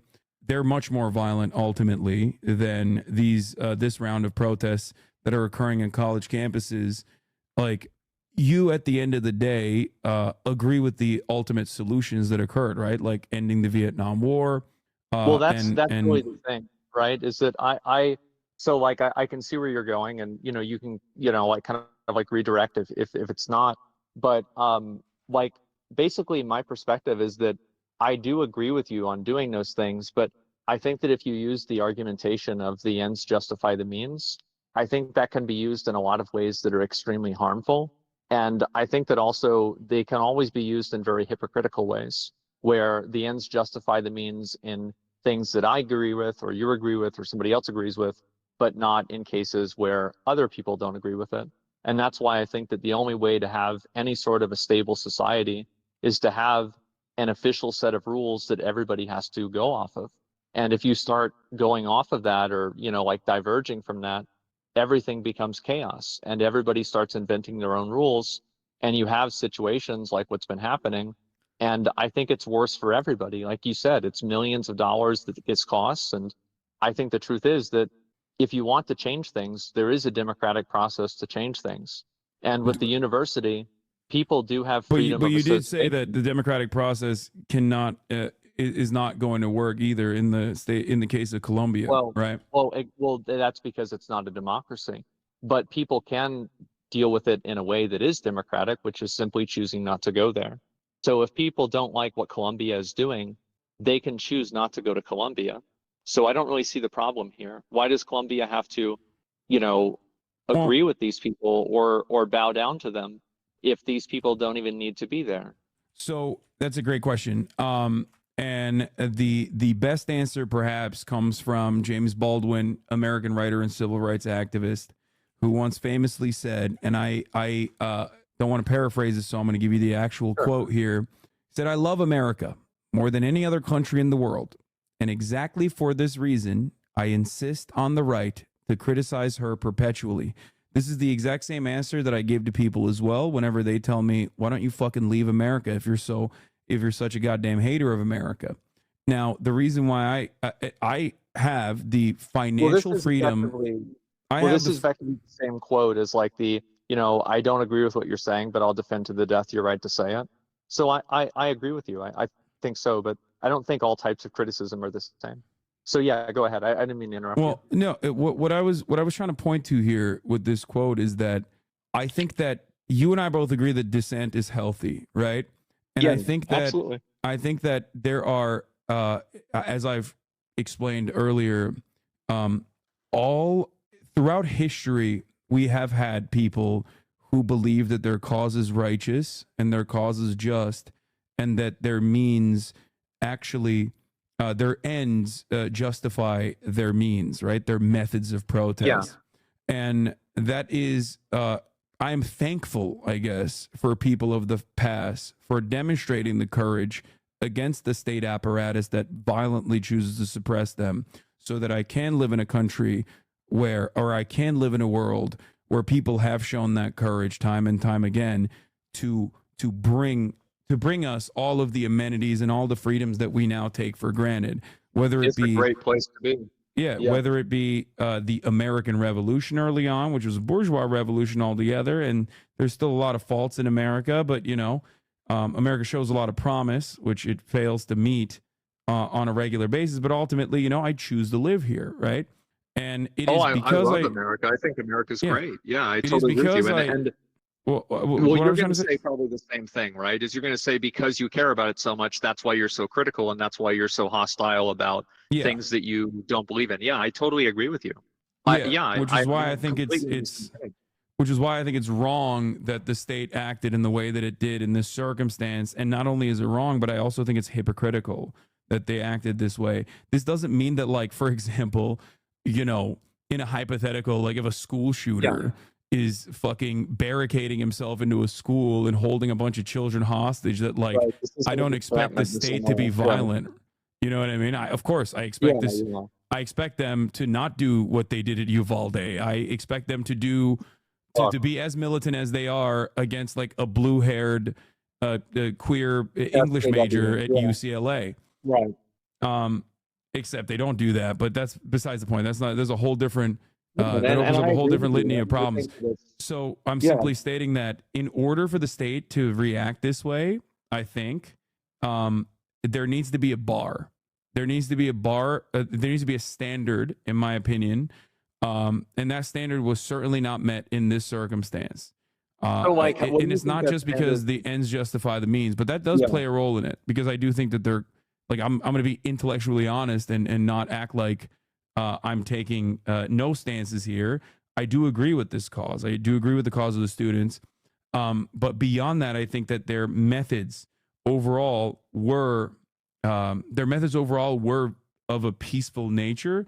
And I think that the school reacting in this way by sending in the cops to brutally arrest these kids was genuinely fucked up. Like really, where do you really think that fucked bar up. is then?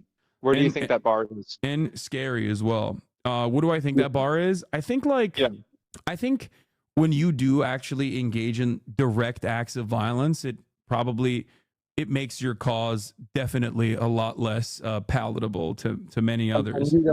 you don't view like blocking access or trespassing as a direct act of violence. No, I mean definitionally under the legal code, trespass is not considered a violent act. Oh yeah, no, it's not. Yeah, I don't agree that like I don't think that it should be considered that. I think blocking access in some cases can be, however. Yes, if you're like technically kidnapping someone, if you're like restricting their movement, then yes, you are doing that. But these students weren't doing that. The way I see it is like everyone dances around the rules, right? Like to the best of their ability, which is precisely the reason why, like, I guess it's like what these guys were doing is, in some ways, even though their cause is just, and I agree with their methods, and I probably would defend them if they were way worse than they are currently for that reason. I'm being very honest here. In this circumstance, especially, the students setting up an encampment and not allowing like random people who are like very obviously there to agitate, with the exception of like students that are genuinely, honestly, and earnestly trying to lend their support, was for good reason, so that they don't have like random fucking Nazis showing up at their doorstep and saying a whole bunch of like fucked up things that would put a lot of the Jewish students there in direct danger as well. To be like, oh yeah, free Palestine, also fuck the Jews, you know, that kind of thing. Not only looks bad optically, but it also is not only looks bad optically, but is also putting the Jewish students at that encampment in harm's way. So I think that I guess the comparison is kind of like if there was a family on that courtyard having a picnic, right? Just because you're a student, that would not give you the right to like step on the picnic while they're having a meal as a family. Well, let's use the picnic analogy, right? And like, so if the picnic lasts for 6 days, do you think the university should have a right to tell the picnic people to leave? I don't think the picnic would last because at that point it would be something different than a picnic. Right? I mean, at a certain point, like I do think that they do have the right to get rid of them. Like I agree with you, right? Well, here's what I don't think the university. I think there's a limit. No, you're absolutely right. The difference is there have been demonstrations such as that in times past in many other college campuses, and more often than not, they just kind of wait it out and have people leave, or they're like, all right, what the fuck is going on? And UCLA could have reacted in the same exact way that other colleges have reacted, like I mentioned, and tried to find a amicable and peaceful solution instead of actually greatly escalating to violent means by utilizing the police force and greatly putting students in danger of physical violence. That's my main anger here. I get that. I think the students put themselves in danger. They were told by the cops to leave and they didn't do it. It's not their property. They weren't allowed to be on there. They were told to leave. They didn't leave. They are putting themselves in that position by their actions. Like, I mean, these aren't children, right? These are adults, and they're smart people that are going to this college in a lot of the circumstances. They know exactly what the ramifications of their actions are. So that's why this protest is, that's what they're doing is brave in many different ways because of the potential for state suppression. Okay. So I guess the question, like I said, with 1968 and whatnot, is that like, I don't think you would, like, as far as all the protests that have happened in the past, like the 1985 anti-apartheid protests, similar counters were, similar counter perspectives were brought up in this circumstance in each of these individual cases. I've also maintained that, or I have also shown, I think, with enough historical precedence that like the government doesn't simply offer people nice things because of the kindness of their hearts. People have to demand those nice things. Well, you have to vote for them, really.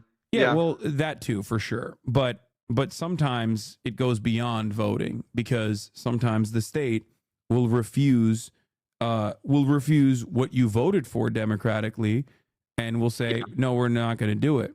So I guess the question is always like, what is to be done? Like, what are people supposed to do?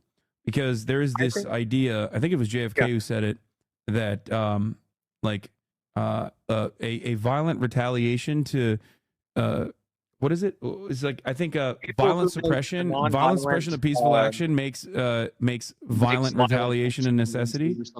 Yeah. I think that's about it. Yeah. Yeah. I think we're saying the same thing. Like, I know what you're talking about. And so, yeah, I feel like you're definitely right. And that nonviolent action, I think, should be not going to that university. Don't go there. Vote for things and vote for people that will represent your interests in a way that's authentic and will enable you to change policy in a way that you think reflects what your views are. I totally agree with that. And that's what I think needs to happen much more. Because I think that a lot of people in the U.S., and I hear this sentiment a lot, and I find it to be very, well, the thing is, it's sad, but it's also kind of true, in some cases, is that people feel like voting doesn't work. And like voting does work, but it should work a lot more than it does. And I think that people are just so demoralized and they're so fixated around trying to like protest or like force UCLA to do something that they lose track of what the power that people that really have is voting. We can hold people accountable. You can push for third parties. You can do that if there's enough people that believe in it. And I wish that energy and that I don't think it's that easy. I think the American electoral system it makes that virtually impossible for the most part. What is the alternative? I think the alternative is making through public pressure, by way of like causing some level of material harm in the form of strikes and labor militancy, as we have done historically in the past, is to organize on the boundaries of community, organize on the boundaries of labor, and make demands from at least one side of the political duopoly that they cannot ignore. And that is at the heart of protest movements like this. That's why I am fully in support of protest movements. Cannot ignore. And that is at the heart of protest movements like this. That's why I am fully in support of protest movements like this, because the reality of the matter is active lobbying efforts from corporations and the very powerful, very wealthy individuals in this society have rendered American democracy useless. There are so many instances where there's like tremendous injustices that are occurring all around us that virtually every American would probably agree on, that that seemingly get no solutions from our elected representatives. The system is designed as it stands currently. Yeah, but that's why I'm saying, like, it's not just about it can't be just about democracy, because that's the expectation, or rather, shouldn't say it can't be just about democracy. This is about more democracy, right? To make your elected representatives represent your interests rather than the interests of the wealthy few. And in order to get there, you do actually have to take it to the streets sometimes. You do actually have to show them that, like, no, you can't fucking do this. Like, this is ridiculous. And I think it's also about controlling a message and sending a message out that people believe in. Like, you can look at somebody like Bernie Sanders, right? You were a big supporter of Bernie Sanders. I also like Bernie Sanders. Like, the amount of money that he was getting versus, you know, a lot of the people that he was going against was like nothing compared to them. But at the same time, I mean, he got a lot of money from individual donors, especially. I mean, compared to the bigger candidates, I mean, I don't know, like with those massive fucking super PACs. Yeah, of course. I mean, it's always going to be, billionaires are billionaires are going to have a much easier time, you know, dumping $100 million of a super PAC than like 100 million Americans giving $1. So yeah, $1, of course. Yeah, well, grassroots is always much harder. So I think the strength of the message is something that also is important. And I think if there's a strong enough message, people will believe in it and people will push it. I mean, you know, we're the same age, right? So like, you remember Obama, right? I mean, that was a very strong message and people believed in that and they acted on it. And I think that it'll happen again too, whenever people. Yeah, but Obama was ultimately. Obama ran on ending, closing Guantanamo Bay, and like ran against the Iraq War, and then was responsible for the troop surge and like the continuation of the Iraq War, right? So like, I understand. So my point is like, what do you do when your elected representatives that you voted for have told you a lie? Right. Well, like, this is the thing, right? Because like, people use, for example, like you use the Revolutionary War or like the Boston Tea Party or something like that as an example of like justified violent, like basically protest. And I agree with you. And so I think the question is that I think violent and like, you know, material destruction protests, like basically illegal protest, is completely justifiable if you're not able to like vent your frustrations democratically. And so I think the question is really depending on, do people have the opportunity to vent those frustrations democratically? Because like what you're saying is like, well, do you think they have this in this particular matter in America? Because you said there's two circumstances, right? You're talking about with the schools. I think that they don't have it, and I think that they don't have the right to have it because it's not democratic fundamentally. Not everything needs to be democratic. And if you own something, it's like if 5 people outside your house democratically vote that, you know, your house should be, you know, everybody's house, that doesn't necessarily mean that you lose your house. Well, I mean, if they paid for it, if they paid for my house, then I think it's a whole different conversation. If they didn't pay for my house, conversation, but it doesn't mean that it's a democracy. No, I'm saying that if they paid for my house, that they would have a righteous say they would have an understandable say in like in a circumstance where like they're living in the house and they paid for the house and they're Yeah. basically renting, then yeah, no, they do have a right, in my opinion, both morally and in some instances legally, in what happens in the house.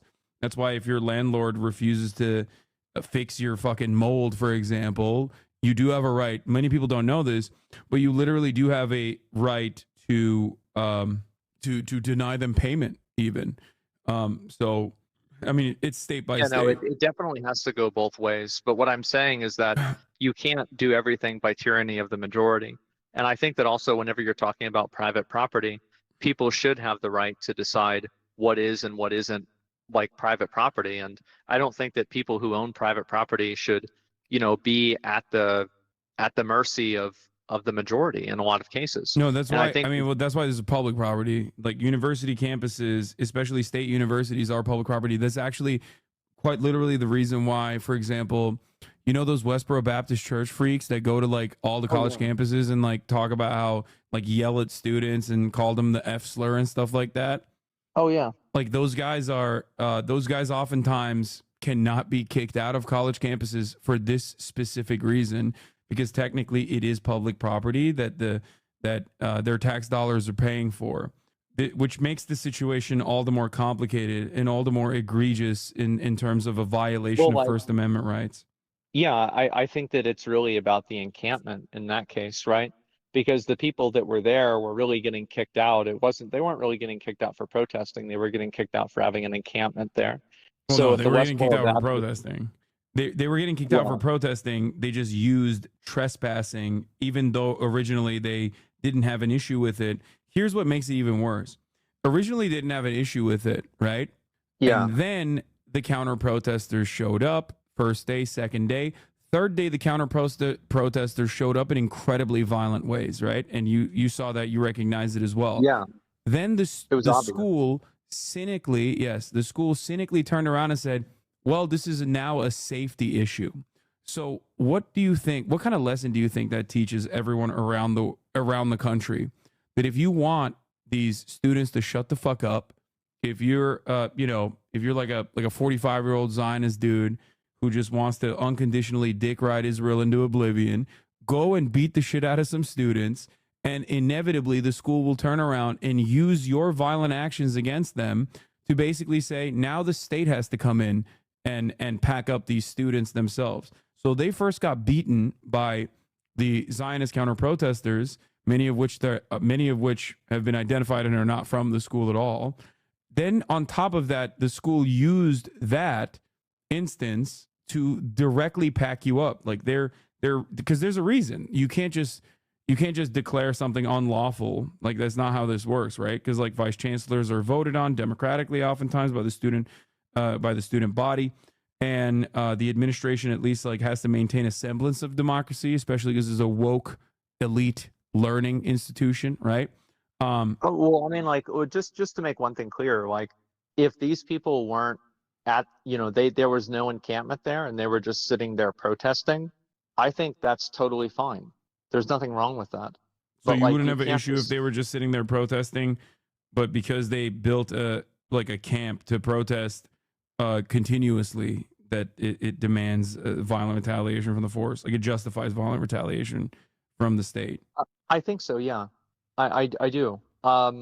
Because like they have no right to do that. They have no right to just start building and putting up tents there. That's Well, they weren't- insane. I mean, they were engaging in continued protest. And also, like, well, also keep in mind that whenever I'm talking about, you're saying engaging in violent actions, like the police told them to leave. The university said that they wanted them to leave. So, like, really, violence was the only thing that was left. And so it's like, does somebody have the right, again, and this is what I was saying initially, does somebody have the right to defend their property? And I think the answer is to that But is it's absolutely not their property. It's property the students are paying for, and it's the state property too. So it's like taxpayers. But which is why it's the property that all of the students are paying for, not just the ones that are protesting. But like in the case of Columbia, it is private property, and yet the students. I don't know what the UCLA student votes would look like. I'm not familiar, but I'm fairly certain, given that 81% of the 18 to 35-year-old demographic in the United States of America abhor Joe Biden's handling of the Israel-Palestine situation, it's not beyond the pale to assume that like a majority of students would probably vote for divestment in UCLA campus as well. So, I mean, I don't know. They might have even held a vote. I'm unfamiliar, but ultimately, they if we're talking about the majority of students or the minority of students, like in this circumstance, like it's still the difference between tyranny of majority is I guess the opposite side of that is tyranny of minority. So it would be like capitulating to the wishes of a smaller percentage of the student base to technically beat the shit out of thousands of students that are protesting on behalf of the majority opinion. Yeah, but it's also not a democracy. Just because they have a student government or a student body that votes on things, it doesn't mean that the administration has to listen to what the student body votes on. So that was never part of it. Yeah, that's I guess that's the difference in opinion that you and I hold. I do think that they should listen to the student body in this circumstance. And I'm glad that they did in previous instances, like during the civil rights movement, when students took similar actions during the Vietnam War and in the civil rights protests, where we've seen the worst of the worst, like what actually happens when there is resistance, like in Kent State, where they literally shot and killed 4 students. They shot and killed 4 students because they did not want they didn't want this fuck shit to continue. You know, they were like, all right, shut the fuck up, you're done. And I find that to be significantly scarier than a university, especially a state-funded university, listening to the very reasonable demands being made by their students, especially students who have followed the law almost entirely, all things considered, despite the fact that people were like attacking them relentlessly. And setting up defenses against that is also perfectly just too. Like that's why they had surrounded the encampment with like they were getting attacked with the plywood, and so it makes sense. Yeah, definitely. And I think those are 2 separate issues, right? So like you're talking about, like I agree with you that the university should do it, but I also think that they shouldn't have to. And with Kent State being shot by those, I mean, those were police officers that shot them. National Guard. I think, well, okay, well, either way, right? This is the government that's doing it, right? It's not like there's not some kind of like, campus police force that's, hired privately. And so I think the problem is that whenever you're talking about something like, Columbia University or UCLA, people have the choice and the decision, the autonomy to decide whether they want to go to that school or not. And I think that the fact that they have that right to do that means, and I think that the other counterbalance to that is that it means that the people that are running the university don't always have to listen to the students. And I think that in a lot of cases, like what you're saying actually does make sense. And I think that it probably would have been better if they did divest. But so here's the thing though, like you're saying like they could just choose to go to another school. Okay. Yeah. Most schools are in some way, shape, or form using their endowments to and also using their research to fund and facilitate Israel's apartheid, right? So let's say you transfer from UCLA to UC Berkeley. Okay, well they're doing that too. What are you supposed to do? Well, you set up an encampment. Okay. Well, now the school doesn't want you to set up an encampment. What are you supposed to do? Let's say you leave UC Berkeley, then you go to Stanford. Well, similar situation exists there. It exists in almost every single institution, which is precisely why there's a lot of cases where that happens, but I don't think that they are obligated to adhere to anybody's demands. They're not obligated to do that. No one is obligated, which is why like concessions never come without leverage, which is precisely the reason why I think like, especially when students are following the letter of the law in their protests, in their protests, I'm fully unconditionally in support of it, especially because there's no other option in this circumstance, no other option beyond, like, I guess, like I said, all forms of peaceful resistance being met with violent ends from the state would then radicalize people to probably take up violent action against the state, as JFK correctly pointed out. There's no way to solve the problem other than that. Yeah. And there isn't. And I think that's something that's unique to the state, though. Like whenever you're talking about a private company, I don't think that same type of difference occurs. Well, I mean, these aren't private companies. These are like universities, especially public institutions not the are. government. Yeah, excuse me. Sorry, I didn't mean to say that. I'm talking about like anything that's not the government. Oh, okay. Well, I mean, in this circumstance, I think that it is perfectly reasonable for the universities to listen to the demands. But beyond that, I think that this is a good pressure point. It's a good pressure point that's like immediately in front of you. It's like a local vector for organizing. So I think it's really, really good to continue increasing public pressure and increasing demonstrations in this regard, because ultimately it doesn't seem like the American government is going to respond to the demands being made by the broadest majority of the American population in terms of our tax dollars going to Israel. Well, I don't know. Like, I mean, do you have any data on that? I'm actually kind of curious because I was actually wondering about that myself. What do you think that do you think that people are like more against Israel? Because I feel like there's like an obvious, like really big generational divide. Because I was talking to my dad about this, and like a lot of people that are like his age are like very pro-Israel, and a lot of people that are our age and younger, especially, are more pro-Palestine. Yeah, no, for sure. I think that the older you get, the more calcified your position on Israel is, because like it's easier to manipulate. World War II and oh, also no, like not the even whole that. It's more so. Oh, okay. It depends on your media diet. If your media diet is less diverse, and the older you are, the more you like remember a time when there was like 8 newspapers and fucking 3 TV channels where that message is like super easy to control. The more you heard like relentless dick riding of Israel from mainstream media, which you of course trusted. Why wouldn't you?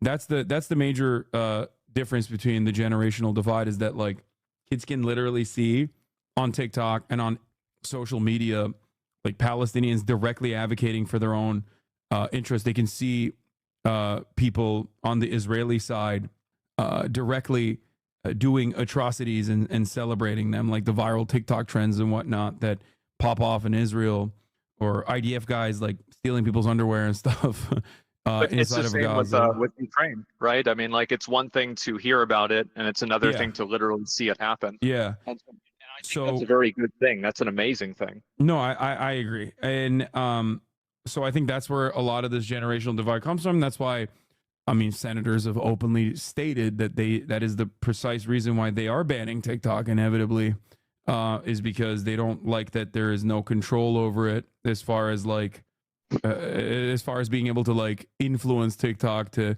make certain censorious decisions. And I think that they find that to be a big problem. But let me see if I can find you like the American, like the overall American perspective and how it's shifted over the years on Israel Palestine, because a lot of these polls are like also very they're very biased, and it's very hard to get any sort of real temperature check on anything. I remember like whenever they got rid of Roe versus Wade, I looked up a bunch of stuff for abortion, and it was like, oh my god, how are you supposed to know what's real? It's very hard to figure out like real information. Yeah, I mean, like Harvard Harris is like a really bad poll, for example. Like there's certain polls that are like really bad, where they'll add like a shit ton of qualifiers, only show the Palestinian side as not Palestinians in general, but like Hamas. And they have many different ways of like creating the type of outcome that you want to get. I'm trying to give you like the one that I remember, one of the recent polls that I remember showed that under the age of 35, 81% of Americans are upset with disapprove of Joe Biden's mishandling of Israel Palestine. 81%. I would not be surprised. I mean, I like based off of just like, I mean, again, it's a vibe check, right? But like my vibe check of the internet, yeah, absolutely, yeah, 100%. And I don't know. I feel like that's a huge problem. Different polls I've seen show like overwhelming majority support from both independents and Democrats, and even a majority of support from the Republican Party in terms of a ceasefire, for example, which is a position that the Biden administration has like not budged on, and seemingly claims that they care about and want to bring about, but never really done so. So I think they're just paying it lip service. Absolutely. So It seems like. so there's stuff like that, right? Yeah. So my question, I guess, is what is to be done in that situation? Because like I think that democratically speaking, part of the reason why we voted for Joe Biden, myself and many others in my demographic voted for Joe Biden because we saw the horrifying ways in which like the BLM protests were dealt with by the police force. And that was a promise. That was a campaign promise that the Biden administration had made. And now these young Americans are also seeing that very same police resistance in another circumstance where there's like peaceful demonstrations happening. Sometimes it hasn't gotten to like Black Lives Matter point yet. Obviously, it's not as widely attended. Yeah. And it hasn't like turned into riots, I guess, in this circumstance. But that is a direct contradiction of like what you voted for, what we all voted It is, for in and this I circumstance. don't think that you really voted for Joe Biden for that reason, because you voted for him because he was the option that the Democratic Party gave you. Because like I think that you were Bernie Sanders, like you were about that, and Yeah, then they no, just that was yeah. he got fucked. No, for sure. But my point is that was a part of it. The part of it that was that he's not Donald Trump, and Donald Trump was the one that was like actively suppressing and saying law and order over and over again when faced with like the Black Lives Matter protests. So that was the assessment from many who voted for Joe Biden, thinking that like, well, he would be able to bring about some positive change and maybe tackle some of the issues within policing and discrimination. Now, obviously, that didn't happen. But beyond that, there are many other campaign promises that were violated, including but not limited to, dealing with protesters, like talking about, journalists getting arrested and whatnot. That was another major point of consideration. There's a video of Biden talking about the George Floyd protests, saying, "We will not allow any president to quiet our voice. We won't let those who see this as an opportunity to sow chaos throw up a smokescreen to distract us from the very real and legitimate grievances at the heart of these protests." Now that he's president, however, he basically reinforced the law and order must happen narrative that Donald Trump was advocating for. So my question always is like, well, what is to be done? How do you and many other Americans get our lawfully elected representatives to actually follow through on the demands that they originally ran on the promises that they originally made? I don't know, because I think it's a very complex question, because I'm sure some promises are made and then somebody gets into office and they realize, wait a minute, it's not that simple, it's not that easy. And I think there are probably instances, I'm not saying this is one of them, I think it's actually in fact not, but I think that there are probably instances where campaign promises are made with partial information, and then whenever the person gets more information, they decide not to do it. Well, I mean, Joe Biden's been president. Joe Biden was in elected office and was the vice president. Years, right? Yeah. I mean, no, I'm not saying this is an example, but I think that there are instances of that, but I don't really know what is the option for that. What do you do? Because like, and like, this is the question, like, what do you think? Because I don't know. Well, because like, what do you do? Like a riot? Do you like go and like have a recall? I think at a certain point, it's like, I think a lot of people get tricked into voting for, this person. And I don't know how to solve that, because the Democratic and the Republican parties are so big. It's like, how do you fight against that? But I think that like, you just kind of have to, and I don't know like what alternative you could do that would have any sort of like real meaningful impact. Right. Well, this is one vector of pressure, like protests, campus-wide protests in general on the streets. It's a very good and historically very successful way to get the government to meet your demands, even if it's halfway. So that's why I'm in support of the Palestinian pro-Palestinian encampments that are happening all around campuses all around the country. Yeah, I mean, I think for me, like my perspective is that I support the idea. I support the freedom of speech. I think that at a certain point, whenever you are breaking the law does have to be upheld to a certain extent. But I also think that people's ability to protest should also be upheld. I think that, for example, like camping out somewhere for 6 days and not leaving even after they tell you to leave and the police tell you to leave, I think that's too much.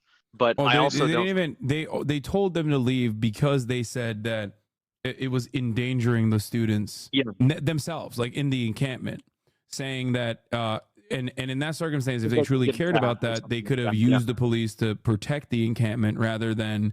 Well, that's clearly not the real reason. Yeah. Yeah. Well, that's the point. That's what I mean. And if that's not the reason, and that's just simply the seasoning that they're adding on to the conversation, then there's one real reason why they're doing it, and that is because they just want the students to shut the fuck up and go away. Get the fuck out of there. Yeah, exactly. Yeah. And Which I think it's a bad thing. It definitely is a bad thing, but at the same time, I also think it's a bad thing for a bunch of people to just go camp out at the university for, multiple days at a time. I think that's not unreasonable. I don't think that I'm being unreasonable with this, but I also think that they're being unreasonable.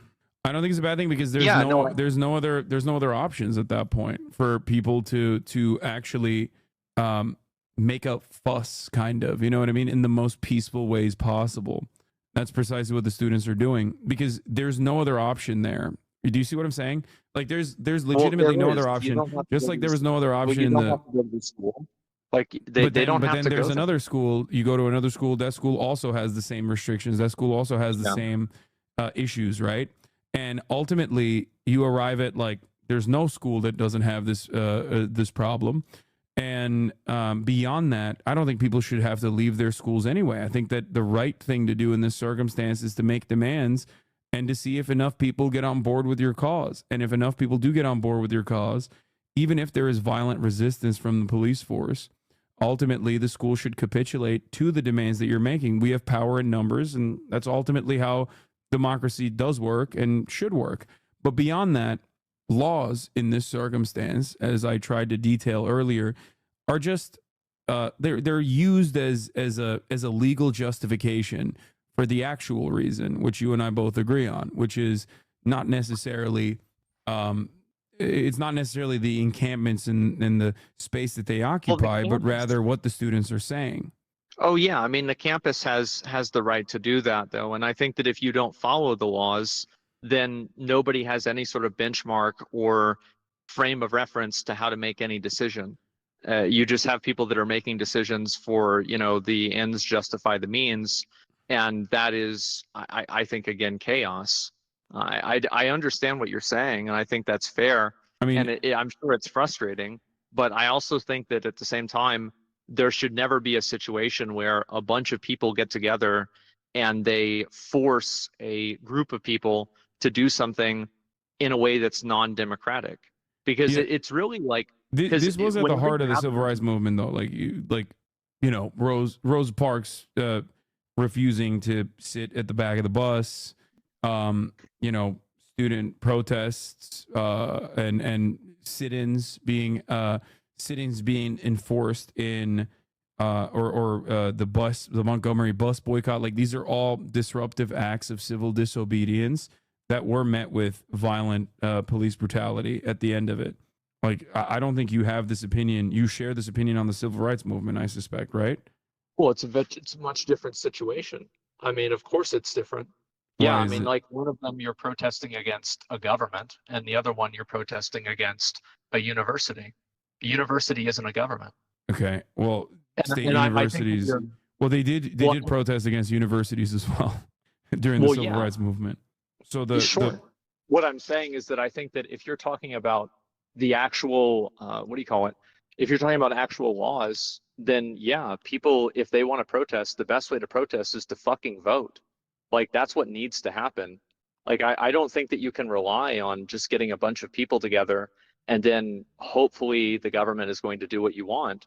Because also, like, just because there's a lot of people protesting doesn't always mean that means that that's what the majority of the people want. Because the majority of the people did not want any kind of desegregation in general. It depends probably on where, but I think that in some cases you're probably right. Where they had to like march especially in the South, yeah, and stuff like that. Yeah, you're right about that. So that was that was the minority in that circumstance, and allies of the black community demonstrating that was the minority in that circumstance, and allies of the black community demonstrating unlawfully, like they were breaking the law. They were specifically going to segregated institutions, whether it be universities or whether it be restaurants, private establishments, and demonstrating in a show of force to say that these are unlawful, these are unjust laws that are in place, and these are unjust practices that are in place that are that the government turns a blind eye to, and that needs to change. And in that instance, just like these students, like there were plenty of different mechanisms of the state that, no, it wasn't just the government. I'm saying like private institutions were the ones who are enforcing segregation on their own volition. The reason why we have specific rights that actually interfere in the way that private businesses conduct their affairs on the boundaries of exclusion for certain races and even gender discrimination is specifically because, and this was the segregationist argument at the time, which was just let the businesses do whatever they want. I'm sure that people will take their dollars elsewhere, but it didn't work that way. Plenty of people actually genuinely loved the idea that there were white-only institutions. White people had more capital than black people, especially in the South. And therefore, all of these businesses, if it wasn't for the federal government, inevitably due to a tremendous amount of protest and a tremendous amount of resistance and a lot of state violence that tried to squash this democratic resistance. If it wasn't for all of that, then, you know, we would still not have any laws that interfere in the affairs of private businesses and refuse them to allow them to discriminate. Yeah, no, I see what you're saying, definitely. I think if you're talking about the protests that are happening now, I do think that is different than the civil rights movement. It's certainly different. And whenever you're talking about the civil rights movement also, like, I don't know if we can really apply something that happened 60 years ago to something that's happening right now or 50 years ago.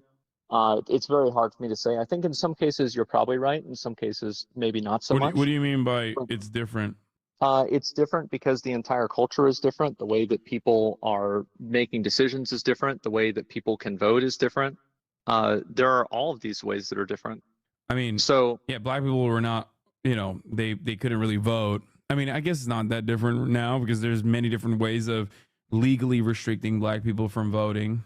But that's more complex. But ultimately, the methods were unlawful. The point I was trying to arrive at here is that the methods were unlawful. They were seen as unlawful. They were seen as they were met with a lot of police resistance, and ultimately that police resistance led to a shit ton of violence. And people were talking about the chaos in the exact same terms and in the exact same boundaries as they do right now with respect to the pro-Palestinian encampments. But ultimately, these students are following on the footsteps of those who fought bravely for civil rights and fought bravely against the Vietnam War. In some instances, occupying the exact same spaces. Oh, I mean, like, and I understand that. I have no problem with them doing that, but I do have a problem doing it whenever it's destroying property and taking away other people's education. But they said that about the civil rights movement as well, is what I mean. Like, ultimately, I think I'm glad that they had the ends justify the means attitude during the civil rights movement. And I'm glad that they had a ends justify the means attitude during the Vietnam War protests or during the boycott, divestment, and sanctions protests. I think those conflicts are way more complex than that. Well, BDS is identical. It's the same exact. It's literally like almost definitionally identical. It's a boycott, divestment, and sanctions on apartheid South Africa in 1985. This was also another student-led movement as well. And the methods were identical too. The only difference is South Africa did not have the benefit of having another South Africa that they could learn the mistakes from and make sure that they don't repeat it. Israel had South Africa to look to, so they could like set up a lobbying effort and ensure that the state bends to their will as to the best of their ability, and the media apparatus as well. Yeah, I mean, I definitely Israel is much more influential than that. I mean, I can see where you're coming from. I think that that type of mindset is very scary to me, because while you're right that it does create a lot of positive outcomes, it also creates a lot of negative outcomes as well. Do you have examples of the negative outcomes? Like as far as a democratically organized revolutionary movement? What do you mean by that? Like, is Like there, the negative out, like, well, I'm just saying like that is if you, there an example that you can give me throughout history where people organized on certain boundaries that were like democratically organized on certain boundaries, and they like enforced the tyranny of majority, and like something awful happened as a consequence of that? I'm sure I could think of some. I mean, absolutely. And I think it happens all the time on a very basic level. Like, for example, like during the BLM riots, people were obviously burning down buildings and doing things like that. That's something I don't really support, and I don't think that that's beneficial, and I'm never going to support that. Mm-hmm. It's not helping anybody. It's not doing anything for anyone. It's purely destructive, and I don't think that people have the right to do that. I think that, yeah, you should have the right to protest, but if you use the justification for the ends justify the means, then I think that anybody can use that justification, and that justification can be used for malicious reasons. And there's the only way to have a world that's fair is to have some sort of generally accepted rules, and that's what we have for laws. And I see where you're coming from with the civil rights movement, but you have to see the perspective that I have too, that if you allow people to just, justify themselves by thinking, well, our cause is righteous, so it's okay for us to do it, it would immediately cause huge amounts of chaos. Yeah, because no, I understand. This is exactly the same arguments launched against the civil rights movement as well. MLK spoke on this, with great frequency, where in the eyes of those who are being wronged, or in their experiences, not even in their own perspective, their regular existence is chaotic, right?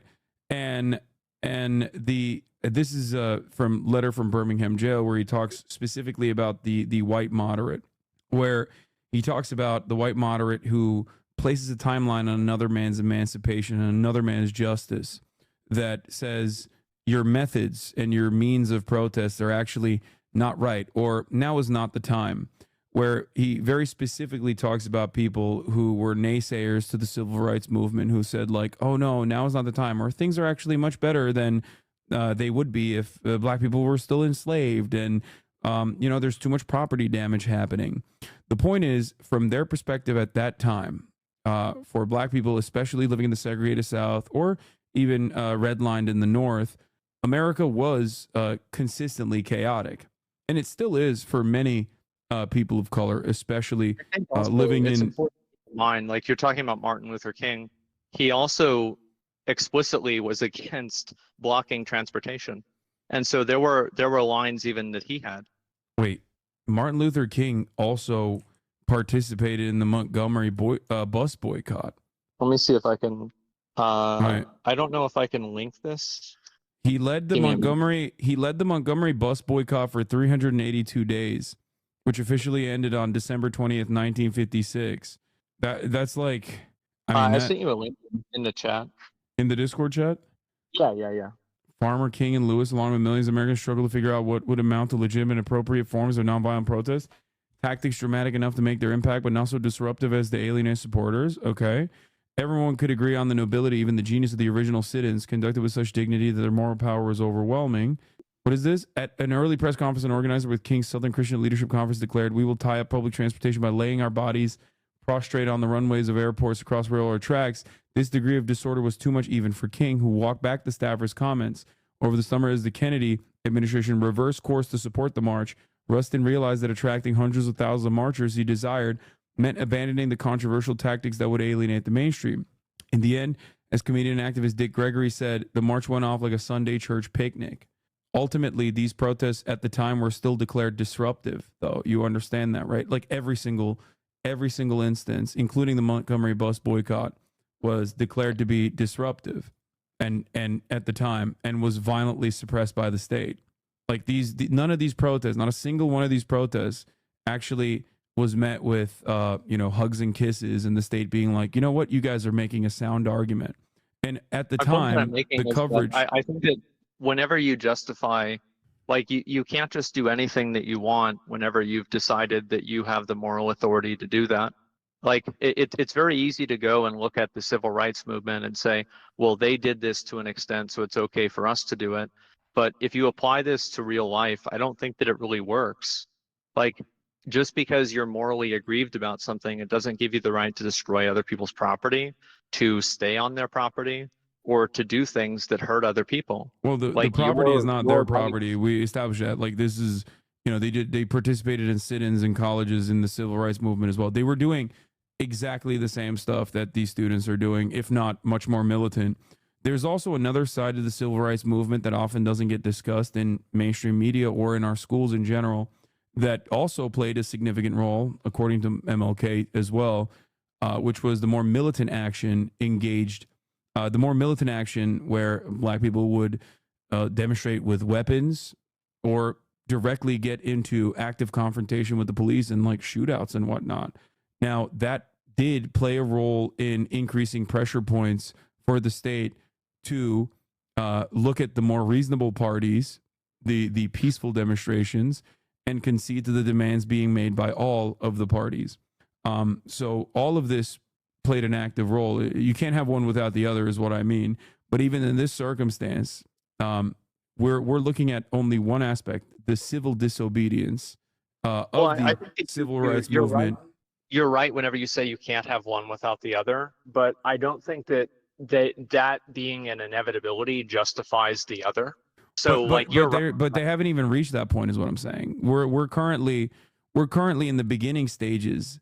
We're currently in the stage where we're getting upset and using ruthless police tactics to stop peaceful demonstrations from occurring. Like these demonstrations have not even met like the civil disobedience metrics of the civil rights movement even. Yeah, I think that really, I mean, I'll go back to what I said initially. I don't think that a group of students should be able to go into the university and just start camping out there. But ultimately, the point is like there's nothing that they can do, right? Like, because I asked like, what can they do then?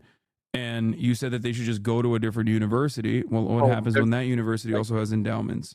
Well, I mean, to a certain extent, the world is not obligated to appeal to you. The world, like, if other people don't want to do what you want, then it's not like everybody has to find a way that it's okay for you to do that. Like, if other people don't want to agree with you, it's not your right to force them to agree with you. That's crazy. Yeah, this isn't about other people forcing other people to agree with you. That's more so about getting the state to follow through on what the majority opinion is in many instances. Or in some instances, not the majority opinion, but it's like the morally righteous thing to do, like in the civil rights movement, I would say. Despite the fact that it was not the majority opinion, I think you and I both agree that the civil rights movement was objectively a good thing, and the methods were infinitely more disruptive at the time than what the pro-Palestinian side has done so far in terms of college campuses and everywhere around. That is guaranteed. You're totally right about that. Obviously, it's not as bad as civil rights. It's not even remotely as close. I also don't think it's as extreme. Like, obviously, civil rights was something that was happening in America to Americans at that exact moment. What's happening over at Israel is much more disconnected from us. I don't really ever see that. The disconnection does stem. You're right. One is a domestic issue. One is foreign policy. The disconnection stems from the fact that most people don't really truly understand that, like, as Eisenhower once famously said, every dollar being spent on a rocket is a dollar that could be spent on building American roads, building American bricks. No, I agree with you. Like, I completely agree with you on that. But I think that the way that you stop that is by voting for people that also agree with you and that are going to push those policies through. I don't think that it's reliable enough, and I don't think it's effective enough to try to do what they're doing and hope that, because like, and I can only speak for like myself and what I've seen.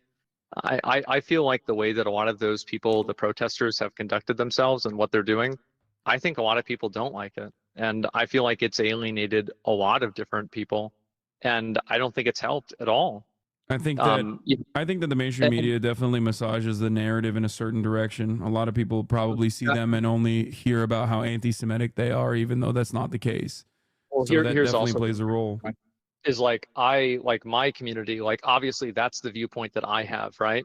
But like I'm sure your community probably disagrees with me on this. And like you know, Yes. you guys yeah, I bet. And so like you guys probably have like the opposite, like probably like 90-10 or like 80-20 that I do. And so it's very hard for me really to say for sure. But I do think that by doing that, or like by the protests, like I don't really know if it's really helped the cause hardly at all. And Well, I think it seems like polling is still pretty consistent and consistently favoring the Palestinian side on this matter. at least for that's what you said, yeah. Yeah, so the student-led protests have not, as far as I've seen, have not actually changed the public opinion and public attitude. And I'm willing to bet that the violent suppression of the state for these otherwise peaceful demonstrations, no matter how hard the media massages the narrative, will most likely lead to larger and larger demonstrations. There's only too many old white ladies that cops can brutalize because they're saying don't do a genocide in my name, until the American public goes, holy shit, okay, this is too far. And the greatest example I can give you is that Israel personally had killed 200 humanitarian aid workers up until a couple of weeks prior. And obviously that kind of information wasn't really breaching the public consciousness as hard as when Israel killed 7 white aid workers from the World Central Kitchen. That was a big turning point where the majority, even of older people, said, all right, they've gone too far. This is unconscionable. This is, this is beyond the pale. And I suspect Surprising that to me that America pushes Israel so hard. I don't really understand the reason why. I mean, like, of course, it's probably just money, but it's very surprising for me to see it happen. It seems like it's almost there's like a level of dissonance there, because it comes from strategic interest, strategic importance. Israel is our forward operating base in a resource-rich region that we are very fond of having there. It's destabilizing power against all of these scary enemies that we have that shouldn't really be enemies at all, but we've declared them to be. So that's the reason. That's the major reason as to why we are so unconditionally offering full-throated support to Israel, no matter what the fuck they do. I think that you're completely right, actually. And like, and the reason why I said I don't know is because, like, I'm happy to hear you say that, because I've always felt like kind of a conspiracy theorist that like Israel exists basically to, create unrest or destabilize the Middle East. So it's good, at least. It's a settler colony. It started off as a British settler colonial project, and it continued as we took over the torch from the British when we became the dominant global superpower, and we continued that exact same project. And that is the major role that Israel plays for us. It's not like Jews are powerful and monolithically, in a scary way, controlling the media or some shit like that. It's just that, like, Jews argue with one another all the fucking time. There's a significantly larger group of American evangelical Zionists that are responsible for a lot more donations going into Israel, specifically in places like Texas, as a matter of fact, and all around, all those mega churches in your, around where you live, they are all way bigger dick riders of Israel, despite the fact that they hold anti-Semitic beliefs sometimes themselves. I don't fucking understand it either, man. It's a theological justification that they have. They believe that Jesus Christ is going to come back to earth and the rapture is going to happen, and that they'll be good ones and they go to heaven. Yeah, Jews will, of course, burn in hell in that process unless they convert to evangelical Christianity. But this is a good tactical ally for the time being in order to create the conditions for the rapture, which means that that entire land must be dominated by Jews and Jews only. So that's the overarching goal for a lot of evangelical Zionists in this country, and they far outnumber Jews. This is why I always say, if every single American Jew and there's 6 million of them, decided tomorrow that like Israel's behavior is unconscionable, and they said, you know, not in our name, we don't want this anymore. If every single Jew in America was anti-Zionist, Israel would still be allowed to operate in the exact same way, and America would still give Israel all of the fucking money and all of the political power to do whatever the fuck they want to do, because it doesn't have anything to do with American Jews as much as it has something to do with American interest in the region. Yeah, no, I think that you're right. Yeah, I think that's definitely true. I said that in my chat. I mean, I even said, like, I don't know if this is going to be a bad take, but I wouldn't have been surprised if Israel knew that October 7th stuff was going to happen. I wouldn't be surprised if they let it happen. I don't know if I wouldn't go that far. I mean, I think that it's their arrogance and their hubris that caused October 7th to happen. The arrogance that they think that they could have an apartheid and violently suppress 5 million Palestinians, 2.5 in Gaza in an open air prison, and 2.5 in the West Bank in a permanent occupation with like steady rounds of pogroms and forcible expulsion from their own lands, without any sort of without incurring any sort of cost to their own security. Many other regional operatives actually informed the Israeli government, and they basically cast it aside, saying, Palestinians, they can't do shit. And it turns out they can actually do shit, and that you can't really keep pressuring people over and over again and trap them in like inhumane conditions and expect them not to lash out and retaliate.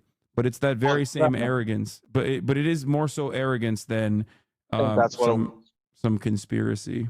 Yeah, I mean, I don't know. Like, that's why I was kind of curious. Like, what do you think is going to happen? Like, what do you, like in 20 years? Like, what do you think the resolution of this is going to be? I don't know. I genuinely don't know. I think that I've been covering Israel-Palestine publicly for the past 10 years. I've been a supporter of Palestinian emancipation, and I've never seen this level of Western support in my entire life. 10 years ago, if you said the things that I'm saying right now, immediately everyone would be like, oh, you're anti-Semitic, fuck off. Yeah. And that was very powerful. That was like, that immediately would stop any kind of conversation, because nobody wants to be called anti-Semitic, the fuck, especially in progressive circles. Like, why? Yeah. That is a true form of bigotry, obviously, and one that is ever present. Well, that's what makes it even worse to accuse without it being true. Yeah, exactly. And and the real fact that, like, while I was very critical of ADL for a very long time, the fact that there's like actual journalism being conducted on the Apartheid Defense League's hate crime statistics is like wild. This was something that would be considered a non-starter. Even I would, if someone came to me fucking 5-6 years ago and were like, let's look at the Jewish hate crime statistics, actually, I'd be like, get the fuck out of here, dude. What kind of fucking Nazi shit is this? Yeah. And now you openly do see it, though. Jonathan Greenblatt, the president of ADL, who very famously was caught caught in a phone conversation talking about the dangers that TikTok presents, has changed the designation, directly changed the designation of anti-Semitism to criticisms of Israel. Anytime someone sees a Jewish student, for example, sees a placard that says "From the river to the sea, Palestine will be free," or "Free Palestine," or whatever, that is now declared an anti-Semitic hate crime.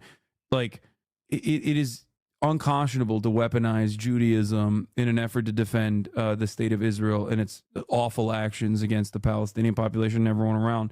It's ridiculous, especially when anti-Semitism does increase in times of Israel's like sieges and violent, abhorrent actions in general, like real anti-Semitism. I think that's what happens, right? And you see a lot of it on Twitter, right? I mean, somebody I read is getting unbanned now, and so there's going to be a lot more of it. Yeah, I mean, his little fucking Groyper shithead fan base is always all around. They've never stopped. So it's not shocking. It's not shocking that Elon Musk would make such a decision. So I think that is ridiculous, and Elon Musk is like the number one free speech for me, not for the ass dude in general.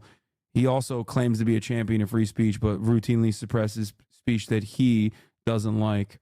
that bother him, talks about community notes, but then literally will take down community notes from his own form of misinformation, and he does it in like very thin-skinned ways. Notes. I am a huge fan of community notes. Yeah, but community notes work if they're not, one, brigaded, and two, community notes work if you can also do community notes on Elon Musk or community notes on like the chain, for example. A cop after Columbia University showed up on Morning Joe and was like, "This is a chain that we found on all the doors in Hamilton Hall." And he claimed that was the reason why they believed that it was outside agitators that were participating in the sit-in, that were participating in the takeover of Hamilton Hall. The community notes immediately swarmed it and were like, "What the fuck are you talking about? That chain is literally on discount." That chain is literally on discount on the Columbia Public Safety website, and that community note perished suspiciously. So community notes in that situation, if you have it for some but not all, can still serve a very nefarious propaganda purpose. It makes you feel like there's counters. What's up? If only one side is getting fact checked, then you might as well not do it. Well, I mean, I'm in favor of community notes. I'm just saying that like it's something to always keep in consideration.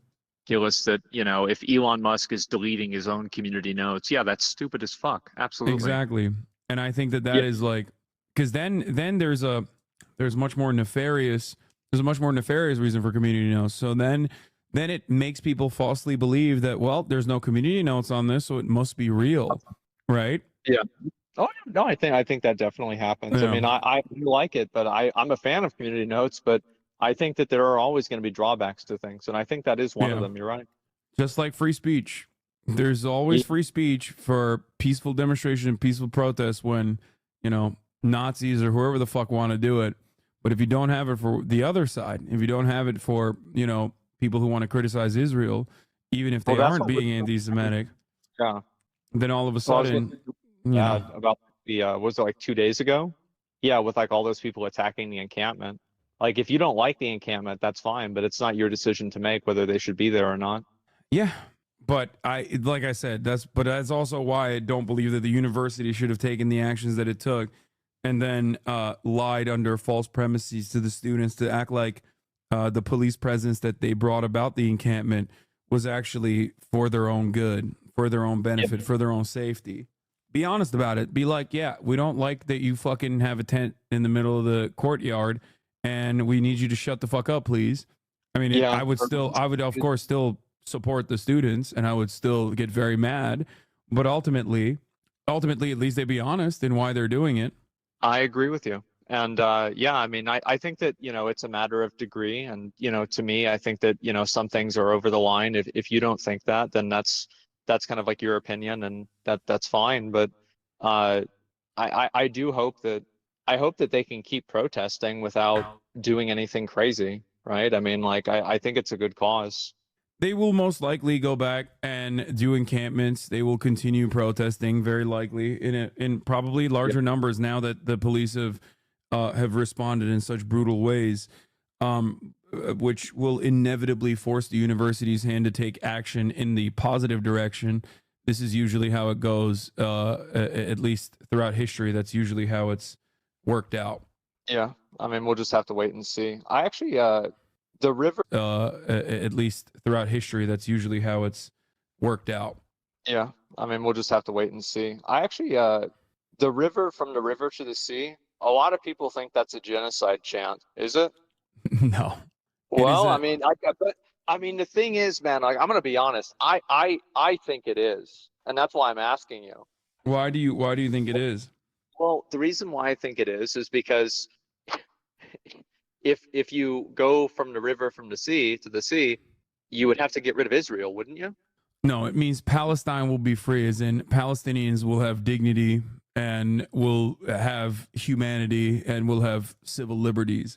It doesn't mean that, like, you know, the Jews that live there have to go away. So you think that saying doesn't have anything to do with like getting rid of Israel or anything like that? I think that Israel, in the current formation, in the way that it exists currently as an apartheid regime, yes, that must not exist. I do agree. That should be abolished. And I think that's what that slogan means. And for many people who are like, no, I'm really fond of Israel the way it currently is, they basically attribute living alongside Palestinians with like full rights and civil liberties would be akin to the genocide. It's ridiculous, but unfortunately that is an attitude that is ever present. And maybe even normally I would consider it to be borderline hysterical, which I still think it is hysterical. However, it doesn't take away from the fact that people do legitimately believe that. Like, they do think that if Israel is not like a Jewish supremacist ethno state, that, like, I think a lot of people do, as a consequence of social conditioning, legitimately believe that if it's no longer an ethno state, then, like, you know, Holocaust 2 Electric Boogaloo for sure. Oh, for sure. Yeah, that's why, like, because I mean, like, everybody that I've like heard like talking about it, like, that's kind of the implication is, like, they say, oh, it's a genocide, and I pretty much assumed that you wouldn't think that. That's why I asked you, because it's I like don't. I've never really heard like another perspective on it. I was curious. It's another way to just try and suppress any kind of protest, because ultimately the goal isn't to you know, make sure that the optics of the Palestinian side is actually super intact and super viable. The goal is to get him to shut the fuck up. So you're going to do whatever you can and use whatever organs of the government you can to tell them to shut the fuck up in different ways. It's a multi-prong approach. It's ironic because, like, from the river to the sea, Israel is all you'll see is the early Likud charter. Likud is the party that Benjamin Netanyahu is the leader of, and I think it's like literally Benjamin Netanyahu has said that as well. And it's ironic because, like, they are doing the genocide. The Israeli side is doing the genocide. So for them to say it, it's like, well, yeah, I mean, that does become like a very real, very active genocide in that situation. I think that overall, though, like, hyper focusing on these sorts of slogans and saying that they're genocidal inherently is just another way to try and put hurdles on the Palestinian side of the protests. It's not really productive, and it doesn't really it doesn't really lead to any conversation. It's just a way to shut down what somebody else is saying. I think you're right. I think it's the same thing with, like, calling things anti-Semitic.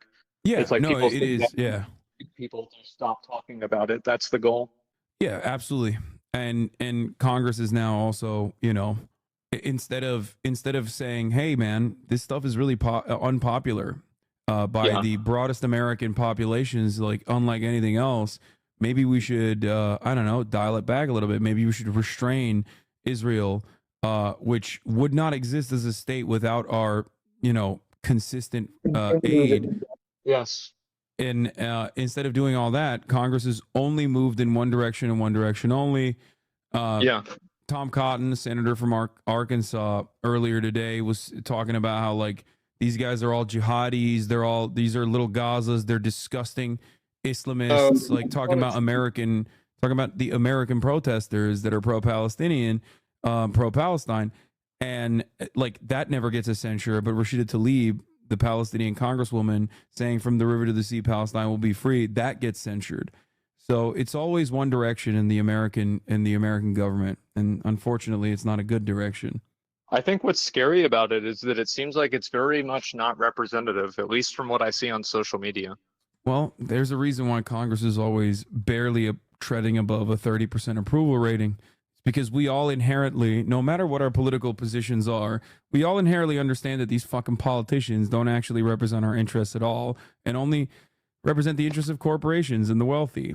And the military-industrial complex is a very viable, perhaps the most viable constituency. So they care about that a lot more than they care about, I don't know, healthcare or roads or infrastructure. Like, I don't know. Like, I mean, again, I think that a lot of times, like, you know, I might disagree with you on, like, kind of like the methodology of the protest, but I agree with you about these problems. I think that they're very fucking legitimate, and I hope people finally. I wish more people would actually vote and actually be activists. You know, actually do something or talk about it. Well, a lot of the people that do participate in activism are oftentimes also the very same people that do go out and vote, contrary to what popular opinion is, those are the guys who are at the forefront of voting. Many people always say, I'm anti-voting. I'm not. I love yeah, voting. no, you're not anti-voting, right? I know that. It's just that I think that it's just disappointing because, yeah, sure, like probably a lot of people that are watching this stream, people that are watching maybe my stream and especially your stream, like they vote, but it's all the other demoralized people that don't do anything. In that situation, I do think that it's the fault of our politicians, because you got to give people something to vote for. People aren't civic minded, especially in the United States of America, where we don't even have compulsory voting. And on top of not having compulsory voting, we have deliberately made attempts to make voting as hard as possible. One of the easiest ways to increase voter participation, like we did in the 2020 elections, is to make voting easier. Universal ballot access, mail-in ballot access, universal voter registration. Those were two reasons why the 2020 elections had the highest voter participation in decades. So there are many initiatives out there specifically to stop people from going out to vote. But beyond that, I think one thing that the politicians could do, especially the Democratic Party could do, is to give people something to vote for, to show people that, like, when you do vote for us, we won't go back on our promises that we made, and we will follow through, and we won't leave your ass in the fucking dark, and we will do our very hardest to fight for your rights and your civil liberties, with the same intensity that the Republicans regularly fight to take away people's civil liberties. And I think they do a really good job at it. They do give people something to fight for, right? You look at like Trump in 2016, it gave people something to fight for. Yeah. Even if it's misguided or you disagree with it. And Bernie Sanders gave people something to fight for. And I think that you're right. And I don't know why. Would definitely, like, not putting Hillary Clinton up would be a great way to fucking motivate people to go out and vote. I don't know why. That's crazy. Because ultimately, when it comes down to it, I am a firm believer that we do obviously have disagreements. Like the Democratic Party and the Republican Party definitely does have policy disagreements. But ultimately, on matters that pertain to the economy broadly, or deregulation, or more importantly than both of those things, war, endless war, there is always bipartisan support. Just like there's always money in the banana stand for more war. Never any money for healthcare. Never any money for, infrastructure spending, but certainly a shit ton of money for war and more war. That's what I think. Yeah. I don't know how it keeps happening, honestly. I think that the problem is that, it's like you ask yourself, why are people not out at the Capitol right now, demanding immediate resignations? And then somebody says, well, it's because you're not there. And it's like, well, you're not there because they're not there. And then, it's just 2 or 4 more years of the same thing.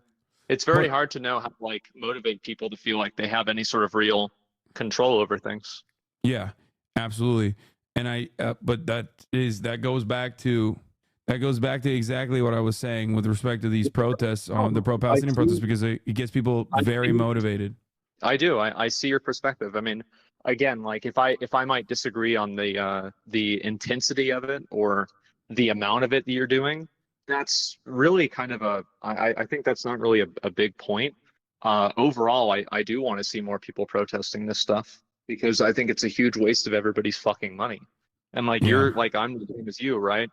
We're both paying a lot of fucking money in taxes, and it's getting wasted. Bro, you're about to you keep talking about the fucking participate in the Austin, Texas protest, dude. What's happening? Are we about to see you next to Milena and Caroline next time at the Palestinian demonstrations? About 15 years ago, you would have. I signed up to work at Greenpeace to promote Planned Parenthood and all this other stuff in 2009. Yeah. Damn. That's crazy. I had an Obama poster in my house and everything. And, I was always very political, and, I was a big promoter of that stuff. And, I absolutely support it. Yeah. I mean, that's why I talk about it. Right. I mean, because I know that, it's the same with you, right? I mean, you get so much fucking hate. I get people that are mad at me all the fucking time. And it's you still do it. And at least I still do it, because it's this is what I believe in. I want to do this. And, if people are going to get mad at me for it, then that's just the price you pay. Yeah. I mean, yeah, there's definitely more of that. There's definitely more of a price than just people getting mad at you, but it is what it is, you know? Yeah. All right, well, I got to go pee, but thank you for coming on. I have to go to Chipotle soon. So, yeah, I've got a very busy day ahead of me. All right. Have a good Well, one. thanks. I had a good time. I hope the chat enjoyed it too. Yeah. All right, bye. Peace. All right. That was Asmongold on protests and methods. Everybody calm down. Okay. I think that was a very productive conversation overall. It's a good conversation overall. I have to pee really bad. Squeezing hog on stream. Yeah. Anyway, no, we're not going to do Clementine yet. I haven't even covered all the fucking stories I wanted to cover. We got to do Joe. We got to do Jim Crow Joe and what he had to fucking say. Okay. Yeah, but how do you feel about Kendrick? You'll hear it in a second. Let's go to Jim Crow Joe for a second. Okay. Let's take it back to what truly matters. Jimothy Crow Joe. I'm going to pee. President Biden. A few moments about what's going on our college campuses here. We've all seen the images, and they put to the test two fundamental American principles. Excuse me. The first is the right to free speech and for people to peacefully assemble and make their voices heard. The second is the rule of law. Both must be upheld. We are not an authoritarian nation where we silence people or squash dissent. The American people are heard. In fact, peaceful protest is in the best tradition of how Americans respond to consequential issues. But neither are we a lawless country. We are a civil society, and order must prevail. Throughout our history, we've often faced moments like this because we are a big, diverse, free-thinking, and freedom-loving nation. In moments like this, there are always those who rush in to score political points. But this isn't a moment for politics. It's a moment for clarity. So let me be clear. Peaceful protest in America. Violent protest is not protected. Peaceful protest is. It's against the law when violence occurs. Destroying property is not a peaceful protest. It's against the law. Vandalism, trespassing, breaking windows, shutting down campuses, forcing the cancellation of classes and graduations. None of this is a peaceful protest. Threatening people, intimidating people, instilling fear in people is not a peaceful protest. It's against the law. Dissent is essential to democracy, but dissent must never lead to disorder. That was a banger line. The dissent must never lead to disorder is like directly ripped from, I feel like it is a direct like Donald Trump line if Donald Trump could get that poetic. You know what I mean? This is like dissent must never lead to disorder is just straight up fucking 1984 shit. Okay. Oh yeah. This is a great take from Lesby Writes. Rosa Parks was supposed to be in the back of the bus by law. And she said, no, I will sit in the front. She violated the law, and that law was unjust, which is why she should have sat in the back of the bus. Don't forget, I also said that I don't want my children growing up in the racial jungle of desegregated America. That's why I, as a Democratic senator from the great state of Delaware, did all I could to stop forced busing from occurring. That's right. That's not Rosa's bus. Get off the bus, Rosa. Rosa, get off the bus. You better go back to the back of the bus, Rosa. Don't do it now.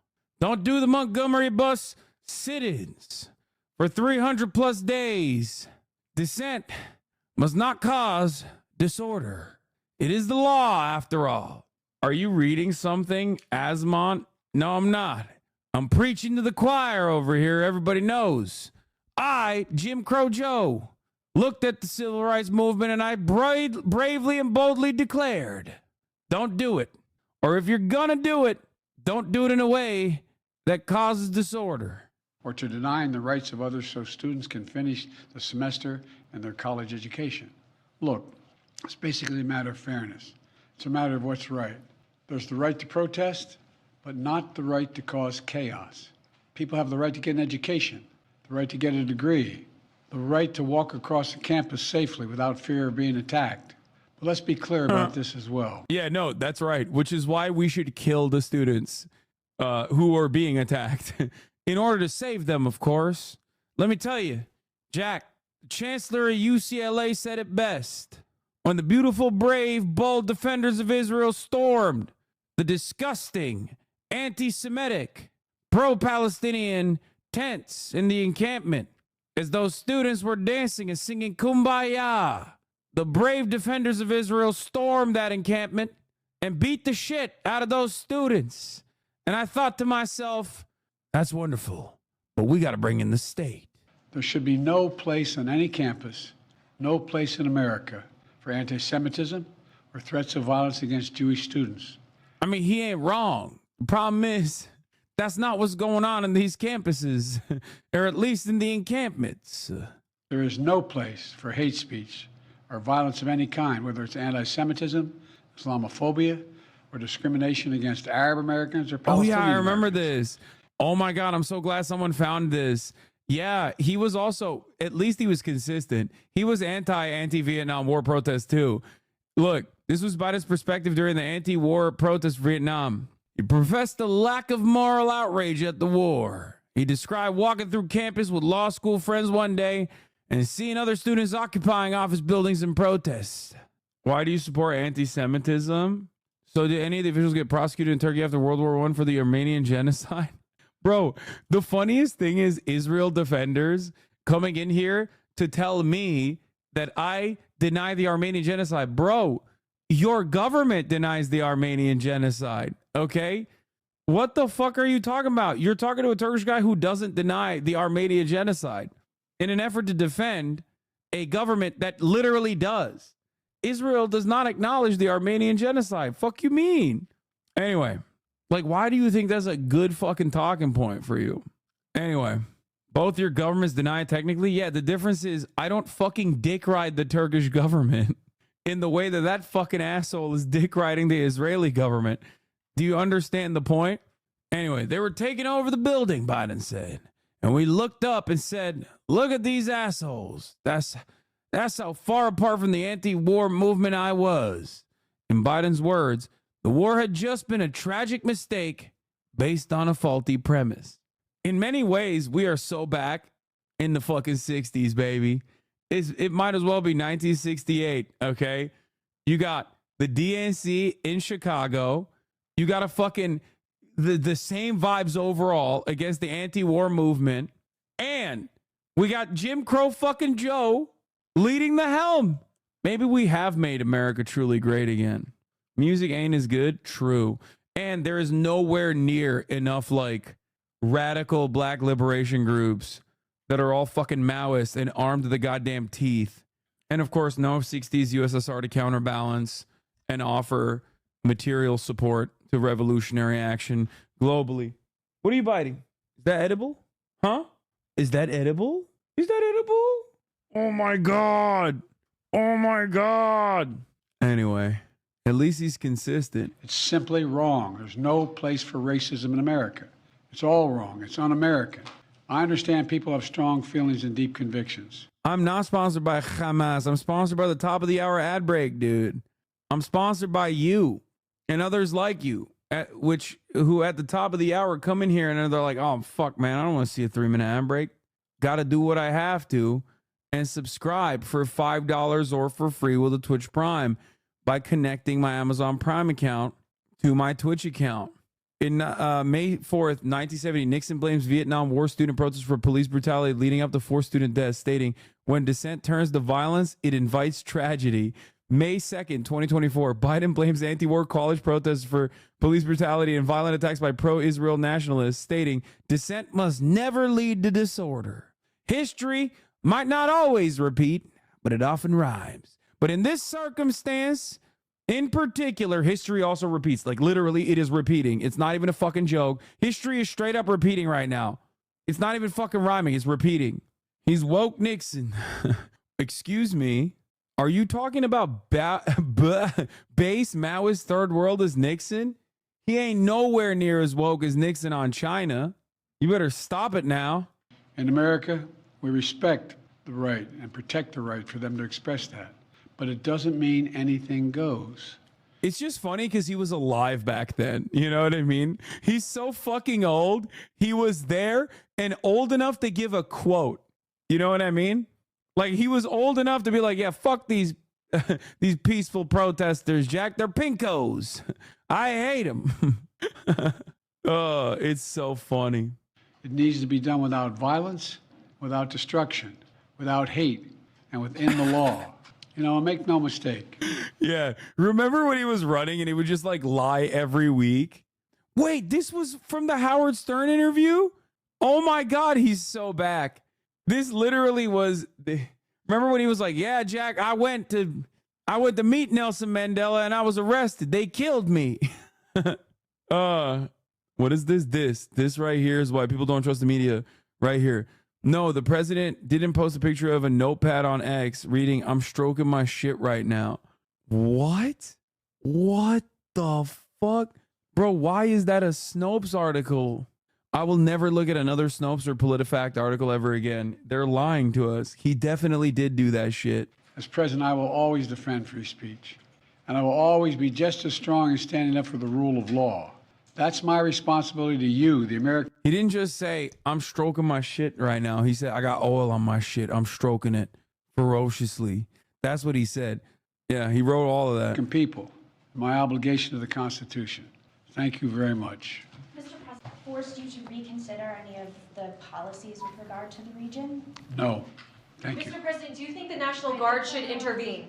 No. Mr. President, do you agree with what the students are calling for? Mr. President, the former president. All right, President Biden giving some comments about the unrest we've seen on college campuses, talking about how these protests bring an odds to important American principles. One, of course, the right of free speech to demonstrate peacefully, and the other one, of course, the right of students to feel safe and secure. Wait. Yeah, one, a fundamental American fucking value. Two, some shit we made up to violently suppress that fundamental American value. I love that. He's like, yeah, one fundamental American value enshrined in the Constitution, perhaps the most important one. The second, just some shit we made up to fucking kill the people exercising that. Secure in an academic establishment. He did, on his way out of the room, also say that he didn't think the National Guard should be dispatched to college campuses, which, of course, has been going on in Texas, for one, as well as other law enforcement agencies in other states. Let's talk a bit about this before we go back to the Trump trial. Dana Bash, I know that there has been criticism of President Biden for waiting until today, quite late in all of this, to give a statement. What were your thoughts? Yeah, we have heard from his spokespeople yesterday at the White House podium and the deputy press secretary before that, since the unrest really started. But there have been calls, not just from his political opponents, but from his political supporters, to go out and to say something that gives clarity and a very solid argument for what is okay and what is not okay.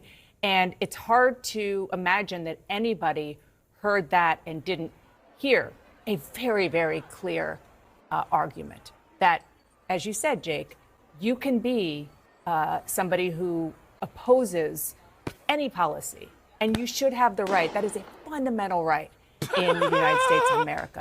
Dude, this is such a funny, come on, dude. They're literally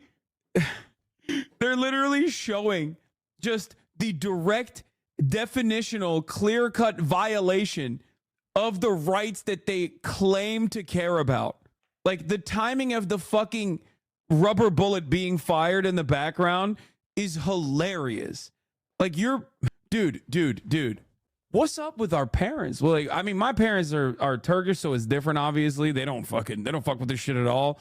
Like, they are very much pro-Palestine, okay? But it is, like, how are you like an American parent, you know, over the age of like 50, and you're watching this and not going like, the fuck? What do you mean? Like, you're saying you care about free speech while I'm watching the opposite happening, and you're seemingly justifying it. Like, what's that about? But you can't intimidate. You can't do anything to stop people from going to classes or from feeling unsafe. And it is complicated. It is something that is steeped in nuance, but it's also something that a leader can and should, and I think probably in this case did, be that is steeped in nuance, but it's also something that a leader can and should, and I think probably in this case did, be. Yeah, okay, Dana Fash. Obviously, you like what he had to say. We saw your fucking dumbass coverage. Able to clarify and make easier to understand for the American people. That's what a leader is supposed to do. And let's also be clear, we went way past nuance with the violence that we've seen the last 2 days. I mean, and that is, I think, the distinction that President Biden was trying to make. Yeah, those things are bad. And it's great that they aren't happening. Yeah, those things are bad. A violent suppression of free speech would be really bad and unconscionable, which is why I'm saying that the president capitulating to such anti-democratic interests from a select few rich people and I guess like people that pay not tuition but people that donate to the fucking college campuses, their demands have been met, and my own demands as Dana Bash has been met, and I think that that's great actually, even though it goes against what I was just saying earlier about the free speech thing, which was something that is a fundamental value. I mean, breaking into the building at Columbia, the images that we saw out of UCLA, we were just showing some of them on the screens here. There have been all these conversations about these very, in many cases, terrible signs and messages that have been on these college campuses in terms of anti-Semitism. But the escalation in recent days, I think, is clearly what motivated the president to come out now, even after, I will say, every morning I have gotten up looking at the previous day. What did the president say about this? Because I've been waking up and covering at 5 in the morning these protests breaking out on these college campuses. And the answer has always been, until this afternoon, well, no, here's some paper, here's some off-camera comments from the administration. Clearly, they felt like they needed to finally say something. And I think you could really hear, for President Biden, and Dana, you were talking about this as we listened to him, you could hear the conviction in his voice in this speech. Yep. So when you were doing your show this morning, Casey, 5 a.m. East Coast time is 2 a.m. Pacific. You could really hear it. You could really hear the conviction coming from Joe Brandon when he was like, "We should kill the students." When he said dissent must not lead to disorder, bro, that is like that is George Orwell. Okay, I mean, I'm sorry, that is such a fucking.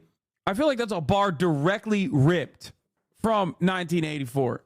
Dissent must not lead to disorder. I feel like this is what villains say when they're trying to stop civil liberties from and civil movements from happening. Yeah, George Foreman, 1998. Pacific time, and it was at 1 a.m. Pacific time, I believe, that law enforcement went into the encampment at the campus of UCLA in Los Angeles to clear out the encampment there, which obviously is generally not a smooth and easy process. Josh Campbell is there, our law enforcement correspondent and a former FBI official. Oh my God, we brought our resident bootlicker on to talk about how wonderful the cops were and how restrained they were, and then I suspect he's gonna fucking talk about the guy, how fucking nasty the ground is now because of the students and not because of the cops that beat the shit out of them. Looking at well, that does not look ready for graduation. I'll just say that, Josh Campbell. No, it certainly doesn't. And, after that clash that we saw last night with law enforcement here ultimately deciding that it was time to go in, they did this in steps. They issued an unlawful assembly order and then asked this crowd to disperse, and then they went in. The California Highway Patrol, there were some skirmishes.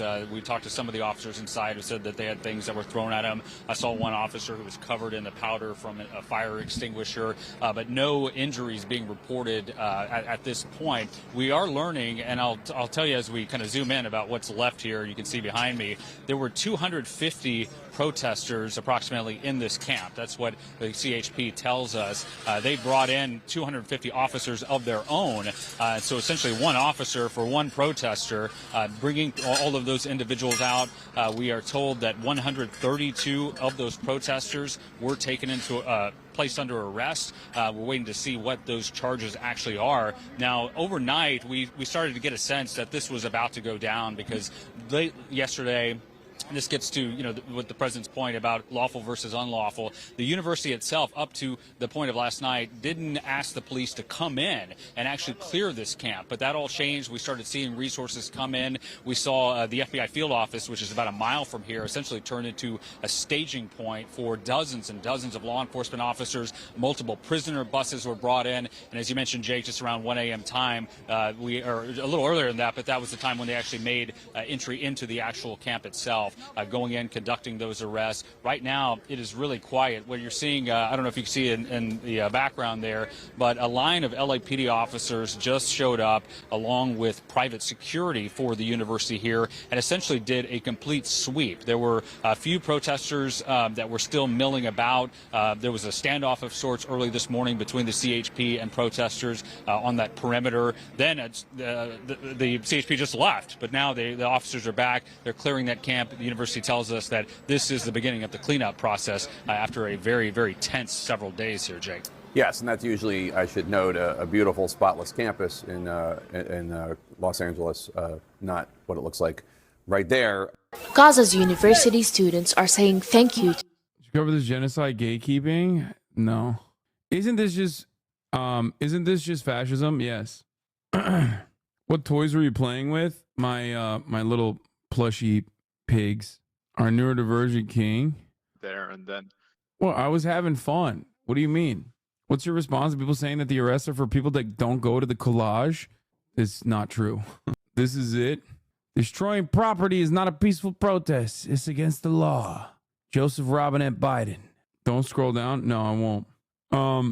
Oh yeah, Manhattan DA says that a gun was fired. An officer fired a gun during Columbia University confrontation. Officers summoned riot gear entered the campus. No one was injured. The shooting was first reported by news outlet The City and confirmed by Manhattan DA's Alvin Bragg's office.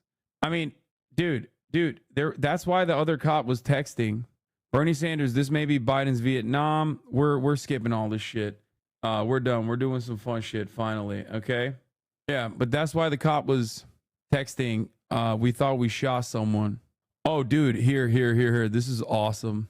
Before we get to Kendrick. Chants of the pro-Palestinian rioters on campuses are calls for Israel's destruction. We always knew that Hamas hides in schools. We just didn't realize that it's not only schools in Gaza, it's also Harvard, Columbia, and many elite universities. Chants of the pro-Palestinian... Why have you made your camp so large on stream? Wait, is it that large? I don't get it. That's right. It's Hamas. It's Hamas. Scuba bipartisan group of senators held a confidential virtual meeting Wednesday with senior officials at the International Criminal Court to express concern about the possible arrest warrants against Israeli leaders. Fuck yeah, dude. That's what I'm talking about. Oh, Senator John Fetterman agrees with Ron DeSantis, and as a member of the Senate Ag Dems, he's decided that lab-grown meat should be banned, which is so fucking stupid. And I hate these fucking dumb animals, okay? Lab-grown meat should not be banned at all. It is literally good for the environment. The only reason why you would be against developments in this field is because you are deeply in the pocket of the agricultural producers, specifically on the meat and poultry side, and that's it. It's ironic because like all of our fucking meat is technically kind of lab-grown meat anyway. I hate this shit. Do they think lab-grown meat is some lib shit? Bro, they think anything is lib shit. This is akin to the George W. Bush era conversation about stem cell research that greatly set back American research on the field. And people had to go to like Germany to be able to get like stem cell procedures done. So fucking annoying. So dumb, so anti-science, suck my dick, fuck you, okay? I'm in the lab growing my meat. Netanyahu getting invited to the States? Oh my God, I hope they arrest him. To address Congress? Oh my God, imagine he comes to America and we fucking arrest his ass. Dude, that'd be so sick. It's not gonna happen, but let a boy dream, you know what I mean? Let a boy dream. Mr. President, what song are you listening to? Folks, America, I tell you what, you see Donald Trump, you see Pizza Hut. No, what song? Song I'm listening to, I'm listening to my favorite song since I was a little boy, folks. It's called Two Wood Blocks Click Clack. Two Wood Blocks Click Clack? Blessed clickety click clack. We are the blessed clickety guy. I said, take care, America. That's not a door, Mr. President. Delaware. Delaware. Oh, Jesus Christ. Look at your body. You've been eating diseased American meat your entire life, and you have two trapezoidal tits that are facing in opposite directions. Every time you wear something smaller than a quintuple XXL, it looks like you're smuggling logs of bologna. Senator Dobak has something to say about Burger King's Impossible Burger. I only eat real food. That's why I'm so healthy that I nearly dropped dead at age 50. Jesus Christ. Felix got the smoke for Feder Wap. Anyway, okay. Oh, this is the last thing I wanted to show from the campus protest. UCLA cops remove the mask from protesters so they can't hide from their parents, neighbors, future employers. So part of the KKK. There's a role of the parents here too, right? Yeah, I would also say that these students at their core are operating in an incredibly selfish way. Think about the resources they're pulling away from Los Angeles right now with these. Yeah, think about the resources they're pulling away. Exactly, which is why they should have never done this, dumbass.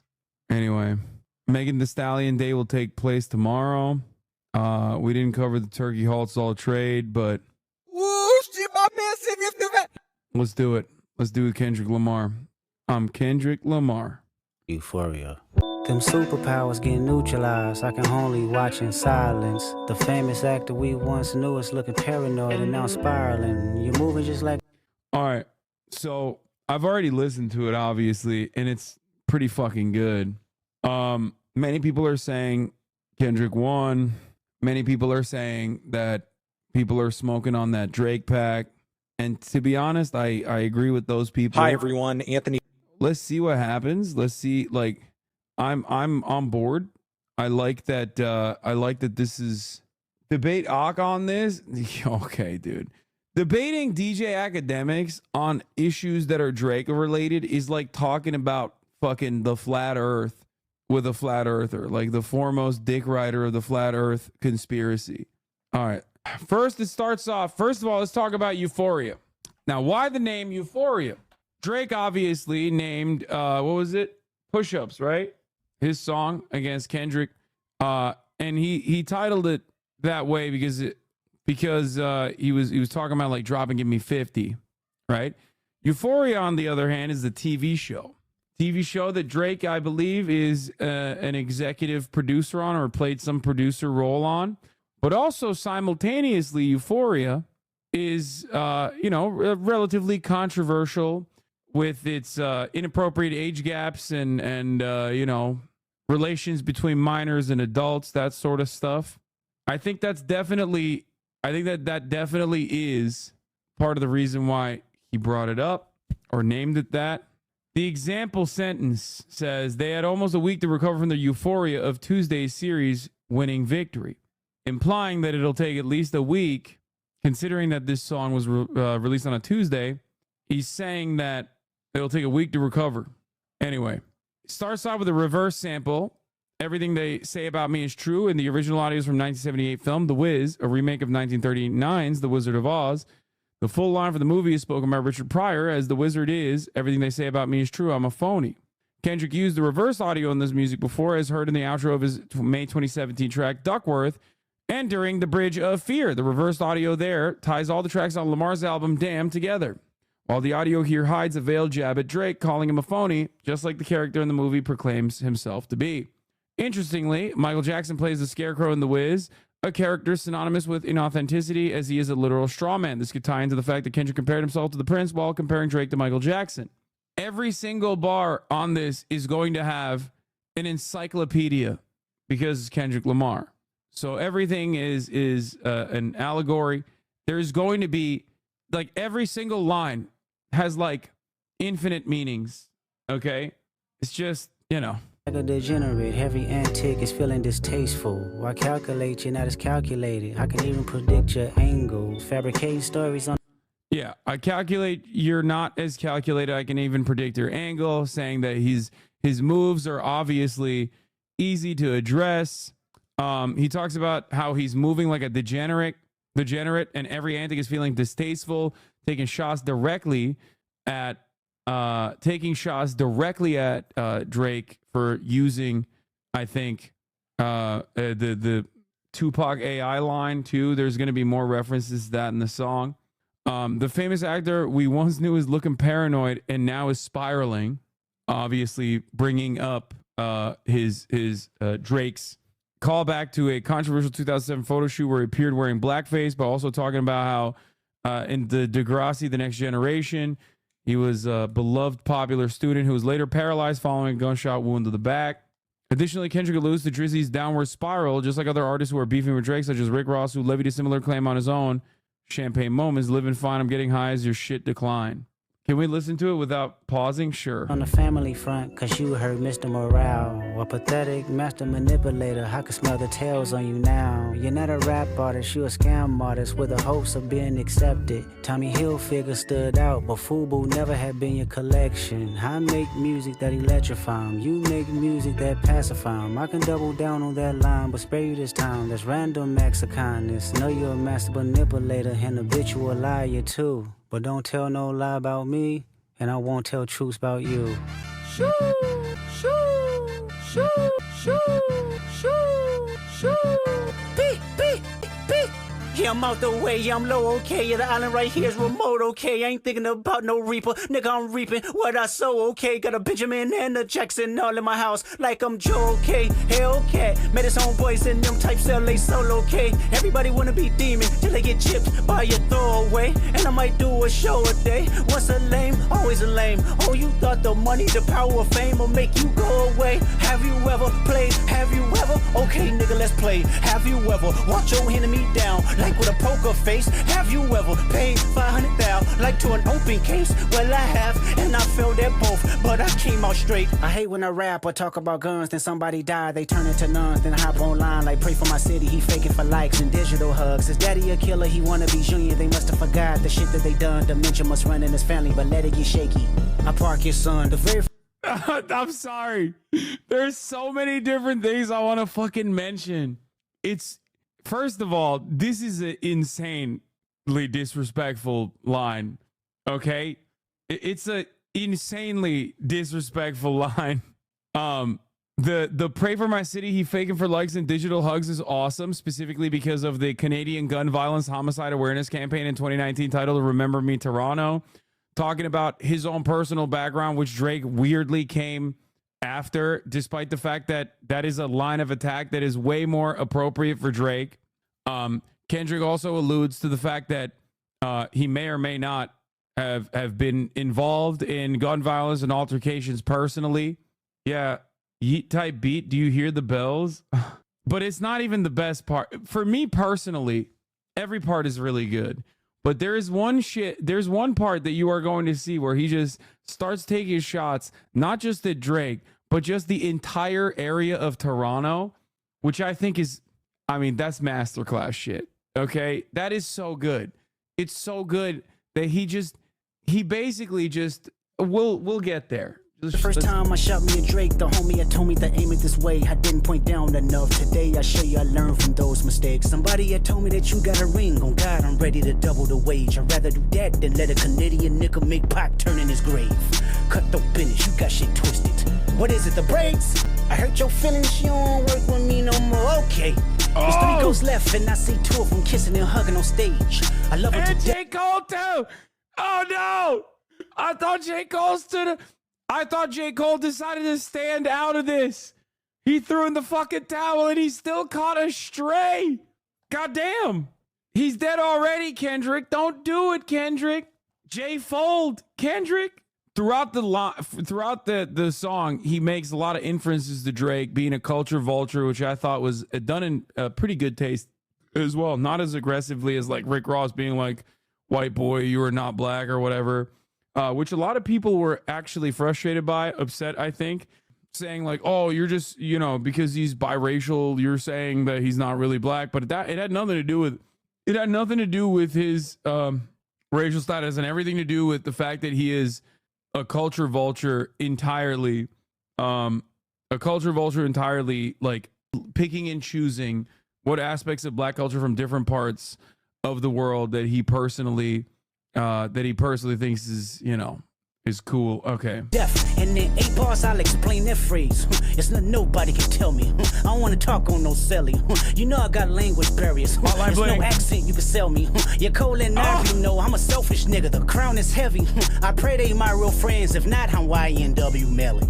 I don't like you popping shit at Pharrell. For him, I inherit the beef. Yeah, fuck all that pushing P. Let me see you push a T. You better off spinning again on him. You think about pushing me.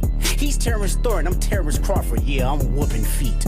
We ain't gotta get personal, this a friendly fade. You should keep it that way. I know some shit about niggas that make gonna wanna look like a saint. This ain't been about critics, not about gimmicks, not about who the greatest is. It's always been about love and hate. Now let me say I'm the biggest hater. I hate the way that you walk, the way that you talk. I hate the way that you dress. I hate the way that you sneak this. If I catch flight, it's gonna be direct. We hate the bitches you fuck, cause they confuse themselves with real women. Then notice I said we, it's not just me. I'm what the culture feeling. How many more fairy tale stories about your life till we had enough? How many more black features till you finally feel that you're black enough? I like Drake with the melodies. I don't like Drake when he act tough. You gon' make a nigga bring back Puff. Let me see if Chubbs really crashed something. Yeah, my first one like my last one. It's a classic, you don't have one. Let your core audience stomach that. Then tell them where you get your abs from. V12, it's a fast one. Bow, bow, bow. Last one. Headshot for the year. You better walk around like Daft Punk. Remember? Hey, Top Dog, who the fuck they think they playing with? Extortion my middle name as soon as you jump off of that plane, bitch.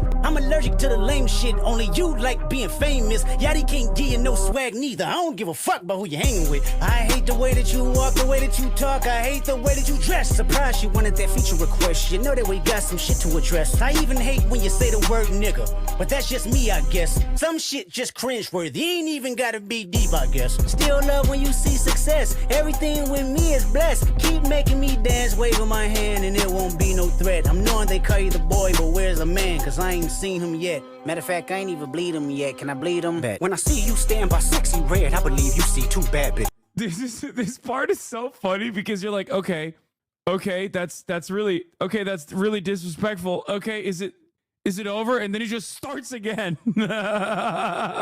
It's like watching someone pummel the face of another individual after like the person is no longer breathing. Like they're obviously dead, and you're just watching somebody keep going with the same intensity. It's kind of fucked up. There's a point where you're like, okay, dude, like calm down. All right, Jesus Christ, never mind. No, it's back.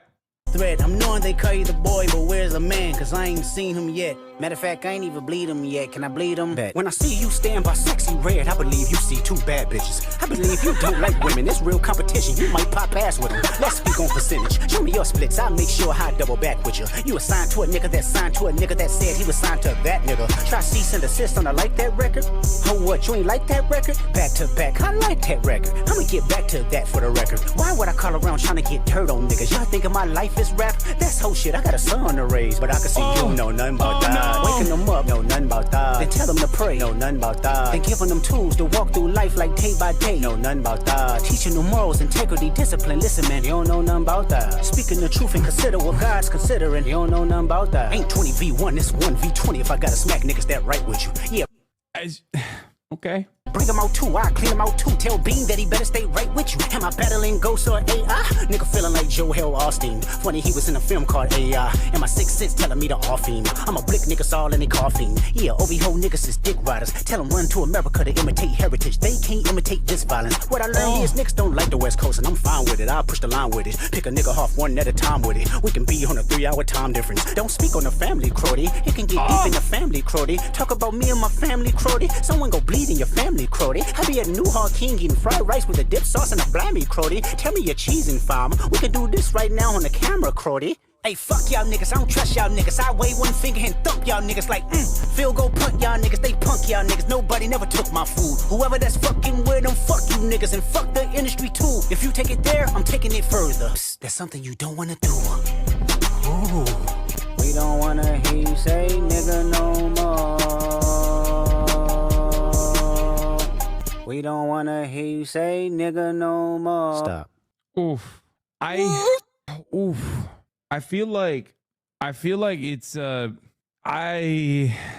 mean he had it he just I don't know. I mean that's just, is this allowed? Are we allowed to listen to this? Is he allowed to say this? I mean, he put 3 different songs in one song. It's just like, I don't know. I don't know what to say about it beyond the fact that Drake's biggest meat. I don't know. I don't know what to say about it beyond the fact that Drake's biggest meat writer coping about Kendrick's diss. Anything. No, you know what? Let's just listen to this. No, what I saw from r/Drake, because I went there, because I wanted to see what the real Drake meat writers were saying, and even they were like, well, it's actually pretty good. Oh, it's pretty good. And you know, this will make great rap music. This will make Drake. Ooh, I can't wait for Drake to respond. Please look at this clip. What, bro? We don't wanna hear you say nigga no more. Stop. Racist, sexist.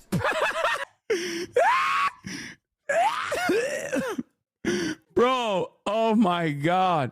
Where are the chatters that were like, bro, Drake, I can't believe some of the shit you're saying about Drake. Excuse me.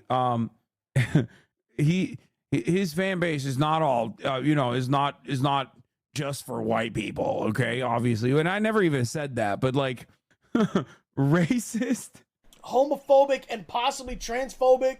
All these things. I thought Kendrick was this, I thought he was like on a high horse spiritually, mentally. I thought he was like a woke, Now all of a sudden, what happened, bro? I'm confused. I gotta look at the fucking lyrics on this. I'm confused about this shit, bro. Honestly, bro.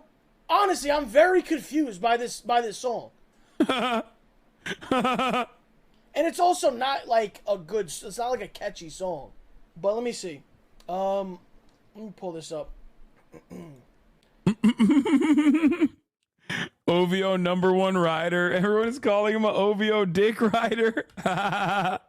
Your IQ too low to understand. Bro's riding harder than you do for LaZionist. Yeah, he's just cheesing, fam. Okay, listen. Oh yeah, the worst part about it is that obviously Kendrick Lamar's Drake This Euphoria earns the biggest streaming day for any rap song in 2024. In its first full day, it had over 9.2 million streams on Spotify. This song was originally 19 minutes. Kendrick, a real hater. It is, yes. I mean, it was so personal and so disrespectful in all of the very meaningful ways that, like, I think a person like Drake is thin-skinned about. You know what I mean? Yeah. Olayemi had a great take on this, obviously. Kendrick didn't say Drake's not black because he's light-skinned or biracial. It's because he cosplays blackness from every artist in every region he can steal it from, despite never speaking on black issues while actively being exploitative and doing mess like calling Rick Ross racist. I mean, the Rick Ross's racist was so funny because it was just like it added to the self-own in that situation, because it's like how are you going to get owned by Rick Ross? Like, one, you just openly admitted that he got to you. It's Rick Ross. He literally has talked about date rape. Like, he made a song about raping people, okay, by drugging them. Hello, this is a CO, okay? He worked in the American prison industrial complex, and you got rolled by Mr. Tubby Man. Like, that's crazy. Who literally stole the identity of a real black person who was a victim of the American prison industrial complex, who Ricardo Ross was very much. What is this? Kendrick Lamar diss song that Drake got a Toronto restaurant named New Ho King. Business going crazy. No way. Kendrick doing more for Toronto local business than Drake, man of the people. Anyway, yeah, he's a former CO who stole the identity basically of a real person, an actual real criminal. Anyway, apparently Drake got robbed at New Ho King in 2009 too. Oh, that's what the line is about. Oh, anyway, let's listen to what we'll do the RDC clip, which I already saw as soon as it got out. It was so good. I'm actually kind of surprised they don't meat ride Drake more, because they're usually very I feel like they're usually very apolitical on black people's business in general. Like, if there's something that's really contentious, I feel like they don't stay out of it. But I know they're J. Cole fans, I know that, but I mean, Anyway, let's just watch. Shit, that for real. For yo, my hair is the beef. Yeah, fuck all that pushing P. Let me see you push a T. What? Push a T? That shit lame as fuck. He's tearing some bread. How would you see two bad bitches? Two bad bitches? Like women, that's real competition. You might pop ass with them. Let's You pop ass with them? I'll make sure I double back with you. Come on, stupid. I love the ghostwriters because at first I thought they were, it was like a double entendre. I thought that he had like Klansmen in the room as his writers. You know what I mean? Nigga that said he was signed to a back nigga. Try cease and desist on I like that record. We don't wanna hear you say nigga no more. Dude, I'm black. I'm black. What is he talking about? I'm black. Nigga no more. Stop. Dude, that shit was lame as fuck. Hey, where y'all going? Where y'all going? Oh, y'all scared? Fuck it, man. We don't need them, man. Lame ass diss, man. How are people listening to this? This don't deserve a response, right? You know what? Take a picture of me. I'm about to respond with an Instagram caption. You can't take that. Man, what should I say? There's so many out there. I don't think you should do that, bro. Oh, what you thinking? What should I say? Instagram story or a photo dump? A photo dump. That'll get them going for real. What's that? What is that? That's the only way, bro. Come on, put that away, Brody. We don't need that. That nigga rapping, bro. Yo, come on, you don't believe in me? Rapping, bro. What's going on with you? I done heard you my whole life, nigga. I know. Yes, I've been in the game for a long time. Oh, that nigga, man. Man, don't tell me you're scared too. Come on, man. It's nothing. Listen to AM in Compton, bro. Drop that. Come on. Dude, I'm not using Drop this, that, man. bro. You know what? It don't matter that you don't believe in me, man. Let me get in the booth. That's what everybody want, huh? That's what everybody want. That's what I'm going to do. Watch out, man. This is crazy, man. This is crazy. I could top that easy. That short-ass nigga, man. That's crazy. I was really trying to keep this PG. Yeah, you like that, right? Where you going? Come on, hey, Houston, Atlanta, Vegas. Come on. Look at this fucking. Oh, Jesus Christ. Oh, yeah. So, yeah, I mean, it's great. It's so great that Fantano made a 26-minute video on it. Fantano here, internet's busiest music nerd. You know why you're here. I know why you're here. It's Beef Watch 2024. The tensions between Kendrick Lamar and Drake continue to escalate. Things have advanced quite a bit since Kendrick Lamar fired that first public shot across the bow at Drake and J. Cole on Like That from the Metro Boomin and Future album We Don't Trust You weeks and weeks ago. J. Cole responded. He apologized. He rescinded the response. Then Drake responded with push-ups and then one more time responded again, trying to bait Kendrick into a response sooner rather than later with the tailor-made freestyle. I very much messed with push-ups, as you guys may remember, and while I thought what Drake did with the whole AI voice thing with Tupac and Snoop was kind of a very smart psychological warfare 4D chess type move, it was still... No, I think it showed weakness. I think. I don't think it was a smart move. I think it showed weakness. Y'all was hating when Drake dropped. Man, y'all full of shit, Lamau. Wait, no, I said wait, what? I literally personally, I listened to it. I said it was good. But, are you talking about Fantano and what he had to say about the second drop? Because the second drop, I thought wasn't a smart move. And I think it showed nervousness on behalf of Drake.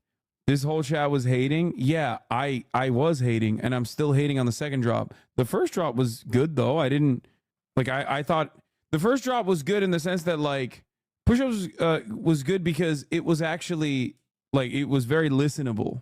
Like, it was a decent song in general. Really weird and tasteless and kind of odd on his part. I commented on that as well. And since that video I did on the tailor-made freestyle, that response, that diss track, has been taken down off social media because it turns out Tupac's estate not too... Bro, what is this guy doing? Kendrick Lamar is being accused of stealing lines from battle rappers for his Euphoria diss track. Oh my God. Okay, bro. Okay, bro. OVO sweatshop really sweating for these reaches. Dude, come on. DJ Academics, like listening to DJ Academics on Drake related issues is so fucking stupid. It's just like, yeah, it's like going to Israeli state media to learn about what the fuck the IDF did, okay, and why it was totally valid, all right? He's doing Pallywood shit over here, okay? DJ Academics is the Jake Tapper of Drake news. What Israel is the Drake Tapper. What Israel is the Jake Tapper. DJ Academics basically does the same thing that Jake Tapper does, but for Drake, okay? Bro's got Drake's fake abs touching his forehead. He's glazing him so hard. Oh my God. Oh my God. Okay. What is this? Drake on his next now record? Who's gonna tell me that I can't say nigga? Nigga, bitch, ho. Now who's gonna... Happy with Drake using the guy's voice in that weird ass track. So yeah, that's down offline now. And days later, we finally have a full-on, complete, direct at Drake response from Kendrick in the form of this track, Euphoria. That's the setup, that's the context. Let's get into it. Just kind of talking about on a surface level, the instrumental production, sonic aspects of what's going on here. We have a pretty lengthy diss here at 6 minutes and change, bit of an intro.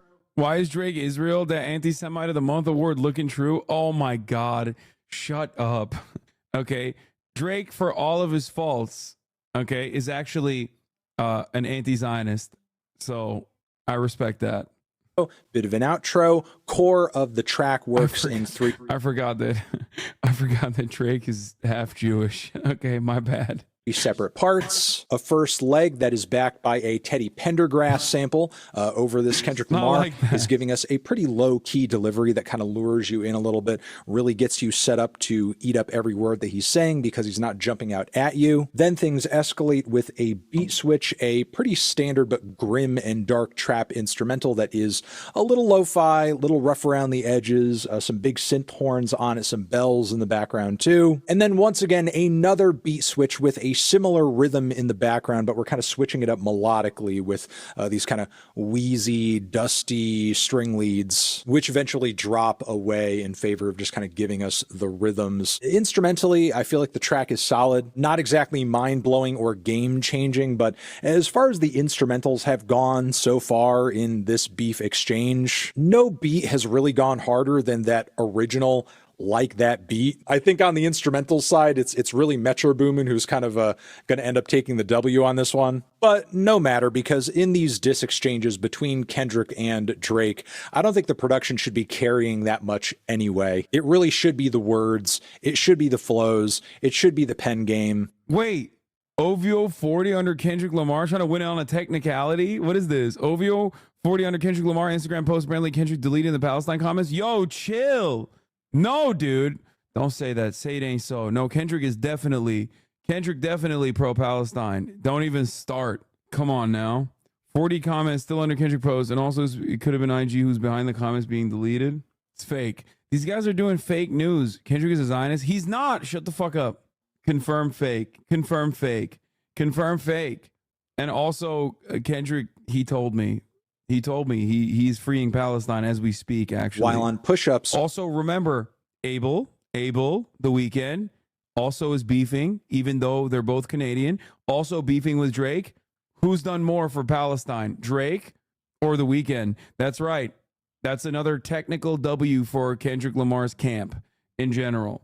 Drake most definitely came with some mean words, some witty lines, kind of an analysis in terms of the splits Kendrick and company are making on their records, their streams, their sales. Kendrick is clearly out for blood on this track, where it is very apparent that his distaste for Drake goes beyond just hip-hop competition being the best. He doesn't really care for the guy on a personal level. As a result, his whole takedown of Aubrey, as I will go over, is kind of surgical and multi-layered. So with that, let's get into the bars and the content of what Kendrick is saying. Here we got the bars. right here, before I get into this, just to remind you guys, everything I'm going to say about every single lyric on this track is my interpretation of what is being said and what goes on. You're free to have your own read on all of this. What I'm about to say is not the be-all, end-all with all this. We are observing a beef, a disagreement between two very talented, entertaining guys. Ultimately, all I want to see is who makes the better set of tracks in the midst of all this. And with that, let's see if it ends up being Kendrick with this Euphoria cut. All right, now, for those who did not pay attention, this entire track kicks off with a reversed piece of audio, which is a callback to the classic reinterpretation of The Wizard of Oz, The Wiz, that at one point features Richard Pryor saying, "Everything they say about me is true," which then progresses into another line about him being a phony. Now, to me, my read of this, and really just the surrounding everything from the get-go on this track, is Kendrick is really trying to do everything that he can to paint Drake as inauthentic, as fake, essentially as an actor, a guy who has more ties with entertainment and visual media and pretending to be something. No, you're glazing Kendrick too much. This shit was trash. Okay, come on. Be objective. Be objective. You're being ridiculous. That he's not, than he does hip hop in actuality, which again is why he's throwing in this line here, which is why he has named the record Euphoria. Many fans have read layers into Kendrick's reasoning behind that, but the most obvious, I think. Wait, what? The student protesters took a rubber bullet to the face and hit by LAPD's violent raid last night in Palestine encampment. Twitter account has been removed. Many speculate that X's purposely took it down to hide the evidence of LAPD's brutality last night. Dude, what is wrong with you guys? Are you mentally ill? Like, please, before you fucking send me a Twitter post with like 20 fucking likes, please check where this Twitter post is coming from and what the things people are saying in that. Don't put this up, man. It's not confirmed. No, I'm not talking about this guy. I'm not talking about Nosferatu Sex God, whose Twitter accounts has been suspiciously removed from the platform. I don't know why. Maybe I don't know why he maybe deleted his account or something. But the fucking Drake dick riders in the chat are just like sending dumbass fucking tweets, like being like, Kendrick is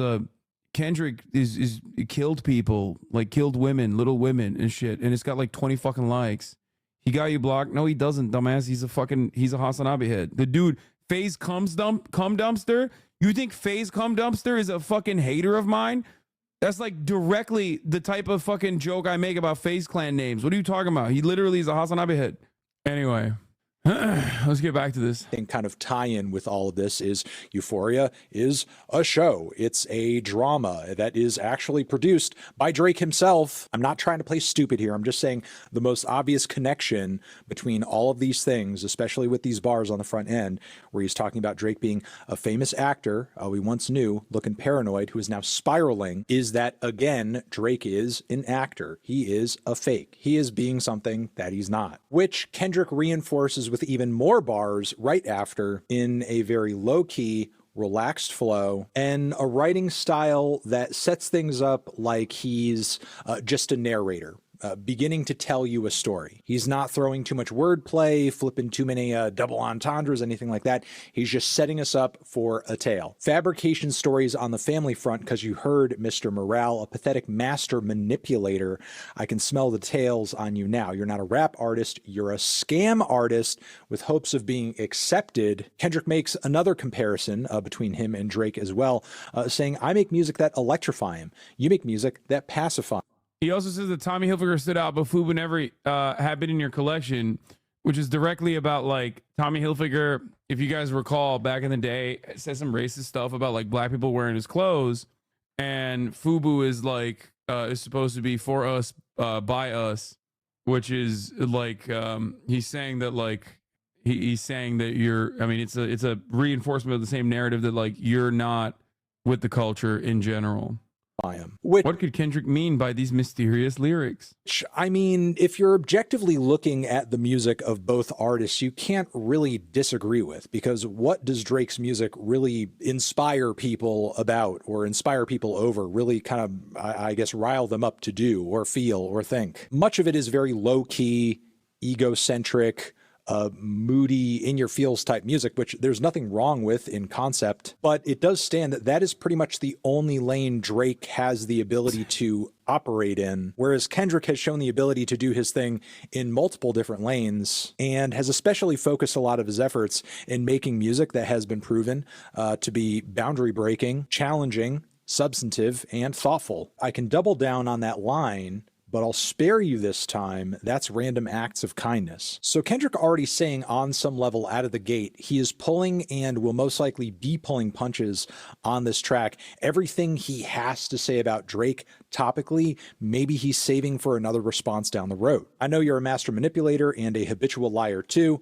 but don't tell no lie about me, and I won't tell truths about you. It's after this point on the song that vocally and instrumentally, the track switches up. Kendrick escalates the energy level, and he really starts going in the first full verse. Okay, look, the first handful of bars on this verse definitely work in layers, but to kind of get to the meat and to the point of what Kendrick is saying here, he's really building himself up. He's ramping up to start pulling out some deadly lines and start kind of teasing at things that he might want to reveal about Drake down the road, or maybe eating at Drake's feelings and motivations in the midst of all this, saying, everybody want to be demon till they get chipped by your throwaway, talking about the way Drake has been acting and carrying himself in the midst of this beef and prior to it, as a tough guy, as a kingpin, as a this and a that. But meanwhile, Kendrick is saying he's been chipped or hurt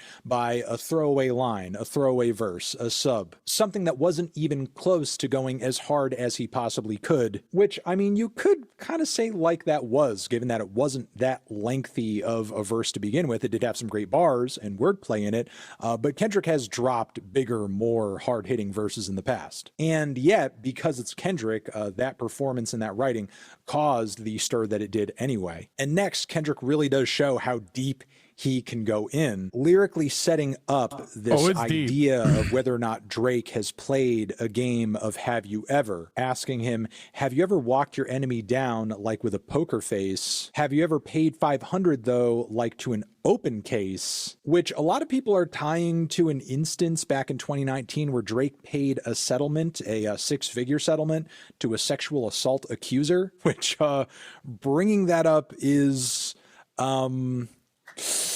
it's a diss track. It's fair game. That is not a good look. Bro, that's crazy. Might as well just fucking directly give me a line to DJ Academics. This guy sent me a r/Drizzy comment titled Drake is about to obliterate Kenny. And he promoted this link by saying, please listen to the people who have been in this game for a while. The people that have been in this game for a while. After that mid-ass track Kenny dropped, it's safe to say this battle's about to be over. Someone should have told Kenny to keep his one in the tuck. We didn't wait all this time for a no warning-esque track. What happened to Let's Get It, bro? The only thing we've gotten from Kenny is wasted time. Nice try, Aubrey. Thanks, man. That Kendrick is absolutely right to go after. This next set of bars referentially gets kind of dense and involves a lot of different ties industry-wise between Drake and a lot of Cash Money people, a lot of music business people. But Kendrick says, I hate when a rapper talk about guns, then somebody die, they turn into nuns, then hop online, like pray for my city, he faking for likes and digital hugs. His daddy a killer, he wanna be Junior, they must have forgot the shit that they done. Where Kendrick is kind of portraying a hypocrisy here, an inconsistency between Drake and those who are around him, especially above him in the music industry. Guys like Birdman, guys like Jay Prince, guys who use and abuse their control in the music industry, especially on the hip hop side, in all the wrong ways. And then Kendrick ties this up in just, the meanest. Dementia must run in his family, you know, meaning the group of people he's a part of. Let it get shaky. I'll park his son, which some might think is going a little too far here, but he actually kind of addresses this very tone shift in the following handful of bars, saying the very first time I shot me a Drake, meaning previously when he's gone at Drake before, but Drake also gun. Homie had told me to aim it this way. I didn't point down enough today. I'll show you I learned from those mistakes. So obviously listening to somebody else prior, Kendrick didn't go about doing this the way that he wanted to, and also pointing down, meaning aiming lower, going down to hell, shooting below the belt, which, given what has happened up until this point, he is clearly ready to do. This next set of bars is pretty interesting, as on the front end, Kendrick makes reference to a recent purchase of a ring that Drake did and showed and flashed on social media that Tupac owned. And then he ends that with, "I'd rather do that than let this Canadian guy make Pac turn in his grave," referencing not just that, but also Drake's recent use of Pac's voice in this whole AI thing. Kendrick also makes reference to Drake's perception of things being twisted, which, given how he tried to go at Kendrick for being too pop-centric, is pretty valid, because that's obviously an accusation you can hurl at Drake times 10. "I hurt your feelings, you don't want to work with me no more, okay.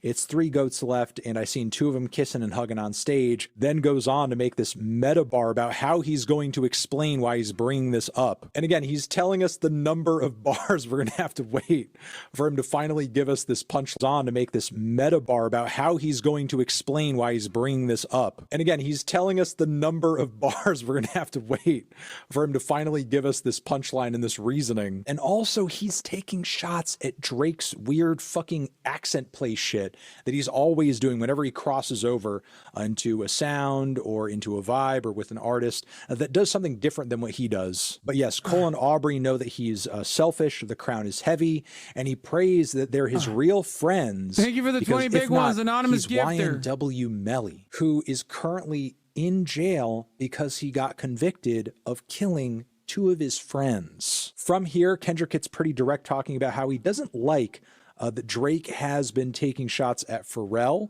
He's going to take up the beef. Listen, he woke up in the morning and he had murder on his mind, bro. Not convicted, allegedly. On his behalf. And then he says, fuck all that Pushin' P, doing a little Gunna Wanna reference, and then says he would like to see Drake push a T. Which, does that need any further explanation? I don't. Yeah, I mean, it's not guilty. Yeah, he's not. God damn. Anonymous gifter with another 20 big ones. What's happening? Bro, is it Drake? Drake, honestly, if it's you, I will drop all of this shit. I will defend you if you let me play in the basketball court whenever I want. That's how easily purchasable I am. You know how to reach me. Okay? You know how to reach me. Unless Kendrick Lamar also has an indoor basketball court that's like NBA regulation, in which case then, you know, Drake, you're out. Kendrick, I don't know how you can reach me. Typical socialist, yeah. Once I touch a little bit of this money, this socialism shit is over, dude. He knows how to reach you. I actually know a couple people who are friends with Drake. And I don't mean like fucking Aiden Ross or some shit. I've had some of them on this broadcast. Bro, you shouldn't admit that. I mean, they're fucking wonderful people. Even though they're friends with Drake. Not 24K. I don't think it does. You better off spinning again on him. You think about pushing. Wait, what do you mean you don't know what Pusha T means? Pusha T is the one who Drake never actually ended up responding to because he fucking ended his life. Story of Adidon. My man did investigative reporting. He literally did investigative journalism on a fucking diss track famously. It's probably one of the best diss tracks of all time. Probably one of the best diss tracks of all time, where like it definitely was one of the most consequential diss tracks of all time. He dissed Drake into fatherhood. Okay? Like he dissed Drake so disrespectfully that he had to assume the role of a father, take ownership over his son. Me, which at this point that may in fact be true, because to which Drake never actually responded to, and also has like made references to like about how he's actually a good dad now, like a bunch of times, but that's pretty much it. Because at least at the end of the day, while Pusha T did really see Drake Dick Riders, he was hiding his son from the world, bro. Yeah, totally, dude.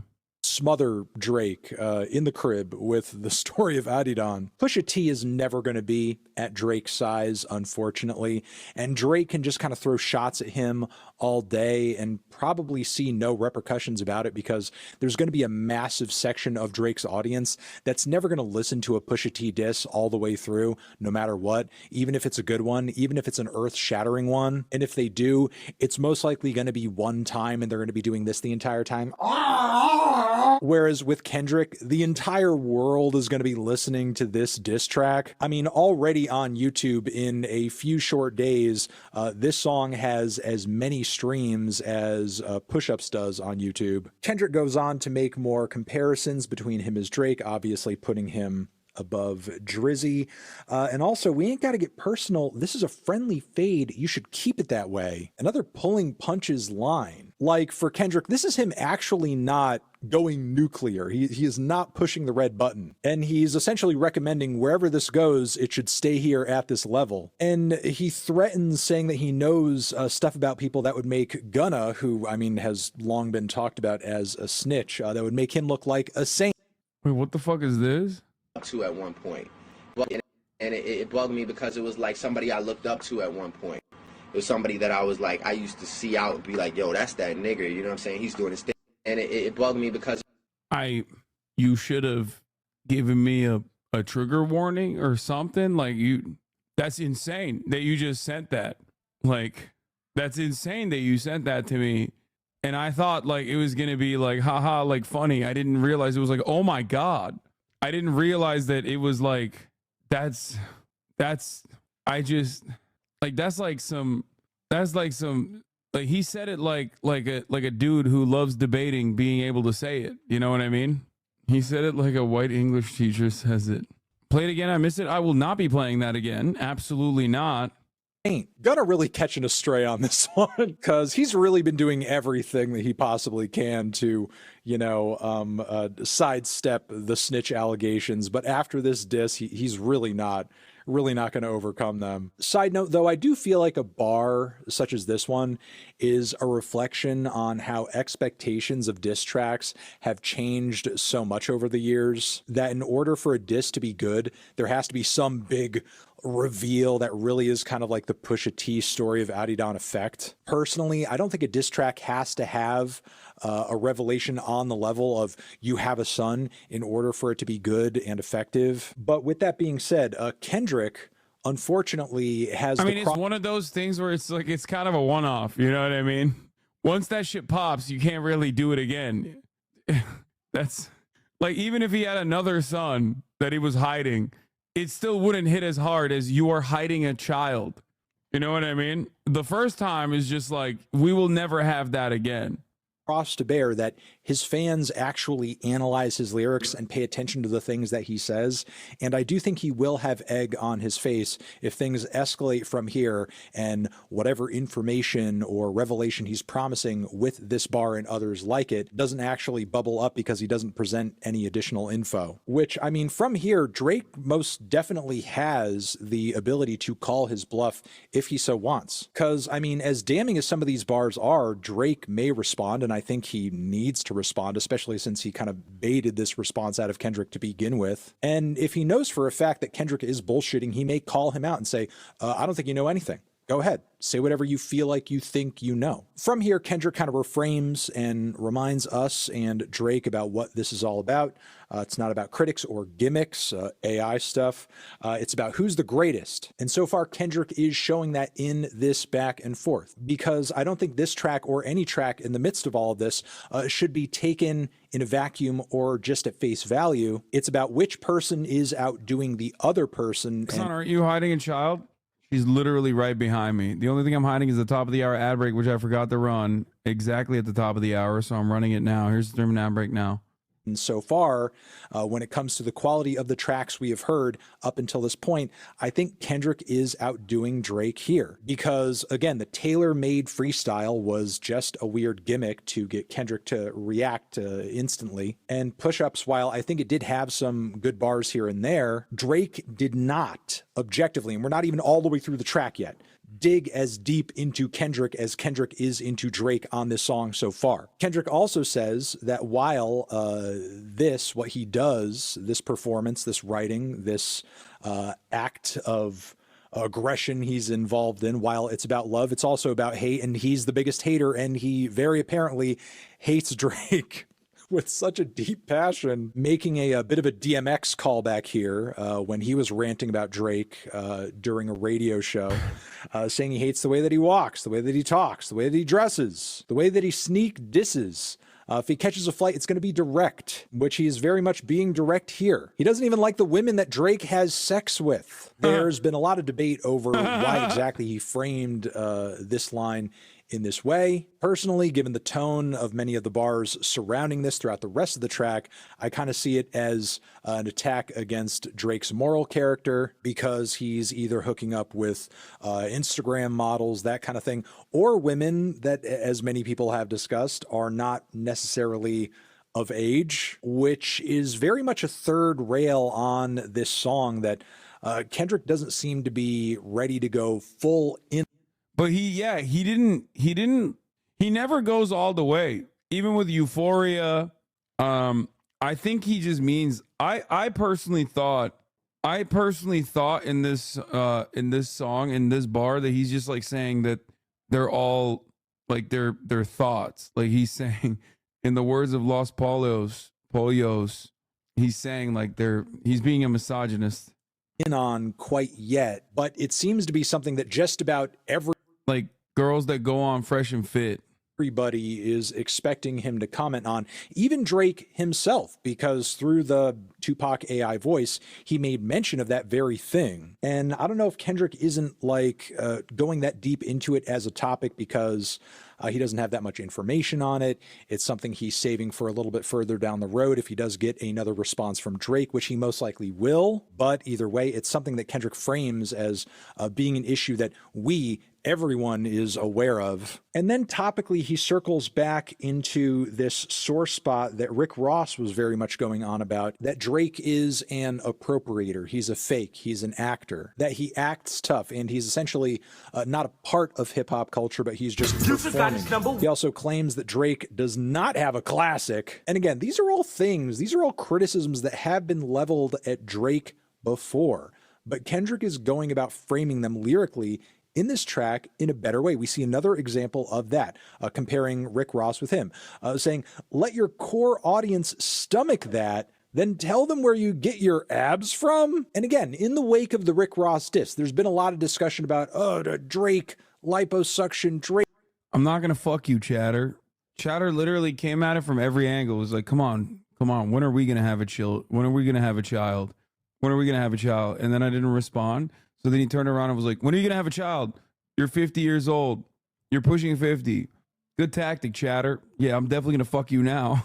Drake, abs, Drake, plastic surgery. Yeah, okay, that's very obviously a thing that happened. Pointing it out just to point it out doesn't necessarily add up to much, honestly. But if you are going to bring it up, do it in a way where you're getting layers here, where the core of your audience has to stomach a fact, an idea, a piece of information. He also makes reference to the fact that Yachty has been outed as a ghostwriter for Drake because there recently was a reference track that came out that clearly Yachty did that landed on a Drake record. He goes again hilariously into all of the things he hates about Drake and comments on him being surprised that Drake had a feature request for him despite them having unsettled business. Now, this is a bit of speculation here, but many assume that this has something to do with Drake wanting Kendrick on first-person shooter as well, which I guess would kind of like make sense given the vibe of that track. So Kendrick's dislike of Drake just runs so deep. He's not even taking feature requests from the guy before this whole beef popped off. But he still has love for the Drake who makes poppy, catchy, just generally enjoyable music. He says he likes when he sees Drake successful, and he wants Drake to keep him dancing and waving his hand. And if he continues doing that, there won't be a threat. But then immediately after that, he infantilizes the guy and says he doesn't see where the man in him is, and then tries to bleed him, saying that when he stands by Sexy Red, he sees two bad bitches. And again, Kendrick kind of, makes a little bit of a nod, makes a reference again to this idea that Drake doesn't like women, grown women, mature women, actual women. From here, Kendrick responds to Drake's allegations that his percentages off his music are all off and pretty messed up. Meanwhile, we know that for a fact Drake has this huge multi-million-dollar deal with his label currently, but that deal, while it does front him a lot of money, it does also require him to split a lot of revenue on multiple fronts with the label. So as a result, Kendrick here is advocating that, well, let's look at all of it. Let's look at all the splits. Let's pull all of it apart and see who financially is really doing better than the other. And he also kind of frames this as a pyramid scheme in a way, saying that he's signed to a guy that's signed to a guy that's signed to a guy, and also insists, and this is kind of another little revelation here,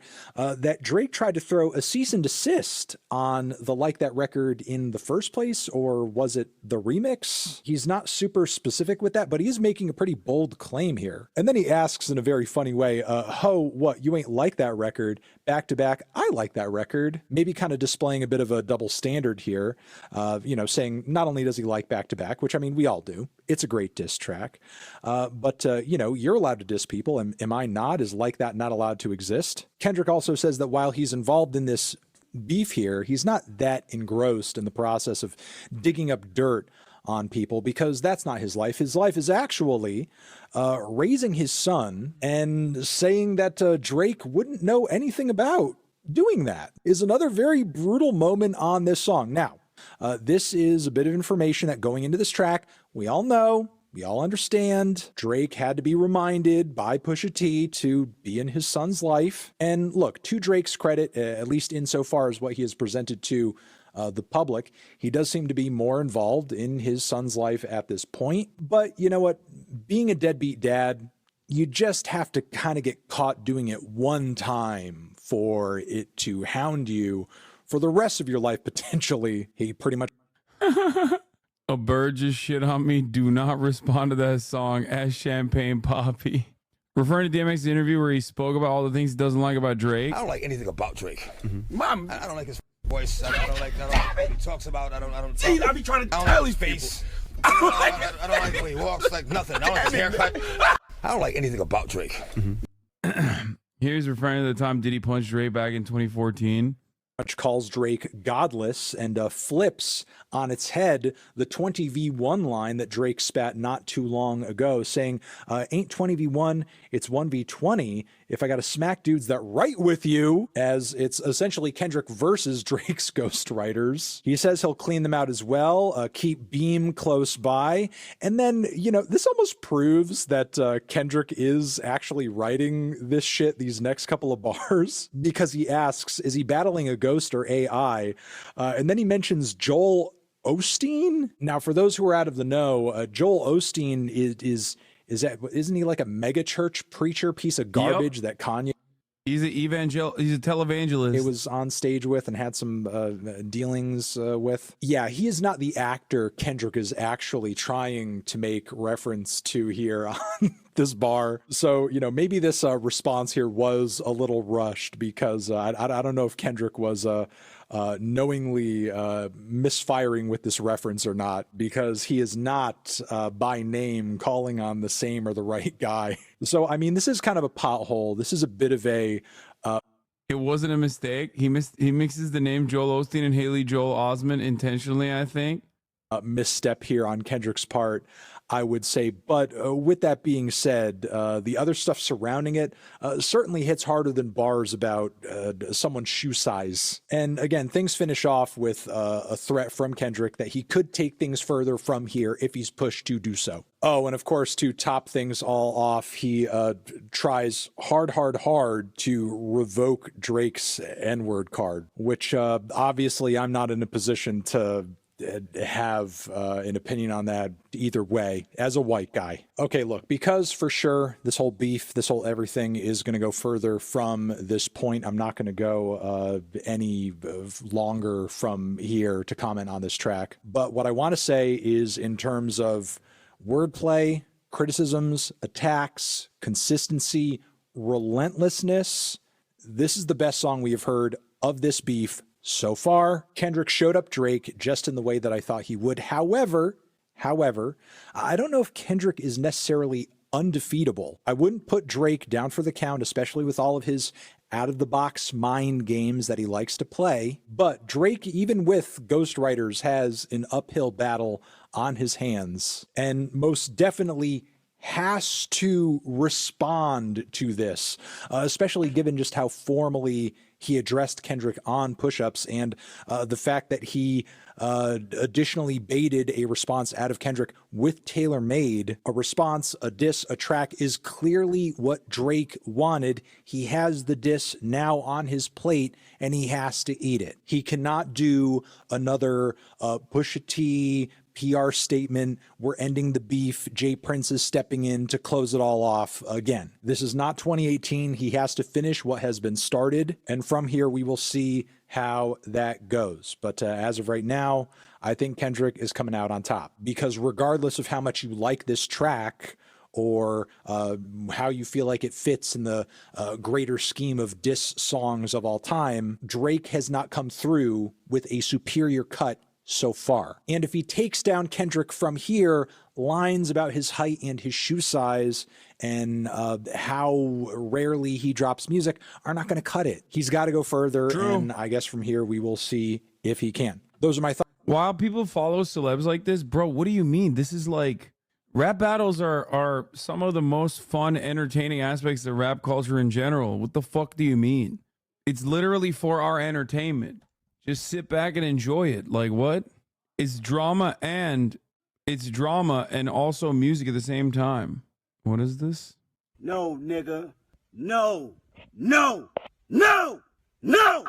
Nigga. Apparently it wasn't a BBL.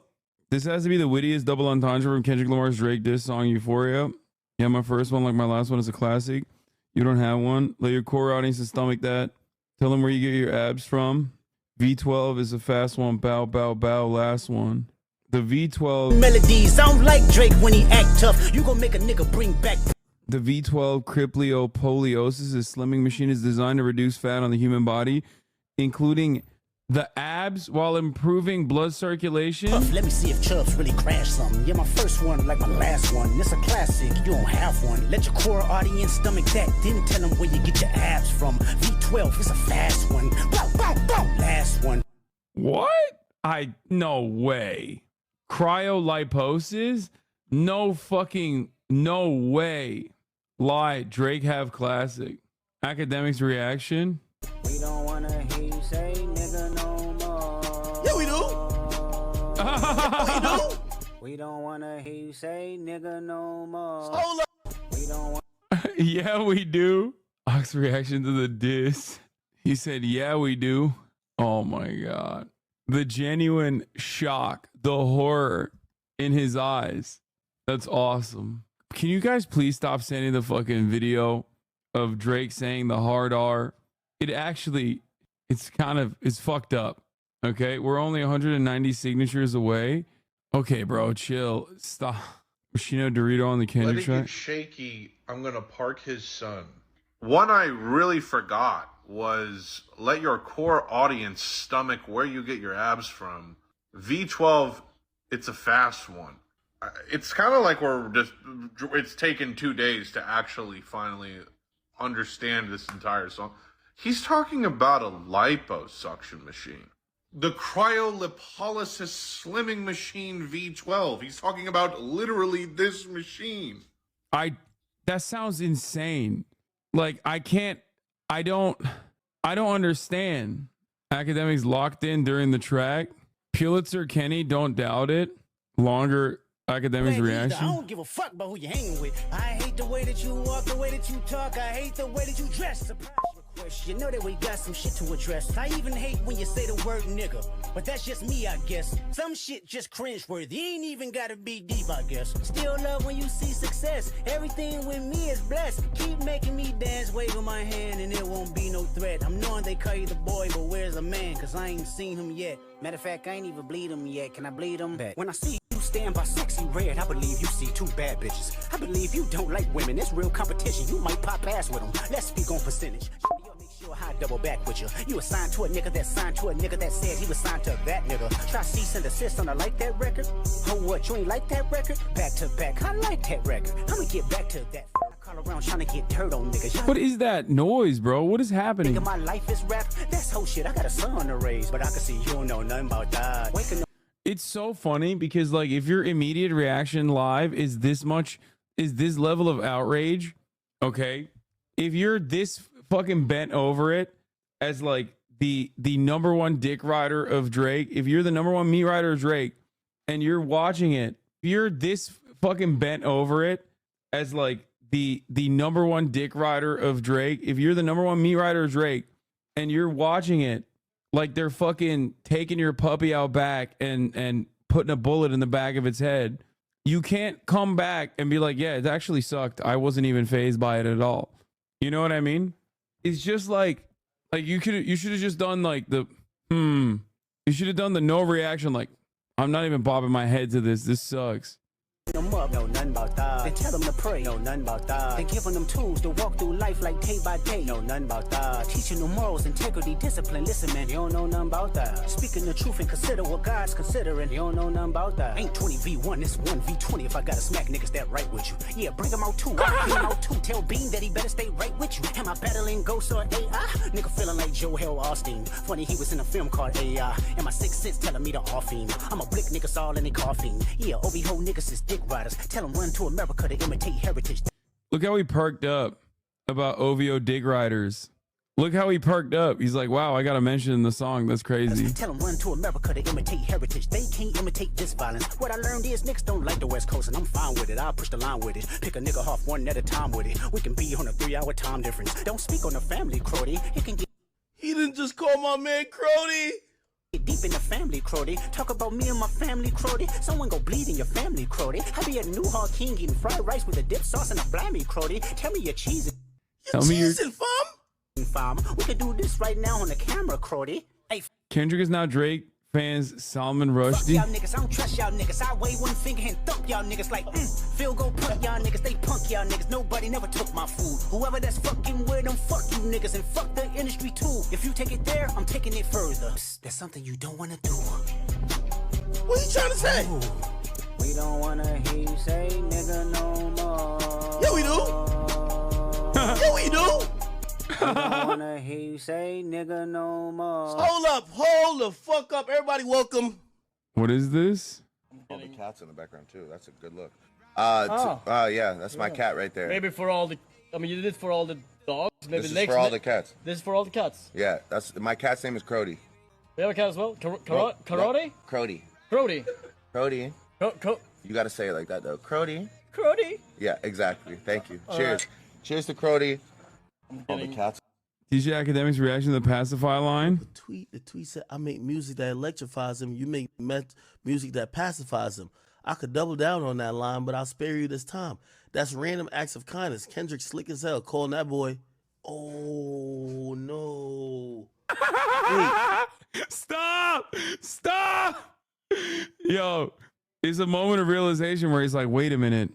Is this going to turn out like my moderator who's now in jail? My main dick rider who banned Hassan Hasanabi Piker from the DJ Academics chat? That's right.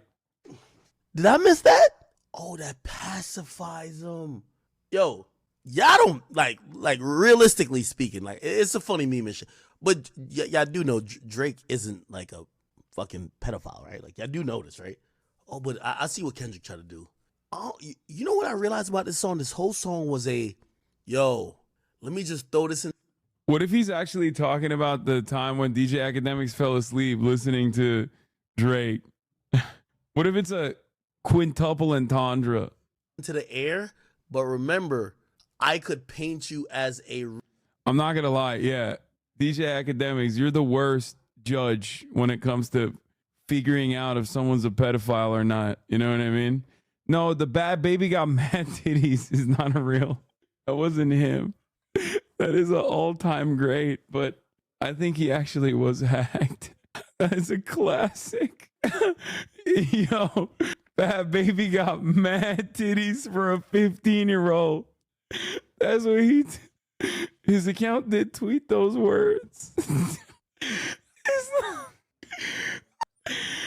Oh, this one is such a classic. I forgot about it for a second. No, this screenshot is real. Like this, his account did tweet this out, but I'm pretty sure he was hacked. Oh, it's just so bad. Oh, listen. Nobody's down worse than DJ Academics Broskies, fuck OnlyFans. Kylie Jenner just gave us fat material for a whole week. Is she the baddest in the game right now? If you say no, name who is. Meg the Stallion showing y'all her peach is natural. Keep it trill, bruh. How many minutes you lasting if you hitting it from the back raw? He's just the worst, dude. Oh, okay. Enough. He's just like, it's just, keep it trill, bruh. This was hilarious. Oh, too. hold on, my bad. My bad. I was backing some shit off. Pause. I thought his computer was so broken. I thought this was fake. Exiting narrator. El narrador se ha cerrado inesperadamente. Si esto no se esperaba, visite el sitio web oficial de Microsoft. I don't know what the fuck just happened. Sí. The fact that this has not stopped this man from just getting absolutely fucking wasted and still streaming to an audience is wild. The fuck? Exiting narrator. I mean, you got this too. Top 5 you smoking on, Kendrick? Because my top 5 is Drake. If we broke it off, then you know it wasn't painless. If she got a watch, then you know it's not a stainless. I was out here fucking famous. I was out here. Certified slobber boy, certified sleepy boy.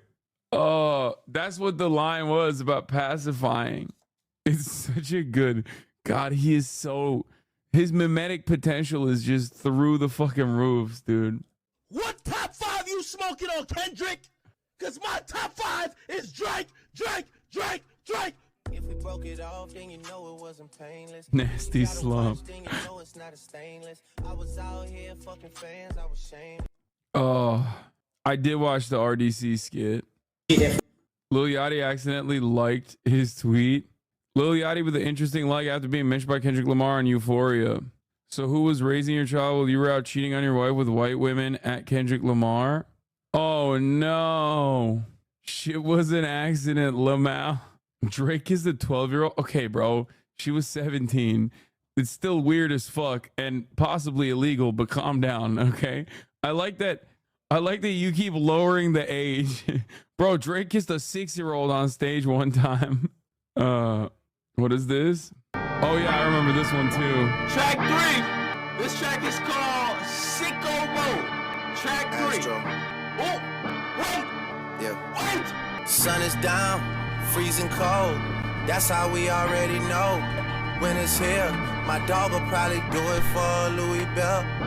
That's just all he know, he don't know nothing else. I tried to show him. Dude, he's a gooner, man. He nutted. Like, that's my bisexual king right there. What kind of borderline teetering on what would most people say is socialism, my guy? Like, wait, what? Let me tell you something about myself then. Yeah, I don't give a shit. Yeah, I don't think that the capitalist organization of the economy is adequate. We don't need to have that conversation. But yes, no, it's no way you believe in that. Hey, listen, I'm one of the biggest pocket watchers ever known to man. Like, I've already summed you up in what you make. And I sum up rappers, I sum up entertainers. Salute to my guy Kai. I just did a whole little rap sheet of his thing. Socialism is not a poverty cult. You don't have to be poor to be socialist, even though you can still advocate for those who are less fortunate than you. You're also... Yeah. This was also the stream where he said he watches me and he's a fan of mine. And he also watches Tim Pool. You miss my long hair? No, you don't. I look so much better. No disrespect, but I'm getting very sleepy. I need to stay up. No. You miss my mustache? My mustache is still here. Why are you streaming so long today? Because I made some promises. One of the promises was that I would look at the Kendrick diss. And I wanted to give you guys some fun stuff because I haven't. And then we had to follow the Kendrick diss with, DJ Academic's reactions because he's the best. He is the best react streamer. I won't, however, be playing Clement Chad tonight because I'm 9 hours into the stream. We getting video essays out on the Kendrick diss. The song is 6 minutes. 1 hour and 17 minutes long. You made a promise that you would play The Walking Dead 2 days ago. We're going to finish Walking Dead tomorrow. Unless like some Crazy shit Bro, happened. love and hate. Now let me say I'm the biggest hater. I hate the way that you walk, the way that you talk. I hate the way that you dress. I hate the way that you sneak this. If I catch flight, it's gonna be direct. We hate the bitches you fuck, cause they confuse themselves with real women. Then notice I said we, it's not just me. I'm what the culture feeling. How many more fairy tale stories about your life till we had enough?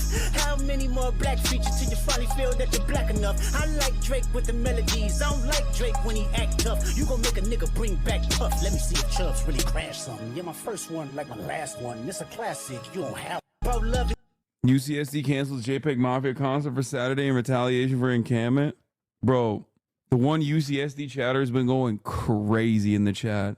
Like, you posted that like 100 times in the chat, bro. I'm sorry that the JPEG Mafia concert got canceled, okay? Future got his #1 hit because of me. Kendrick is a bitch and he got some small feet. You know who not small? Rick Ross, big ass. Metro, shut the fuck up and make some beats, Metro, shut your big ass up and make some beats, Metro. I can't stand, Metro, I can't stand. But that line is just me speaking to the other side of things, which is like, yo, sometimes like, you know, some of like my blackest friends can be just as cruel on the other end, you know, by making you feel excluded, or making you feel like you can't get in on this. and sometimes I do feel like. Yeah, to the 8% black chatters in this community, let me tell you. So us, never mind, I'm not even gonna do it. Yes, white guys always like rating their blackest friends. What the fuck? Some of my blackest friends. Sometimes I do feel like if, you know, sometimes I don't feel celebrated when I know maybe somebody else would be celebrated for those accomplishments, you know? I don't feel like people say when Drake is the artist of the decade, I don't think anybody says, wow, a black artist is the artist of the decade. I don't think anybody says that, really. I never heard anybody say that in the last few weeks. You know, and I associate I associate myself as a black man. So for me, yeah, it's sometimes it's something that I just acknowledge and I just keep it moving. But, you know, like I said, I feel like if the situation was different, I feel like maybe some of the massive accomplishments and accolades that we've conquered on behalf of all of us, not just me. It's not like it's for all of us, right? Just like how excited I am when anybody else in our space does something great, you know. Yeah, of course, there's a part of me that wishes that I was celebrated a little more, but I mean, who wants to listen to me cry about being celebrated? Wow. Okay. Oh God, that clip, dude. Jesus Christ. Drake is the GOAT for opening up hip hop. Please put respect on him as an Ohio Mormon boy. Yeah, say no more, man. Metro response. Anyway, all right. That's all I got for tonight. I'm tired. Wait, maybe this is still archived and you can see the original post. FaZe cum dumpster. Where the fuck is it? Let me see if I can scroll through it and see. Oh yeah, here it is. Here, this is the archive post. This account is gone now. I don't know what happened. But yeah, he replied and he said, "That was me, free Palestine. Thank you for all the well wishes. Leaving the hospital now with 11 staples and 4 stitches in my dome. Despite all this, I'm so proud of everyone that was there tonight. I'm filled with hope. We will see a Palestine in our lifetime." Look, now the account is gone and we don't know what fucking happened. Kept the tab open. Yeah, I had it because I was going to talk about it earlier today. Anyway, so fuck the haters that were saying he's not a Hasanabe hater. He's a Hasanabe hater. I think he was hacked. His name is not Cum Dumpster. No, his name was FaZe Cum Dumpster. Anyway, all right, that's all I got. Chat, love you all. Tomorrow's another day, and I'll see you tomorrow. Sorry for no Clementine tonight, but I'll get to it tomorrow, okay? At least I got a little bit of fun stuff out of the way. And there will be more fun stuff in Walking Dead Finale tomorrow, hopefully. Unless there's some crazy shit that happens again. And again, and again. Anyway. Peace, everybody. Just begun. There is again a sun is streaming, a sun is streaming.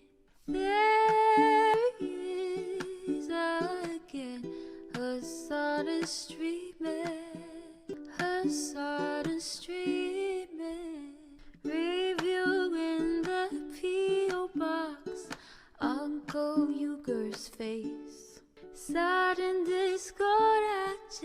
drop. Great names take on breaks.